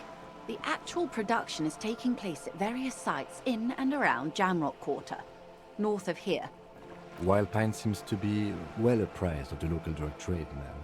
Do you mean to say the Union also produces the product? Sells drugs, I mean? We're in logistics. It's our business to know. And no. As far as the company knows, the Union does not produce it. They transport the ingredients for a cut. Yes, but you won't get anything out of Evrat and the Dock Workers Union. Still, every chain has its weak link. The lorries. Someone needs to move the ingredients from the harbour into the city. Once they reach Jamrock, they're distributed to a network of local manufacturers well beyond our grasp. But in transit, they are vulnerable. Perhaps you've noticed that a number of lorries are tangled in a traffic jam at the roundabout just now. Interview the drivers who are still hanging about. One of them might be waiting for a crucial shipment. I'll be explicit. If you find this driver, I will share company secrets with you. We did, on more than one occasion. Apparently, there's some sort of inter-precinct disagreement about whose jurisdiction this area... We know the company has launched its own probe into the union's alleged involvement. We also know it's come up empty. It's not just the RCM. No one's been able to find any hard evidence. Well, here's your chance, officers. No. We asked East Motor Track to raise the drawbridge. The road company is a partner of one of our subsidiaries. However,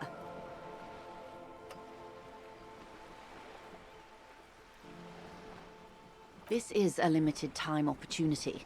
Once the complaint has been processed by the Trade Committee, they'll have no choice but to lower the drawbridge, and the operation will continue.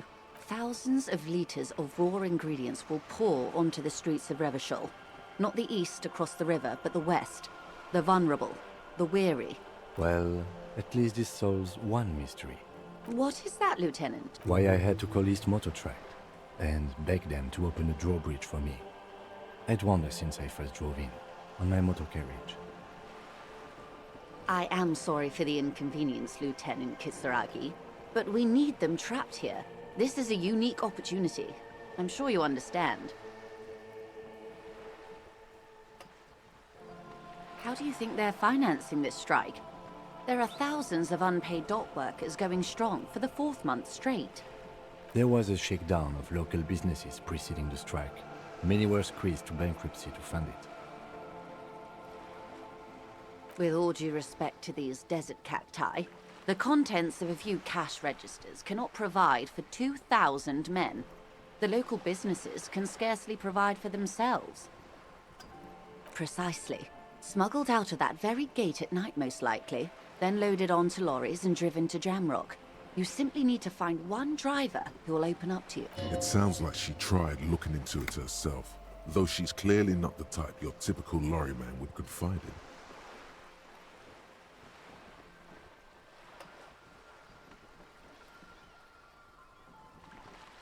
She simply nods.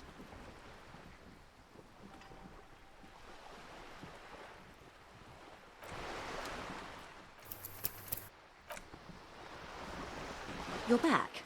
Good. The lorries are still stuck at the roundabout. If the police is asked, yes? Excellent. According to my reports, there are at least 3 lorry drivers lingering near the roundabout. It may come to nothing, or it may just blow the case wide open. I can keep the drawbridge up for a few more days at least. In the meantime, let me know if there's any other way I may be of assistance.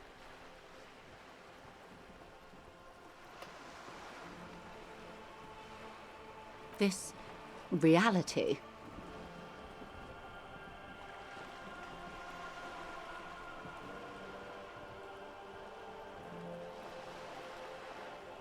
No, but please, a little context. We're not in such a hurry. Ah, yes, the episode. Sounds like an acute case of encephalopathy, now that I think of it. Don't be phased, madame. He functions perfectly well. He only needs a lowdown on all of reality. We may be here a while then. Ask away, officer. I'll help however I can.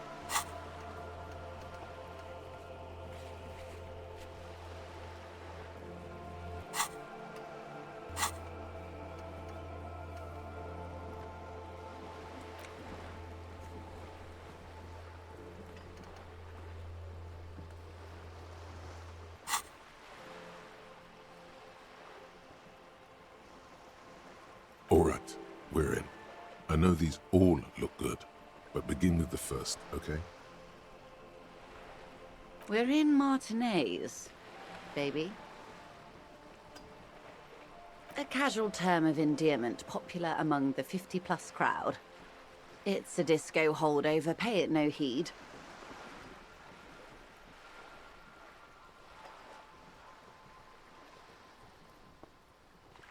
Martinez is a district of Revachol.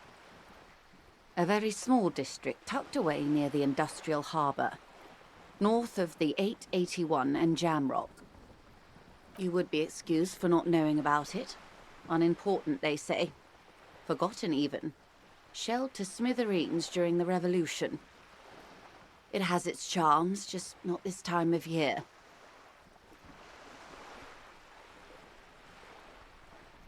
I'm not a good ambassador. I've only been here once before, as a teenager. Not a lot has changed. There are ruins, a terminal, fishing boats, reeds, boys with boxy shoulders. As I told you, Martinez used to be a province, a workers' resort before the city swallowed it and the artillery did its part. Now the reeds are the real star of the show here. The further down the coast, the wilder it gets.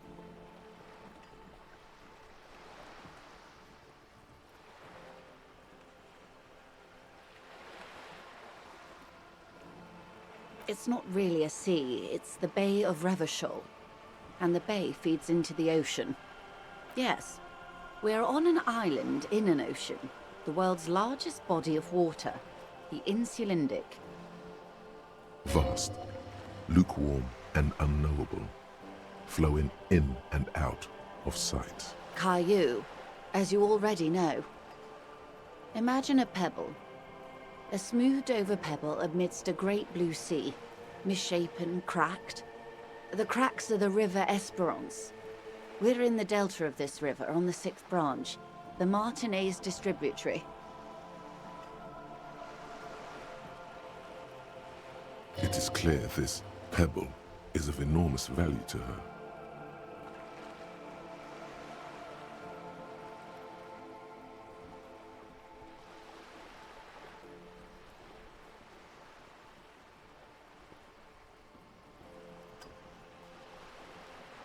Revachol? Revachol is what you call a city. The great kind. As if it's self-explanatory. Beyond patriotism. A fact. History detective.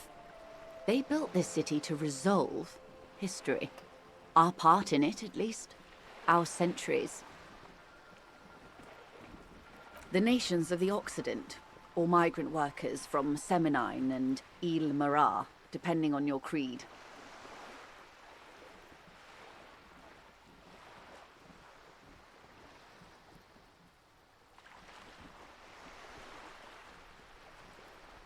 In the DeLorean century, 380 years ago, they say it's where the terrible questions of our time will be answered. The tensions are highest, the fault lines deepest. By that I mean conflicts. Ideological conflicts. The stuff of men. We are standing on a fertile, self-sufficient island able to sustain up to 200 million people in the middle of the Insulindic Ocean, the world's connective tissue. It's where the money is.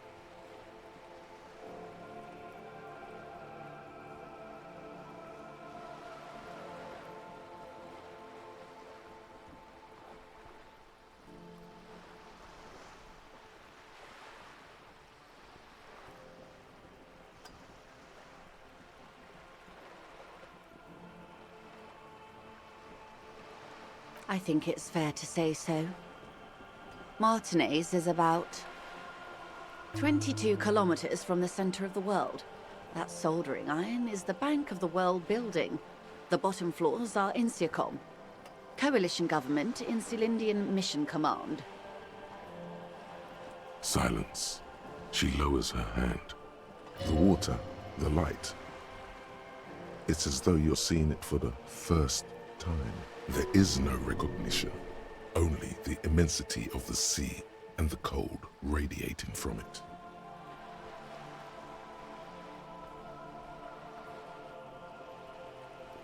We are where we are. I have no truer answer to give, unfortunately.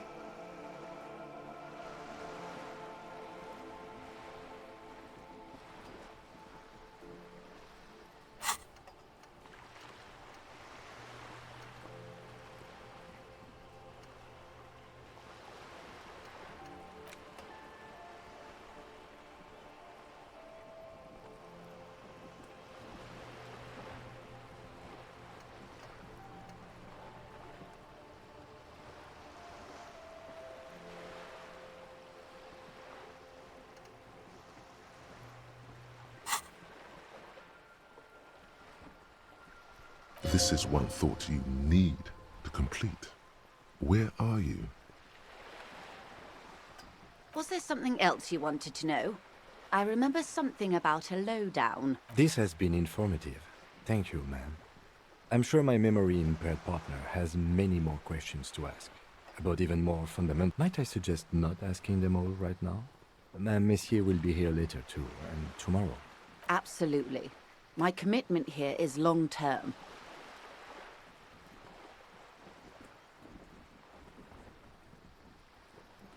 It's better not to eat all your candy at once.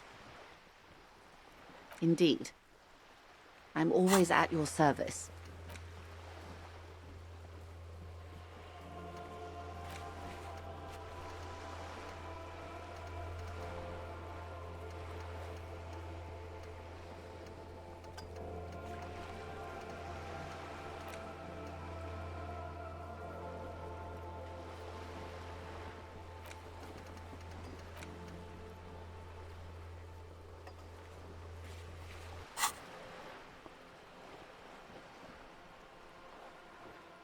Glad to have been of assistance. The little that I know. Anything?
You're back. Good. What can I help you with? More lessons in basic reality? My favorite part of the day. Go ahead, ask me anything.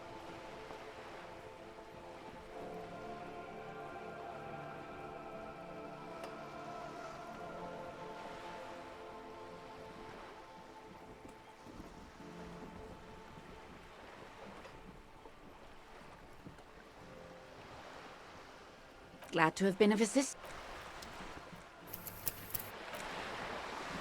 You're back. Good. What can I help? More lessons in basic reality? My favorite part. What I am not is a basic term of reality.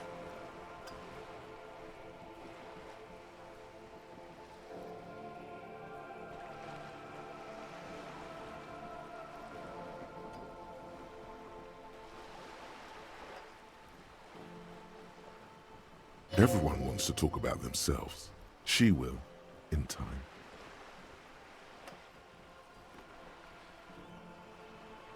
These are unimportant times, Detective. You and I were born after the dust had settled. 1,000th of a second too late. For the big time. The smile of a predator. No doubt what she's got in mind.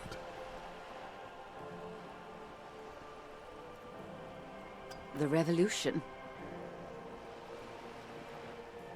It's quite easy. Every 100 years or so, our species gets together to decide what's next, who gets shot in the head, and who gets the mineral rights.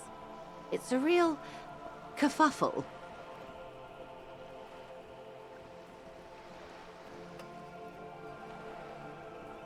Those would be the communists. Generally speaking, 40 million people got shot in the head during the World Revolution. But the communists, they all got shot in the head.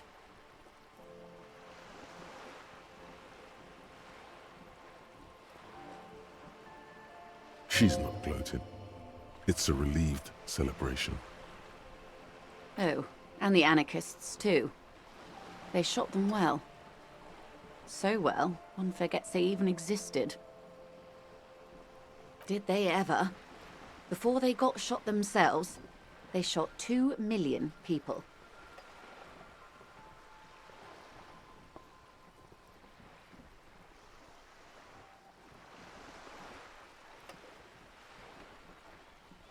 Yeah, it was a kerfuffle, all right. Yes, the Insulindian deluge, they call it.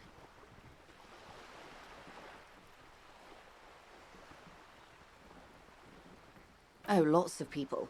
Even the king got shot in the head, or thrown beneath a horse, or drowned. Accounts differ. It was unceremonious. Just as well, he wasn't actually the king. Just the king's nephew. The real king abdicated and lived out a long and productive life as a venture capitalist in Grad.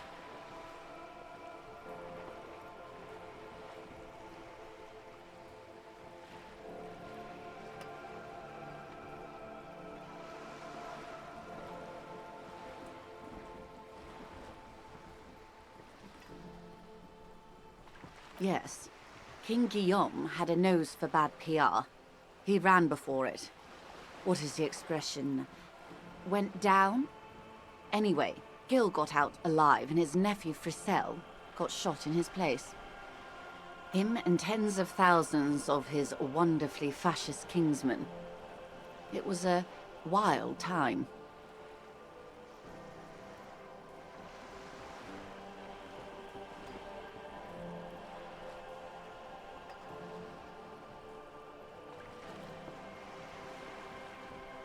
The liberals got the mineral rights.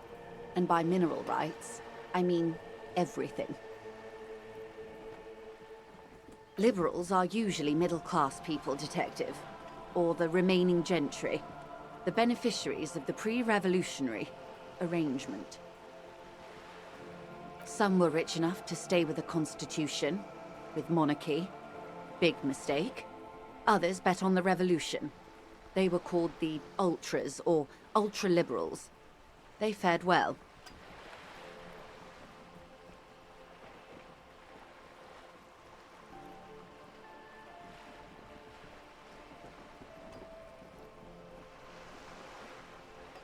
They didn't win so much as survive. We were the last ones standing when the war ended. Everyone else got shot in the head, remember? To foreign intervention, the Coalition. Those people really took the mineral rights. The Liberals took everything that wasn't nailed to the ground. The Coalition took the ground. The ocean, the laws, and the people. The Coalition of Nations, Grad, Mesk, Vesper, Messina, Oranje, and Sur-la-Clay, the armed center of the world. They landed here and ended the revolution. It was the moralist thing to do.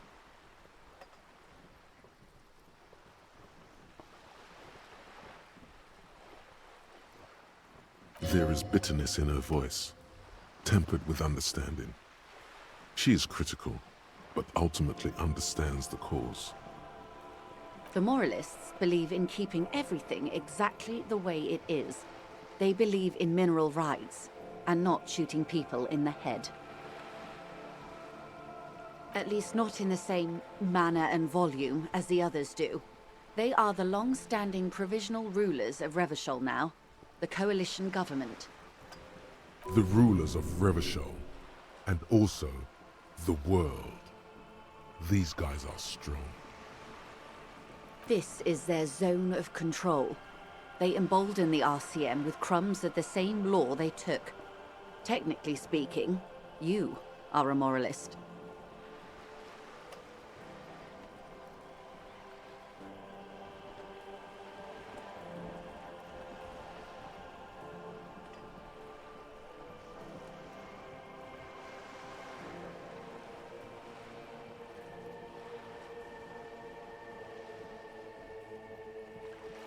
Of course. Not easy to be moderate about head shooting in your line of work.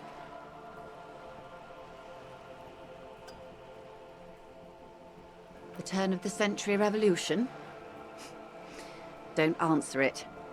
It's a trick question. The revolution began in '02 on the Isla of Grad, though by the end nearly the whole world had gotten involved. It wasn't a who, but a what. A pandemic of Zarat, a particularly virulent prion disease, which the authorities in Grad proved unable to contain. Then Mazov came along and overthrew the government. It made people overthrow their governments.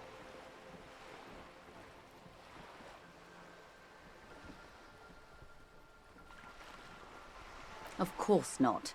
It was a highly infectious microorganism that destroyed brain tissue. The actual causes of the revolution were material. The pandemic only provided the spark. From Revachol and Grad? Not far. The world managed to cauterize itself.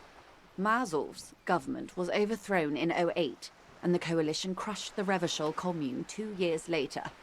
It was the end. Why?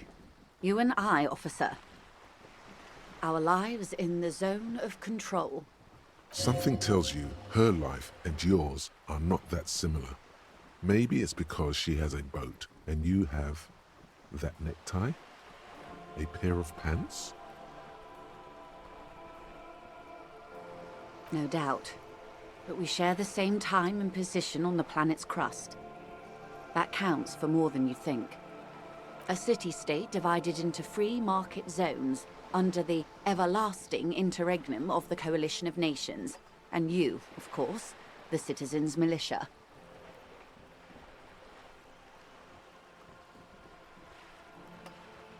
The clatter of typewriter keys fills the main hall of the reappropriated silk mill. Precinct 41. Chad Tilbrook presses enter. Outside, Officer Elfboy Williams slams the door of an armored motor carriage.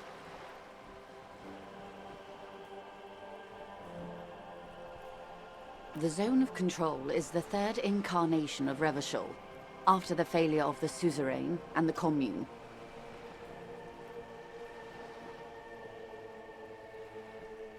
Modernity. They developed the marvels of the inter-estellary communication, telematic milieus, radiation, colored plastics. Meanwhile, in Revachol West, the aftermath continues for the 5th decade. 43 years. Hard to fathom, I know. The 20s saw a decade of urban war, west of the river leveled, offshore platforms in flames. Still, it's regarded as an improvement on what came before. 08 to 19 was simply hell.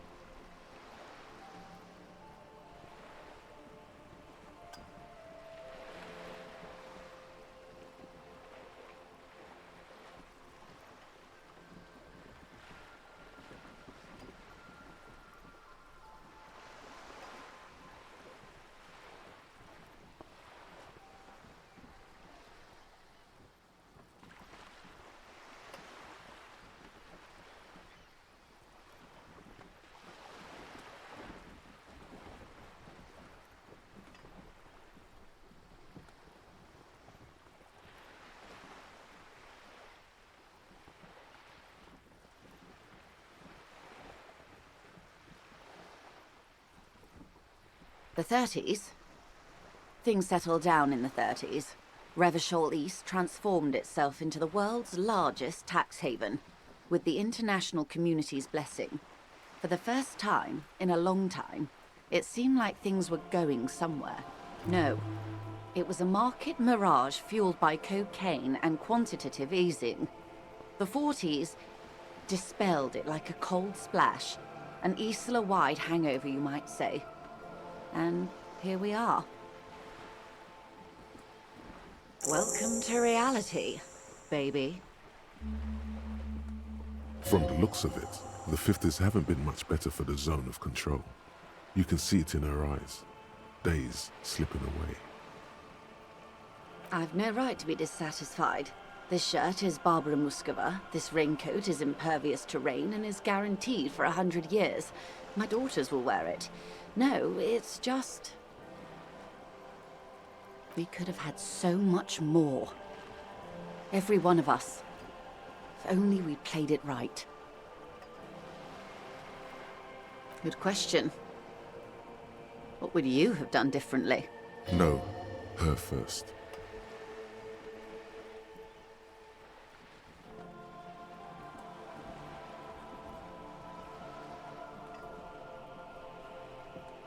And I asked you, past-less detective of the Citizens Militia, what insight has acute encephalopathy given to you?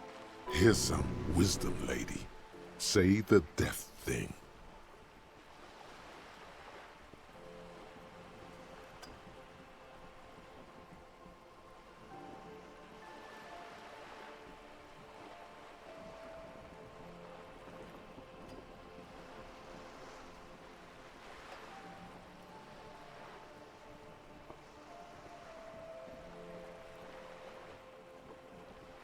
And you would have died, most likely. Not far from here. Maybe even right here, during the beachhead, defending the coast the day the Coalition took the city. The cold runs down your spine. She gestures toward the waters.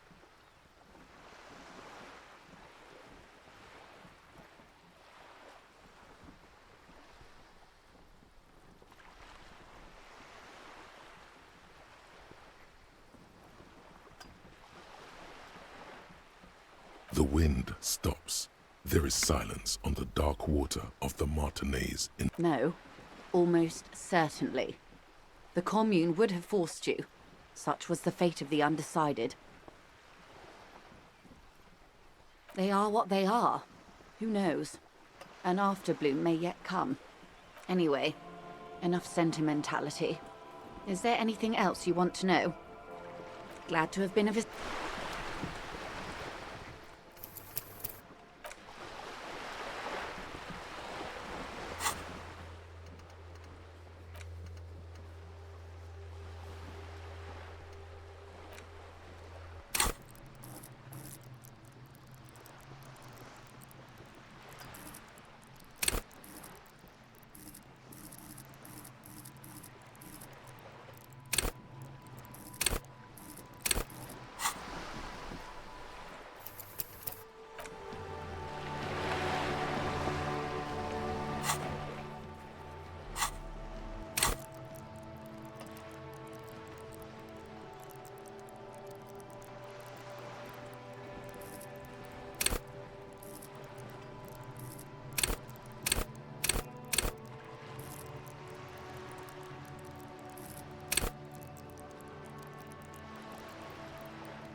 You're back.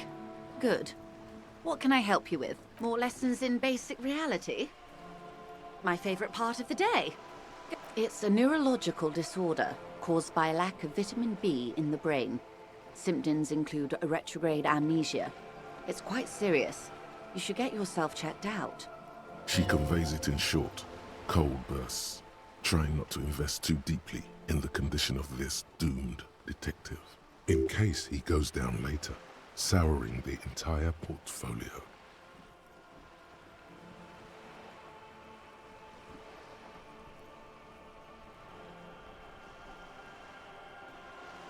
Well, it's either bariatric surgery or long-term alcohol use.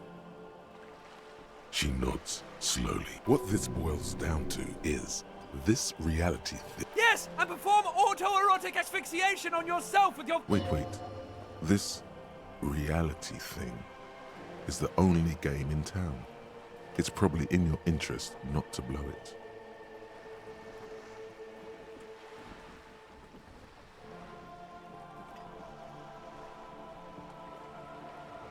She stares at you, head tilted to the side, with a slightly concerned look on her face.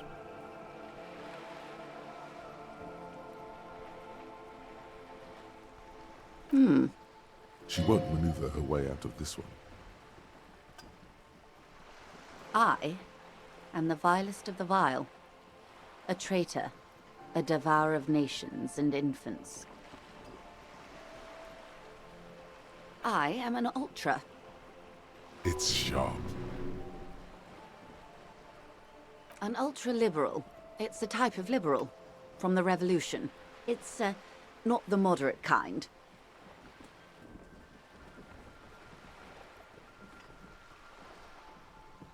Haven't you heard? I am a nether creature of the Forbidden Swamp. One of those who pushed the king under a shit wagon and betrayed the revolution. We surrendered the nation to financial colonists. No sane person identifies as an ultra anymore. Not in broad daylight. Tell me, now that I've uncoiled myself, are you repulsed? In her green eyes, you see a mixture of truth and self-satire. Decades of guilt and pride. Forgive her, but only because you like pearlescent teeth and those light green eyes.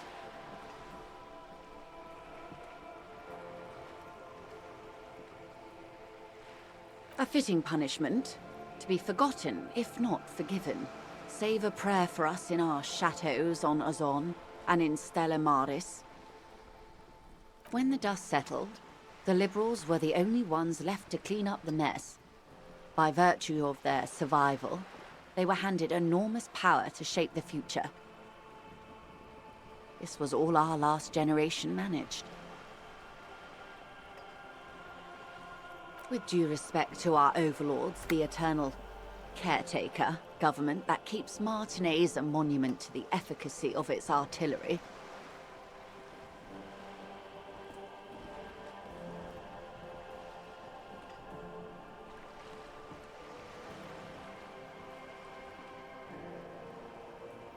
While a gentle wind sweeps the streets in the rebuilt east, light drizzle washing it clean, lights go up and motor carriages circulate the tracks. I would not have relinquished sovereignty to the Coalition.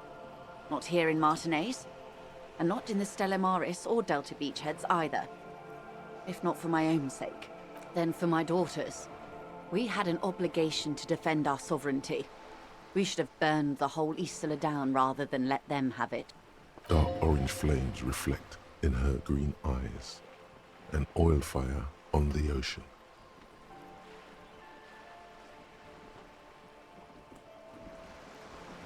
Yes. Whatever else I am, I'm also a mother. And a wife. Now, shall we return to reality?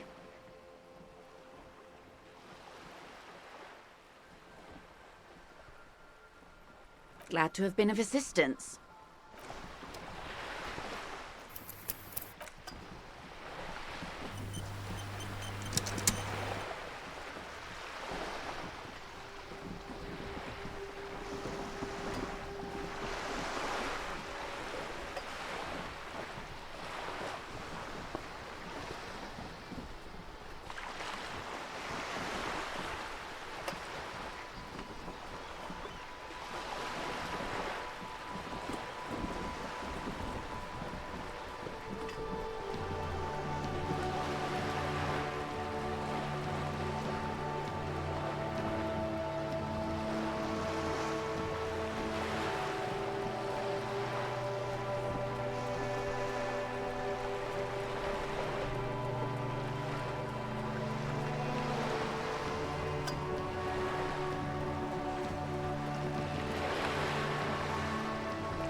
You're back. Good. What can I help you with? More lessons in basic reality? A bird? A sphenicid? A flightless bird of the polar regions?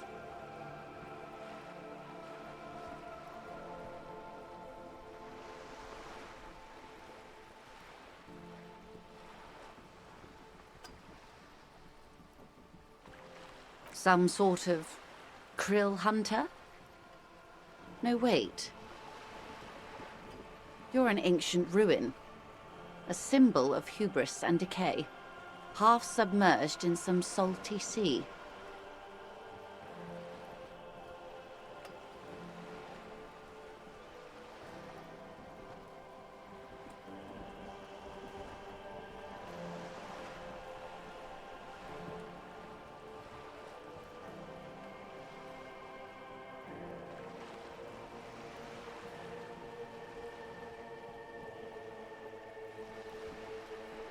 Of course you're not, my dear.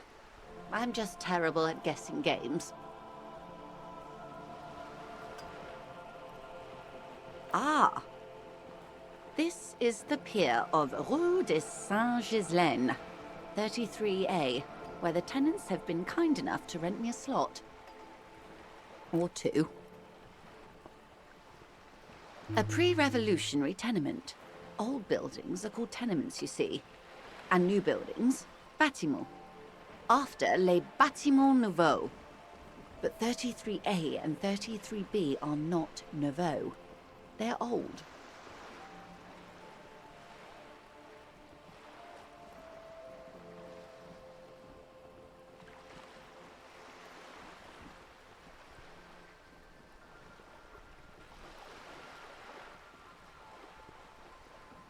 This one used to be 8 to 10 stories tall.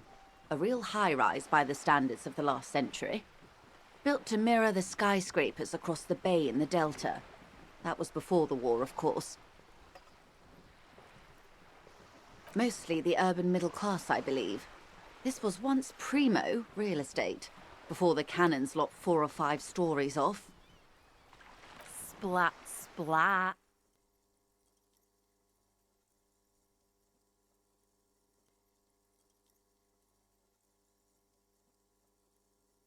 Wonderful.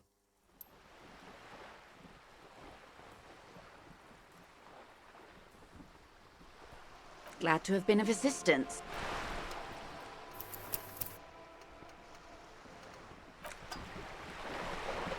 You're back. Good. What can I help you with? More lessons in basic reality? My favorite part of the day. Go ahead. The girl in the old lady rags. Looks like a sullen and rebellious member of a teen infraculture. Yes, you and I belong to the supraculture. We're common, the herd. The music on the radio, the food in the chain restaurant, those are all too popular for the girl in the old lady rags. She prefers a fantasy world, an infraculture with its own dress code and vernacular. It is an illusion, I'm afraid. There is no refuge from the supraculture.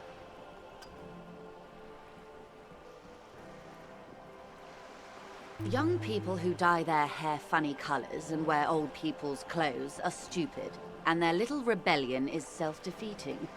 All right, what next?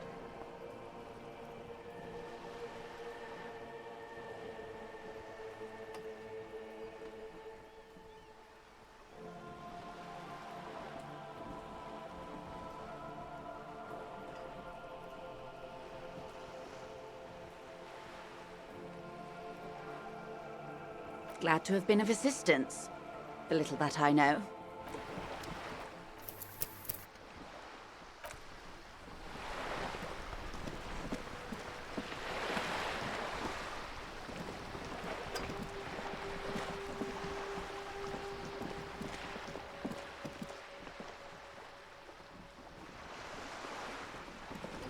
A sturdy metal door guards the southwest entrance to the apartment building. It's locked. The door rattles against your knuckles. but there's no response. The door rattles again, but this time you hear an... Stop banging on the door! I'm not letting any more strangers inside. Doesn't matter who I am. Now go on, get out of here. Ha! The police? Everyone knows the police don't come round here.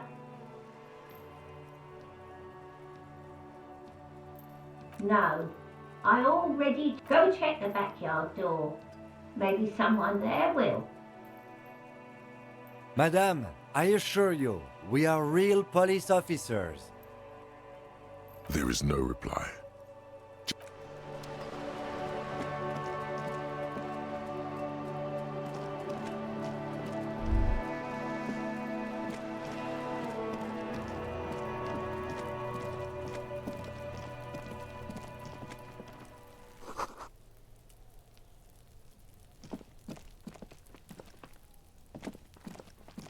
There must be another way into the building.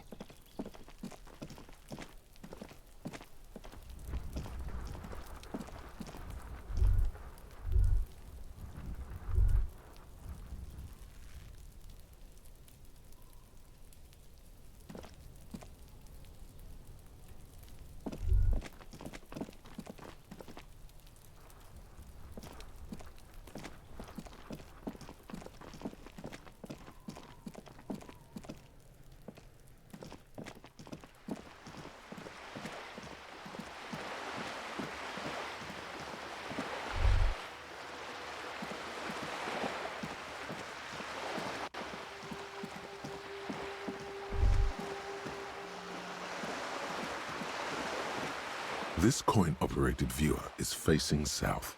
The instruction manual says to insert...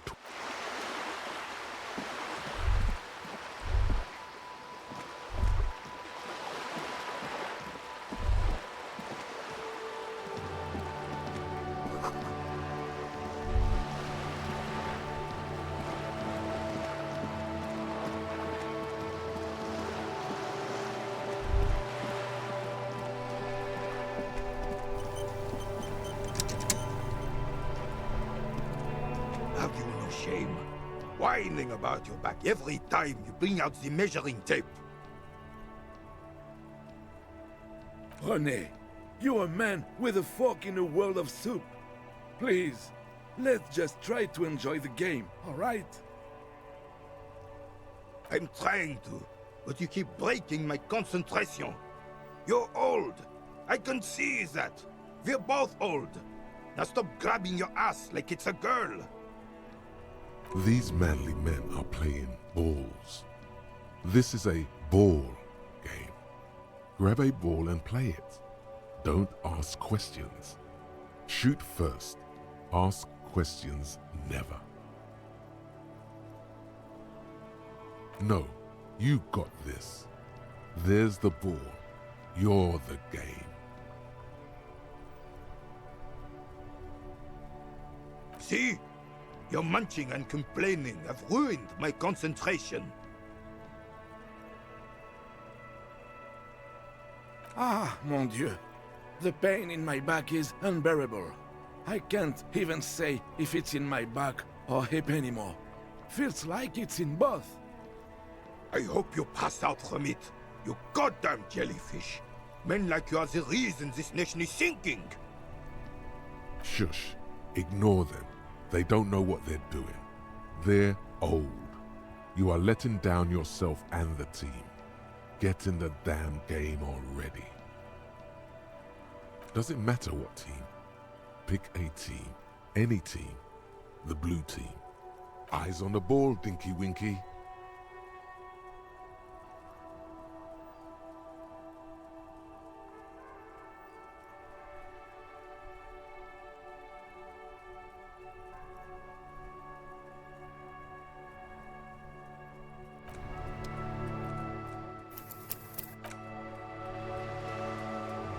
Can you please? René, you are the angriest man in the... Sure, officer. I am René Arnaud, and my specially abled partner here is...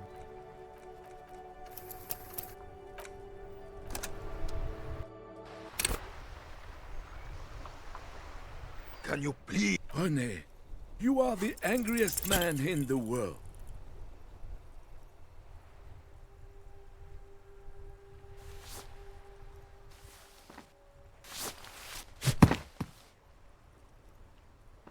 This felt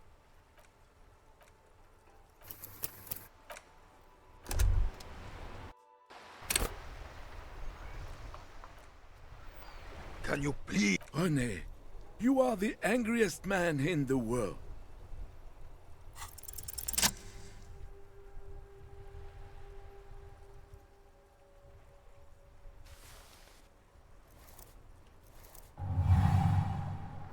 you are immediately surprised by the ball's lack of weight. No matter, you'll make it work. God, this is right. You feel the familiar tremble of excitement and adrenaline that precedes every victory. Time has frozen. The cold metal ball is surprisingly smooth against your neck. It has a pattern on it, probably a sponsored ball. Yours would only be covered with bumps of learning and scars of victory. Already your muscles are adjusting to the weight, the nervous system calibrating, until you and the ball have merged into a single entity. The man ball is ready. A chilly breeze ruffles your hair as you stand there, feet firmly planted. All sounds, smells, even the wind, everything fades until the only thing left is the union of man and ball. An embodiment of pure motion, a fine-tuned locomotor running at maximum efficiency. Behold the fear and confusion reflecting in the eyes of the two feeble geezers. They are in awe of your superiority. Some would still say you're a cop, but I guess we're beyond that now.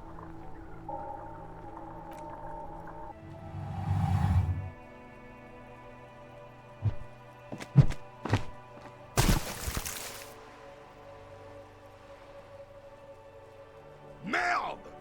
Bordel de merde! What the hell is your problem?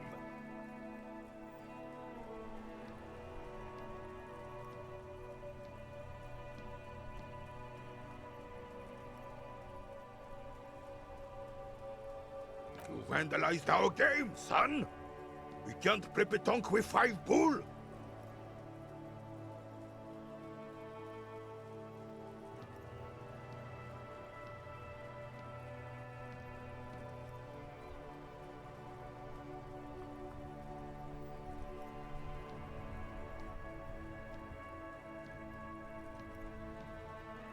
Well, it damn well isn't. It's pétanque. You ruined a pétanque game. We want our bull back. Take it easy, René. This is just a misunderstanding, isn't it, officer? No harm done. Of course there's harm done, you orange slug. You owe us a goddamn bull.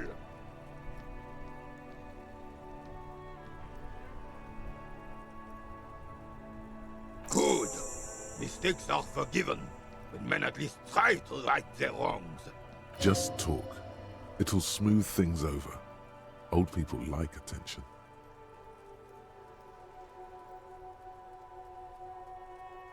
Yes. The terrain here provides an interesting variety to a familiar game.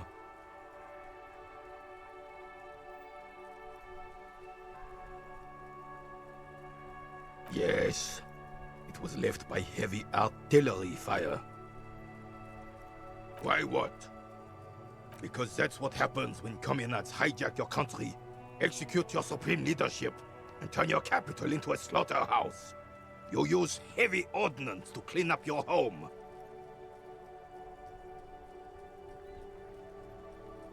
Commies, communists, socialists, anarchists, call them what you like. They just chose a name to feel special. Senseless sentimentality. Sadly, no. It was the foreigners who brought them to their knees. We fought valiantly. Too valiantly. So valiantly we got licked.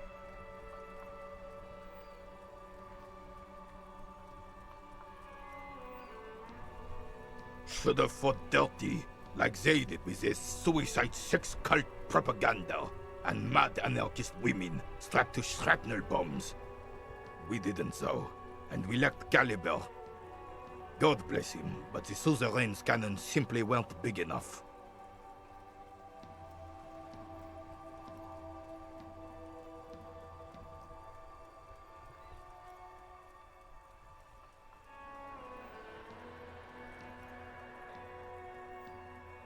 Because this place is a damn beachhead. Had to soften the commies up first. Yes, the military coordinated amphibious landing to take back Revachol.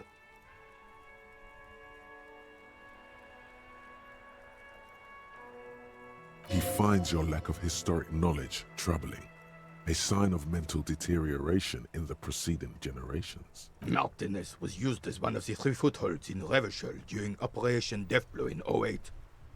The other 2 are off in Stella Maris and the Delta. This here is Blood Ground, where Coalition boots first made landfall and cleaned those rabid dogs out. Most likely, we're playing pétanque on their mangled corpses. Blood Ground. You got old René going there. Like he isn't hungry enough already. Don't get me wrong, officer. I hate those foreign dogs, but the enemy of my enemy and all that. They're the lesser evil.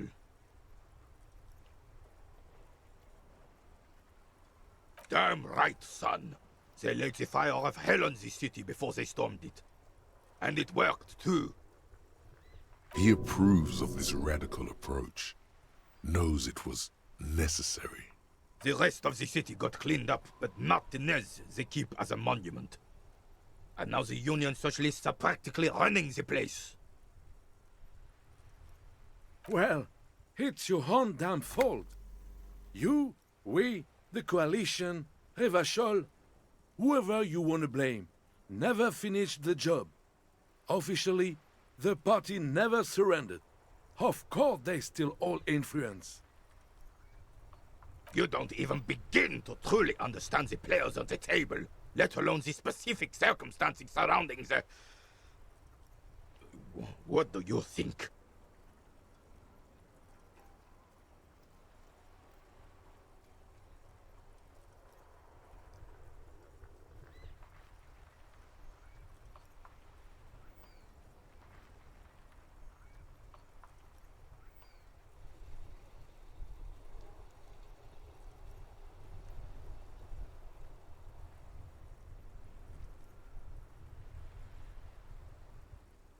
I'm just so damn sorry it had to be the Coalition.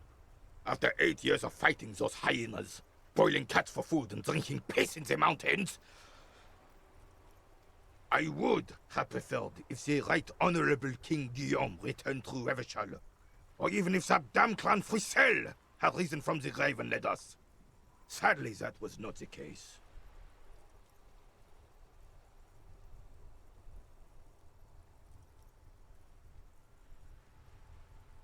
This royal failure weighs heavily on him.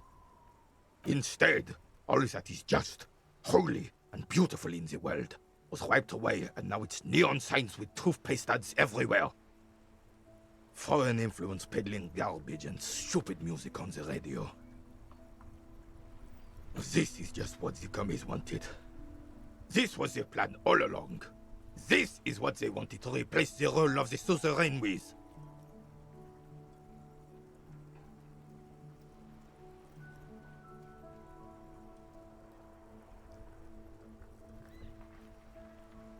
Damn Frissel. He was the king we couldn't protect. The Carabineers failed him, and the crown. He died in the hands of the Hyperlay, in a very public execution. A true king in both blood and mind led Revachol before Frissel. He would have been better, but the damn commies drove him into exile. The suzerain is the king! Has everyone forgotten already? They've forgotten already. Soon, they will forget everything. Him too. Then he chooses anger over melancholy. It's no use talking to you. You were still in Daddy's balls when it happened. When we took our last stand against the filth and rode the cavalry straight into gunfire.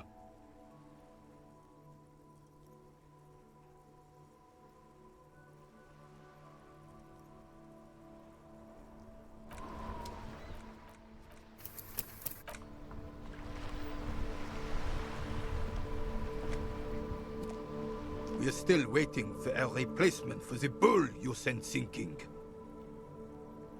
Unfortunately, I don't. Unlike most of the locals, I have no qualms about assisting law enforcement, but this affair has passed me by completely. In Martinez, the Union is the law, so can you really blame them? Cop is a pejorative term. I don't have a problem with policemen. On the contrary, I admire the effort to bring order to our streets. If I knew, I would not be afraid to tell you. I simply don't. I'm an old man, not a coward. The daily business of the riffraff no longer concerns me. This is a man with a lot of past, but little present, and almost no future.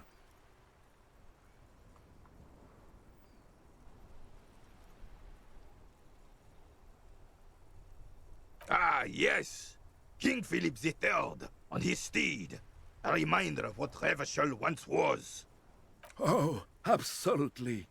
At the mercy of a cocaine-snorting tyrant who emptied the treasury so he could sleep on a bed of gold.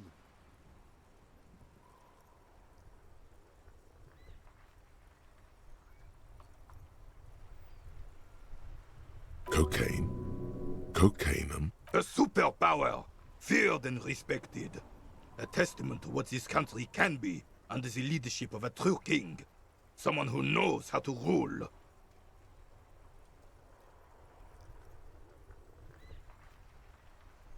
Decisively, without fear of offending the sensibilities of the frail and weak-minded among his subjects. This is something the insurgents never understood.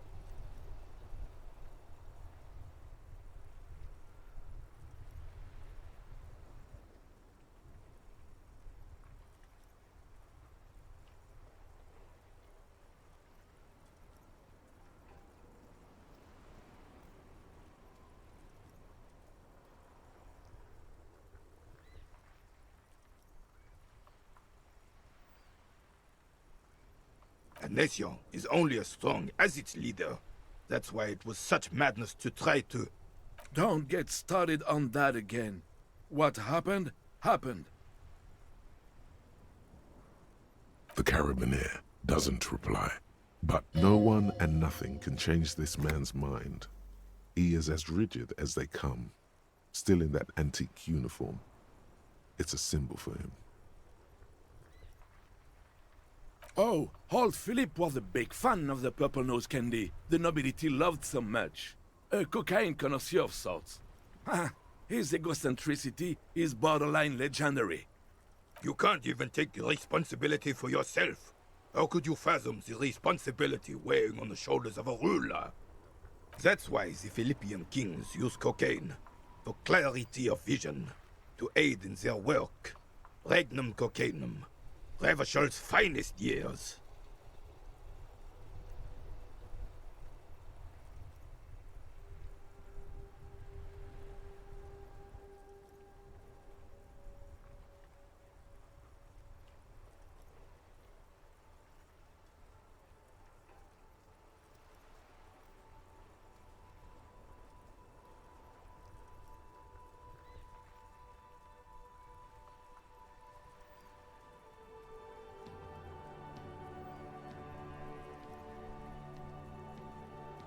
I'm satisfied with this explanation.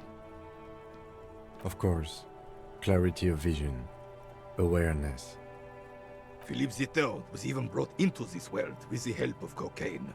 The court made him administer the dose to his mother when she was in labor, and it is well known that with the help of cocaine, only the purest, of course, he was able to connect with higher realms. Higher realms. Of course, it all makes sense.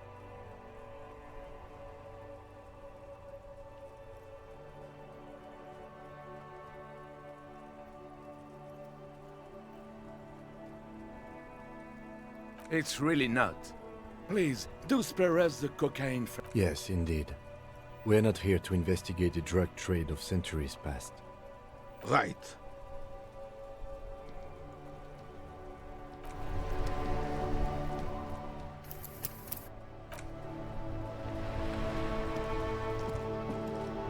I have really outdone myself. This is divine. Yes, that's what you need, Gaston. More padding on that fat ass of yours. I hope your heart gives out. René, it's a little pleasures. Life doesn't need to be a struggle. Hello, officer. How might I be of assistance on this fine day?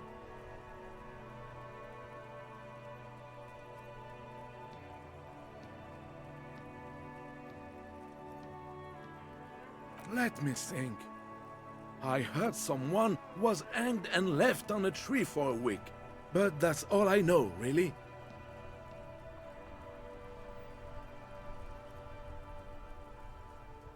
No, officers, I'm sorry. And I really would like to assist.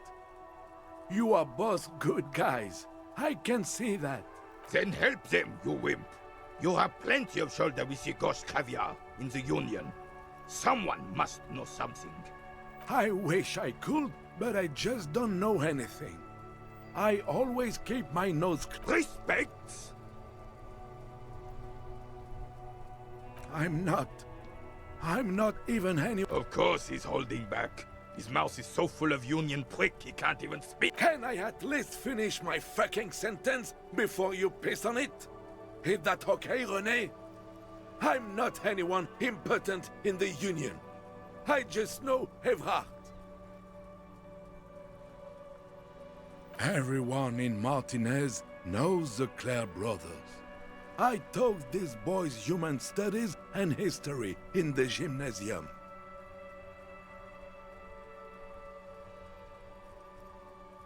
What do you know about history? You never witnessed history. Only heard about it years later, when it had already moved on. The old soldier mumbles something. Let's try not to get caught in a crossfire. Lest we leave riddled with bullet holes. This animosity is ancient. Oh, in many ways, yes. Like an honorary member. I attend meetings and parties, help with little things. Evrard, Edgar, and the older debarders all know me. Oh, yes. Not in the technical sense.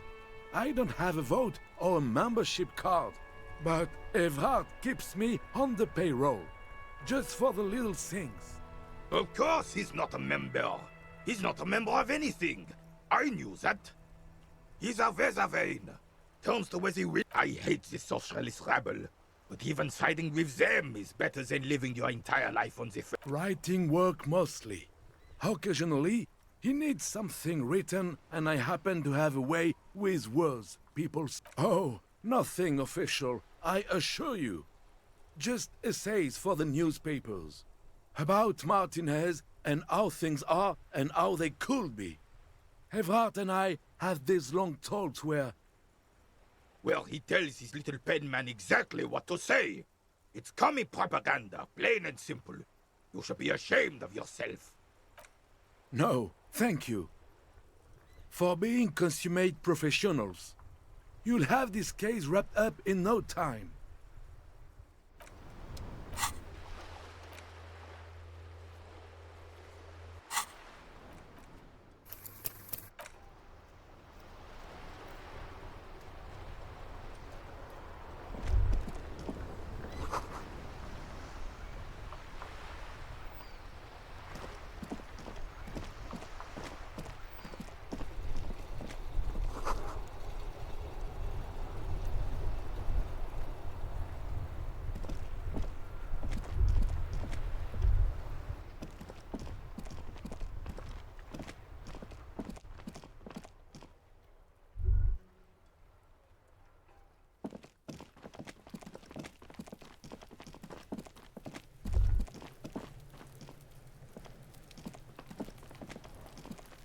There are several footprints in the mud, left by work boots, heavy workers' boots with reinforced toes and hobnails, all over the yard.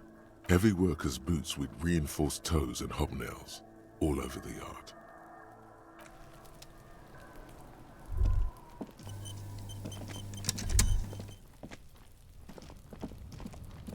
An inconspicuous pile of the roofing material, Eternite.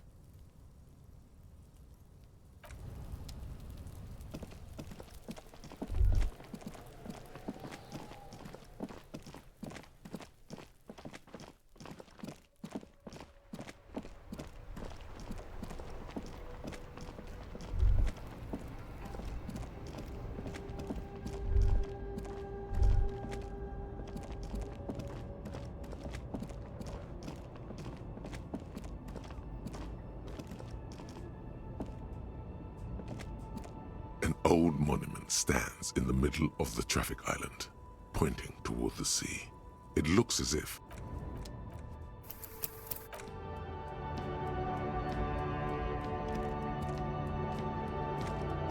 an old monument stands in the middle of the traffic. What did he do? Hide.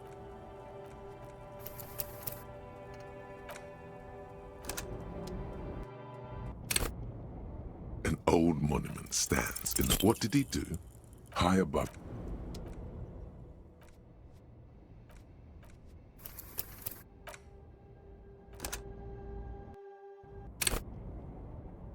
An old monument stands in the mid. Even by the standards of the Philippian kings, old sumptuous Philip was known for his profligacy.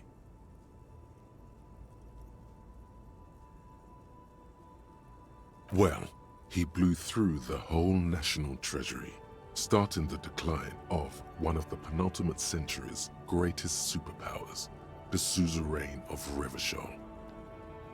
His own maladministration foreshadowed the fall of the monarchy during the anti-centennial revolution, an end to his family line and the monarchy on the Insulindian Isola.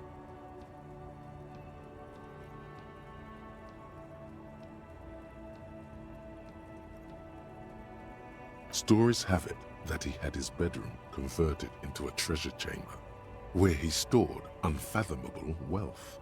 Krugerrands, bars of gold, ornate weaponry, armor, and various chalices. He called it the Sol Auron. It was obscene. There were whispers he slept on a huge pile of gold-dipped feathers, like some obese dragon, instead of a bed, like a normal person. The man certainly knew how to live.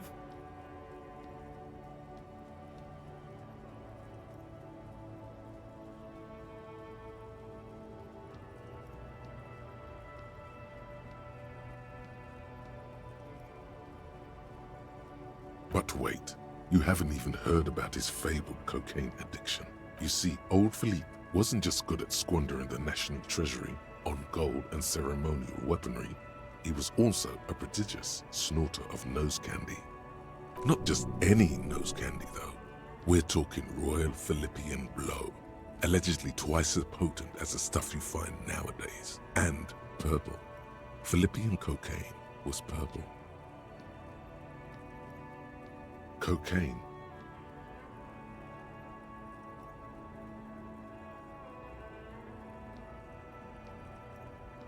His Majesty's courtiers said it helped him connect with the higher realms. That's what the revolutionaries said 150 years later, right before they emptied out the royal mausoleum and dumped His Majesty's mortal remains in the Insulindian Bay. Beneath the cold waters of the Insulindian Bay, thrown there by the revolutionaries after they cleaned out the royal mausoleum. A group of marble pleurons still surround the king's vandalized tomb. A deathly cold wind sweeps up candy wrappers and old newspapers. The original was blown apart by communards, then further damaged during the landing of the coalition's airships during the turn-of-the-century revolution, when Martinez was leveled. Some years ago, a group of liberal, artistically inclined individuals, designers mostly, thought it would be ironic to restore the statue of the most wasteful ruler of Revachol in the poorest part of the city. The statue is supposed to capture the moment it was blown apart, like an instant frozen in time, a rare butterfly trapped in amber, floating on a sea of shit.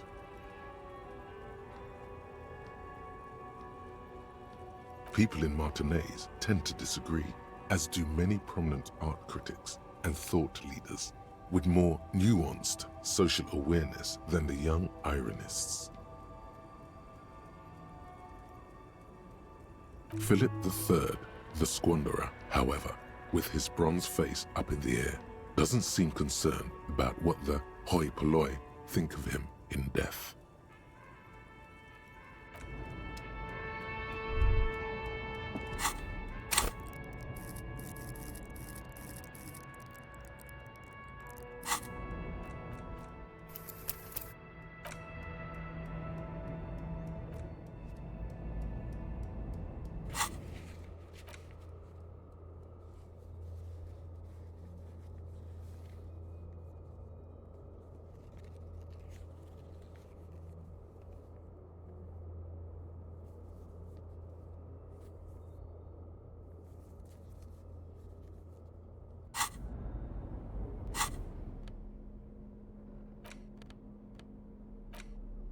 It's the ledger you found in the trash, a cabbage of papers hanging from the board, with the permeables drawer inside.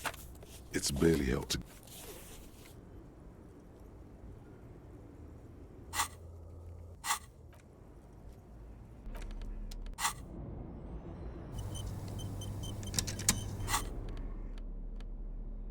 It's the ledger you found in the trash, a cabbage of papers. It's proving to be harder than expected. You just don't have the intellectual...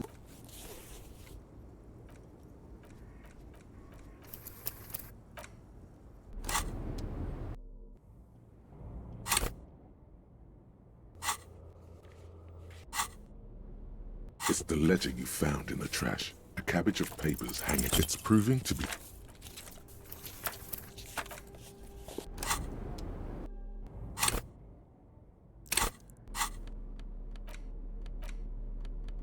It's the ledger you found in the trash. It's proving to be...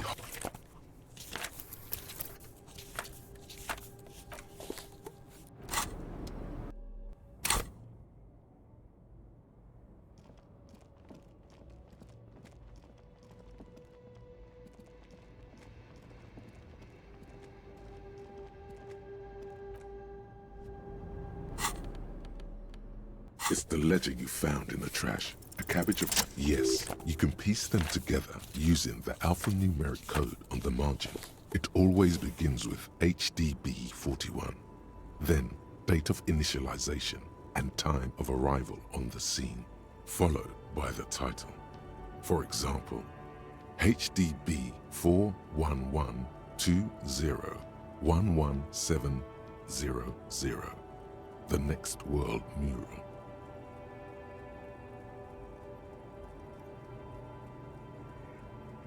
Why, yes, your precinct number is 41. Every last alphanumeric in the files begins with it. And these are your case files. It's safe to say HDB are your initials.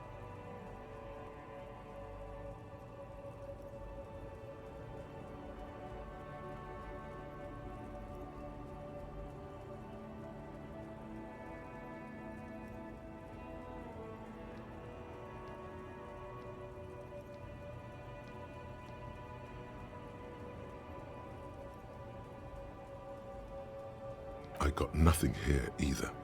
Logic really isn't the best faculty to have this conversation with, but it's the one you got. So sorry. Yeah, we're staying out of this business for now. HDB is bad news from yesteryear. It's shit, honcho. It takes about half an hour to piece one together, using the system you've devised. Where do you want to start?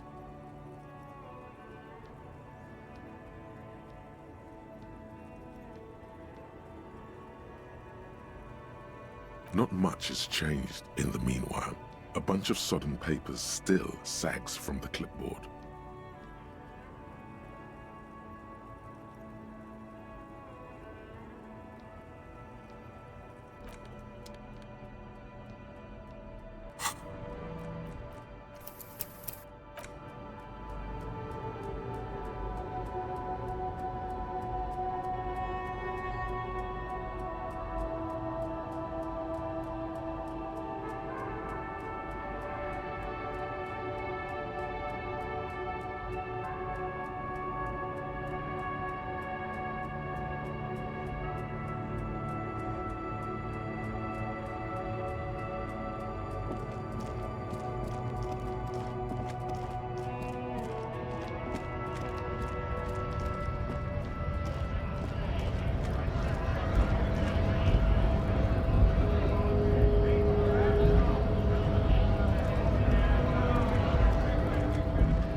Now it's turning into a kind of a snow limbo, man. What's on your mind?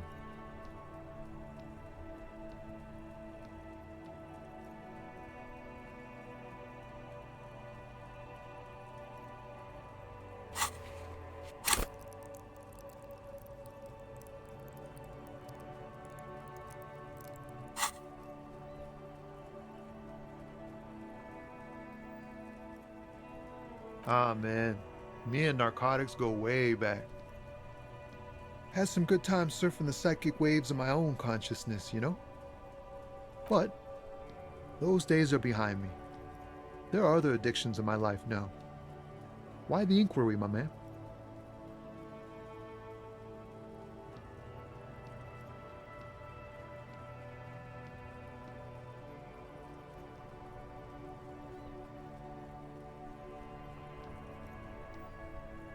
Hey, man, that's serious criminal talk.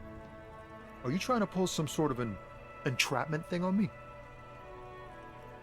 Entrapment is where a law officer gets a person to commit a criminal offense they otherwise wouldn't commit, often through some trickery or fraud.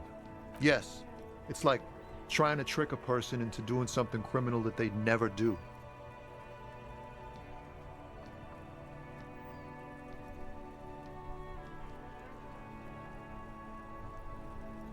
So you do realize entrapment doesn't work if you announce you're going to do it in advance? So much for subtlety. Better get straight to the point. We have a credible lead, sir. Someone on this roundabout is waiting for a bulk shipment from the harbor to load it on their lorry and drive it to Jamrock.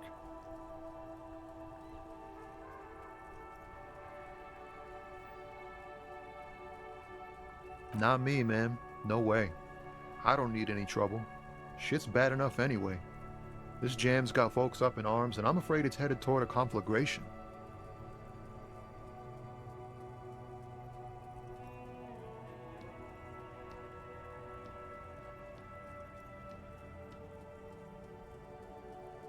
Look, man, I try to stay away from the criminal underbelly of Revachol. I'm a guest here. You really need to find another man to probe with those questions. Ah, man. But those days are behind me.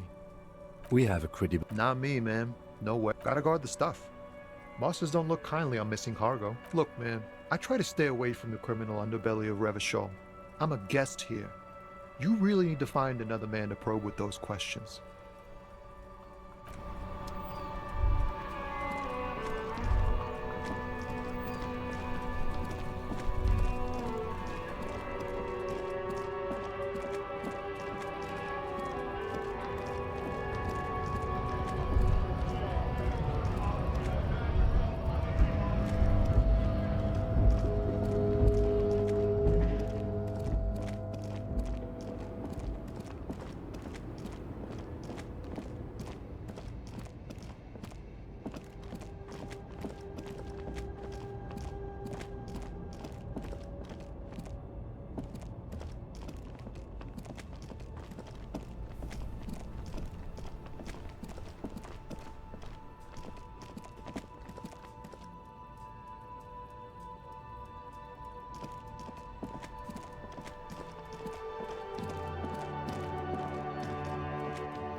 Can I help you?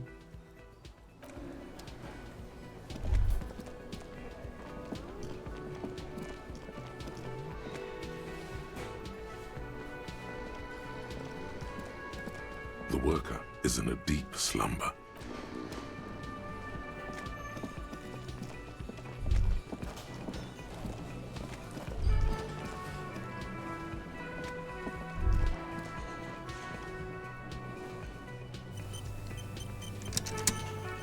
You see a heavy steel door with a prominent dimple lock. It's painted blue.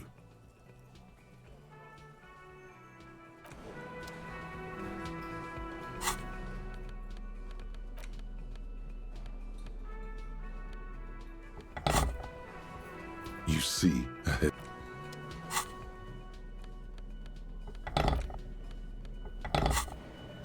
You see.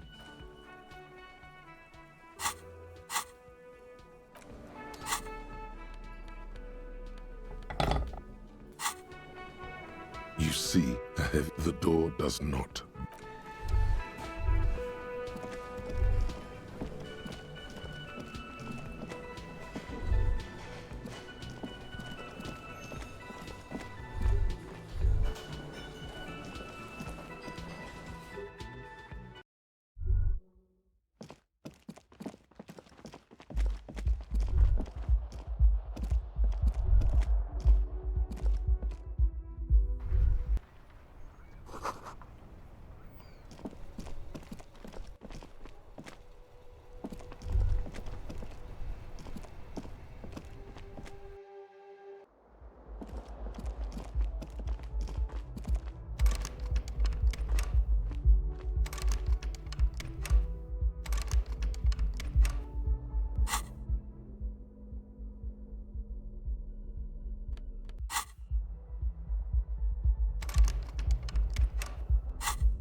see a young man on a balcony nursing a cigarette.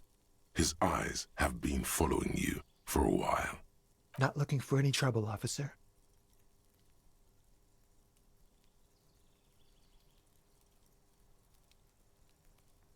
I don't want to be seen talking to the gendarmerie, if that's okay. I just want to finish my cigarette.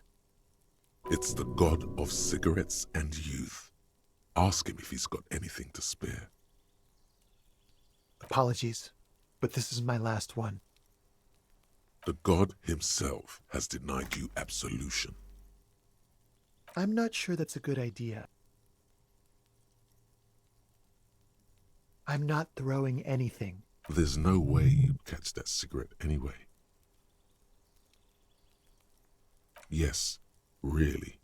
Don't even try. As you wish. Is it really that important? Like a nervous cat. All right, but make it quick. Once I finish this cigarette, I have to run.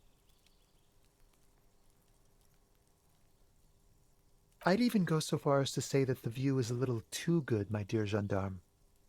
Do you have an estimate of when the body will be taken away? We will remove the body as soon as possible. Now tell us, where were you last Sunday? Oh. You already asked me that, didn't you?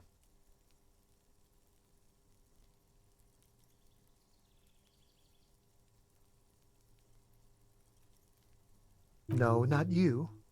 Some more muscular type. And when did you speak to this more muscular gentleman? Last week? I don't know. Look.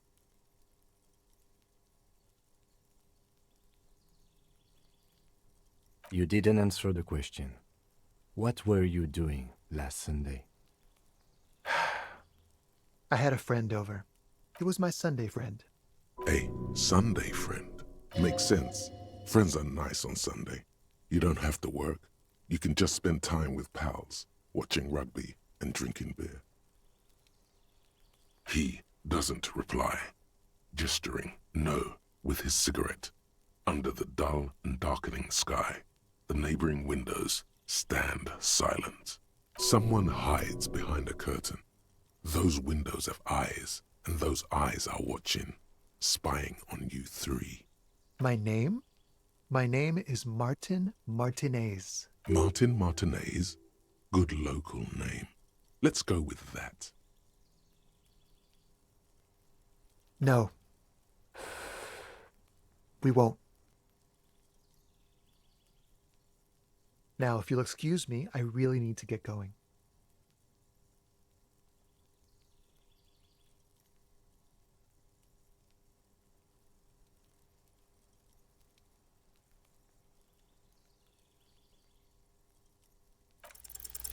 This isn't the place or time for questions. Who knows who might be watching from the distance, hidden behind the curtains?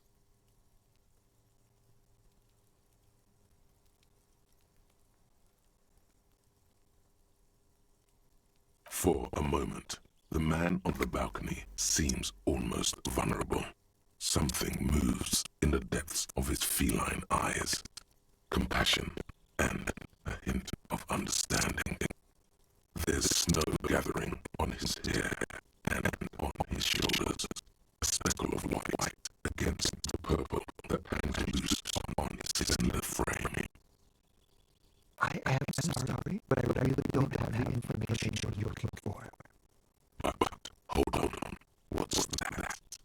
For a split second, his hand lingers as though gesturing towards a stone placed right next to the front door. It's a sign. Good luck in the investigation.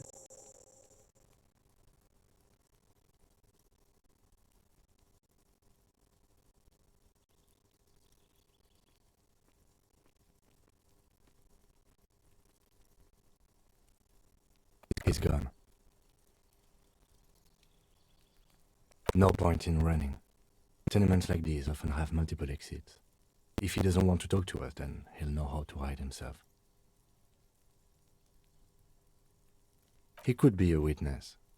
Him or his Sunday friend. Either way, we need to look into that muscular type who's asking about our case. He did leave us a sign. Did you see that? He wanted to draw our attention to that stone right over there. If we find a way inside the building, we can ask around for his apartment.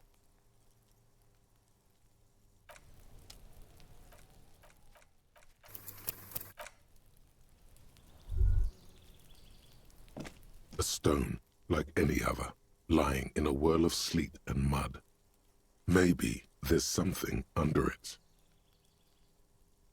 There's a key beneath it, rusty from the dirt. This must be for the front door. Pity doesn't have the apartment number on it. This building has many apartments and the man can be in any of them. We'll just have to go in and see.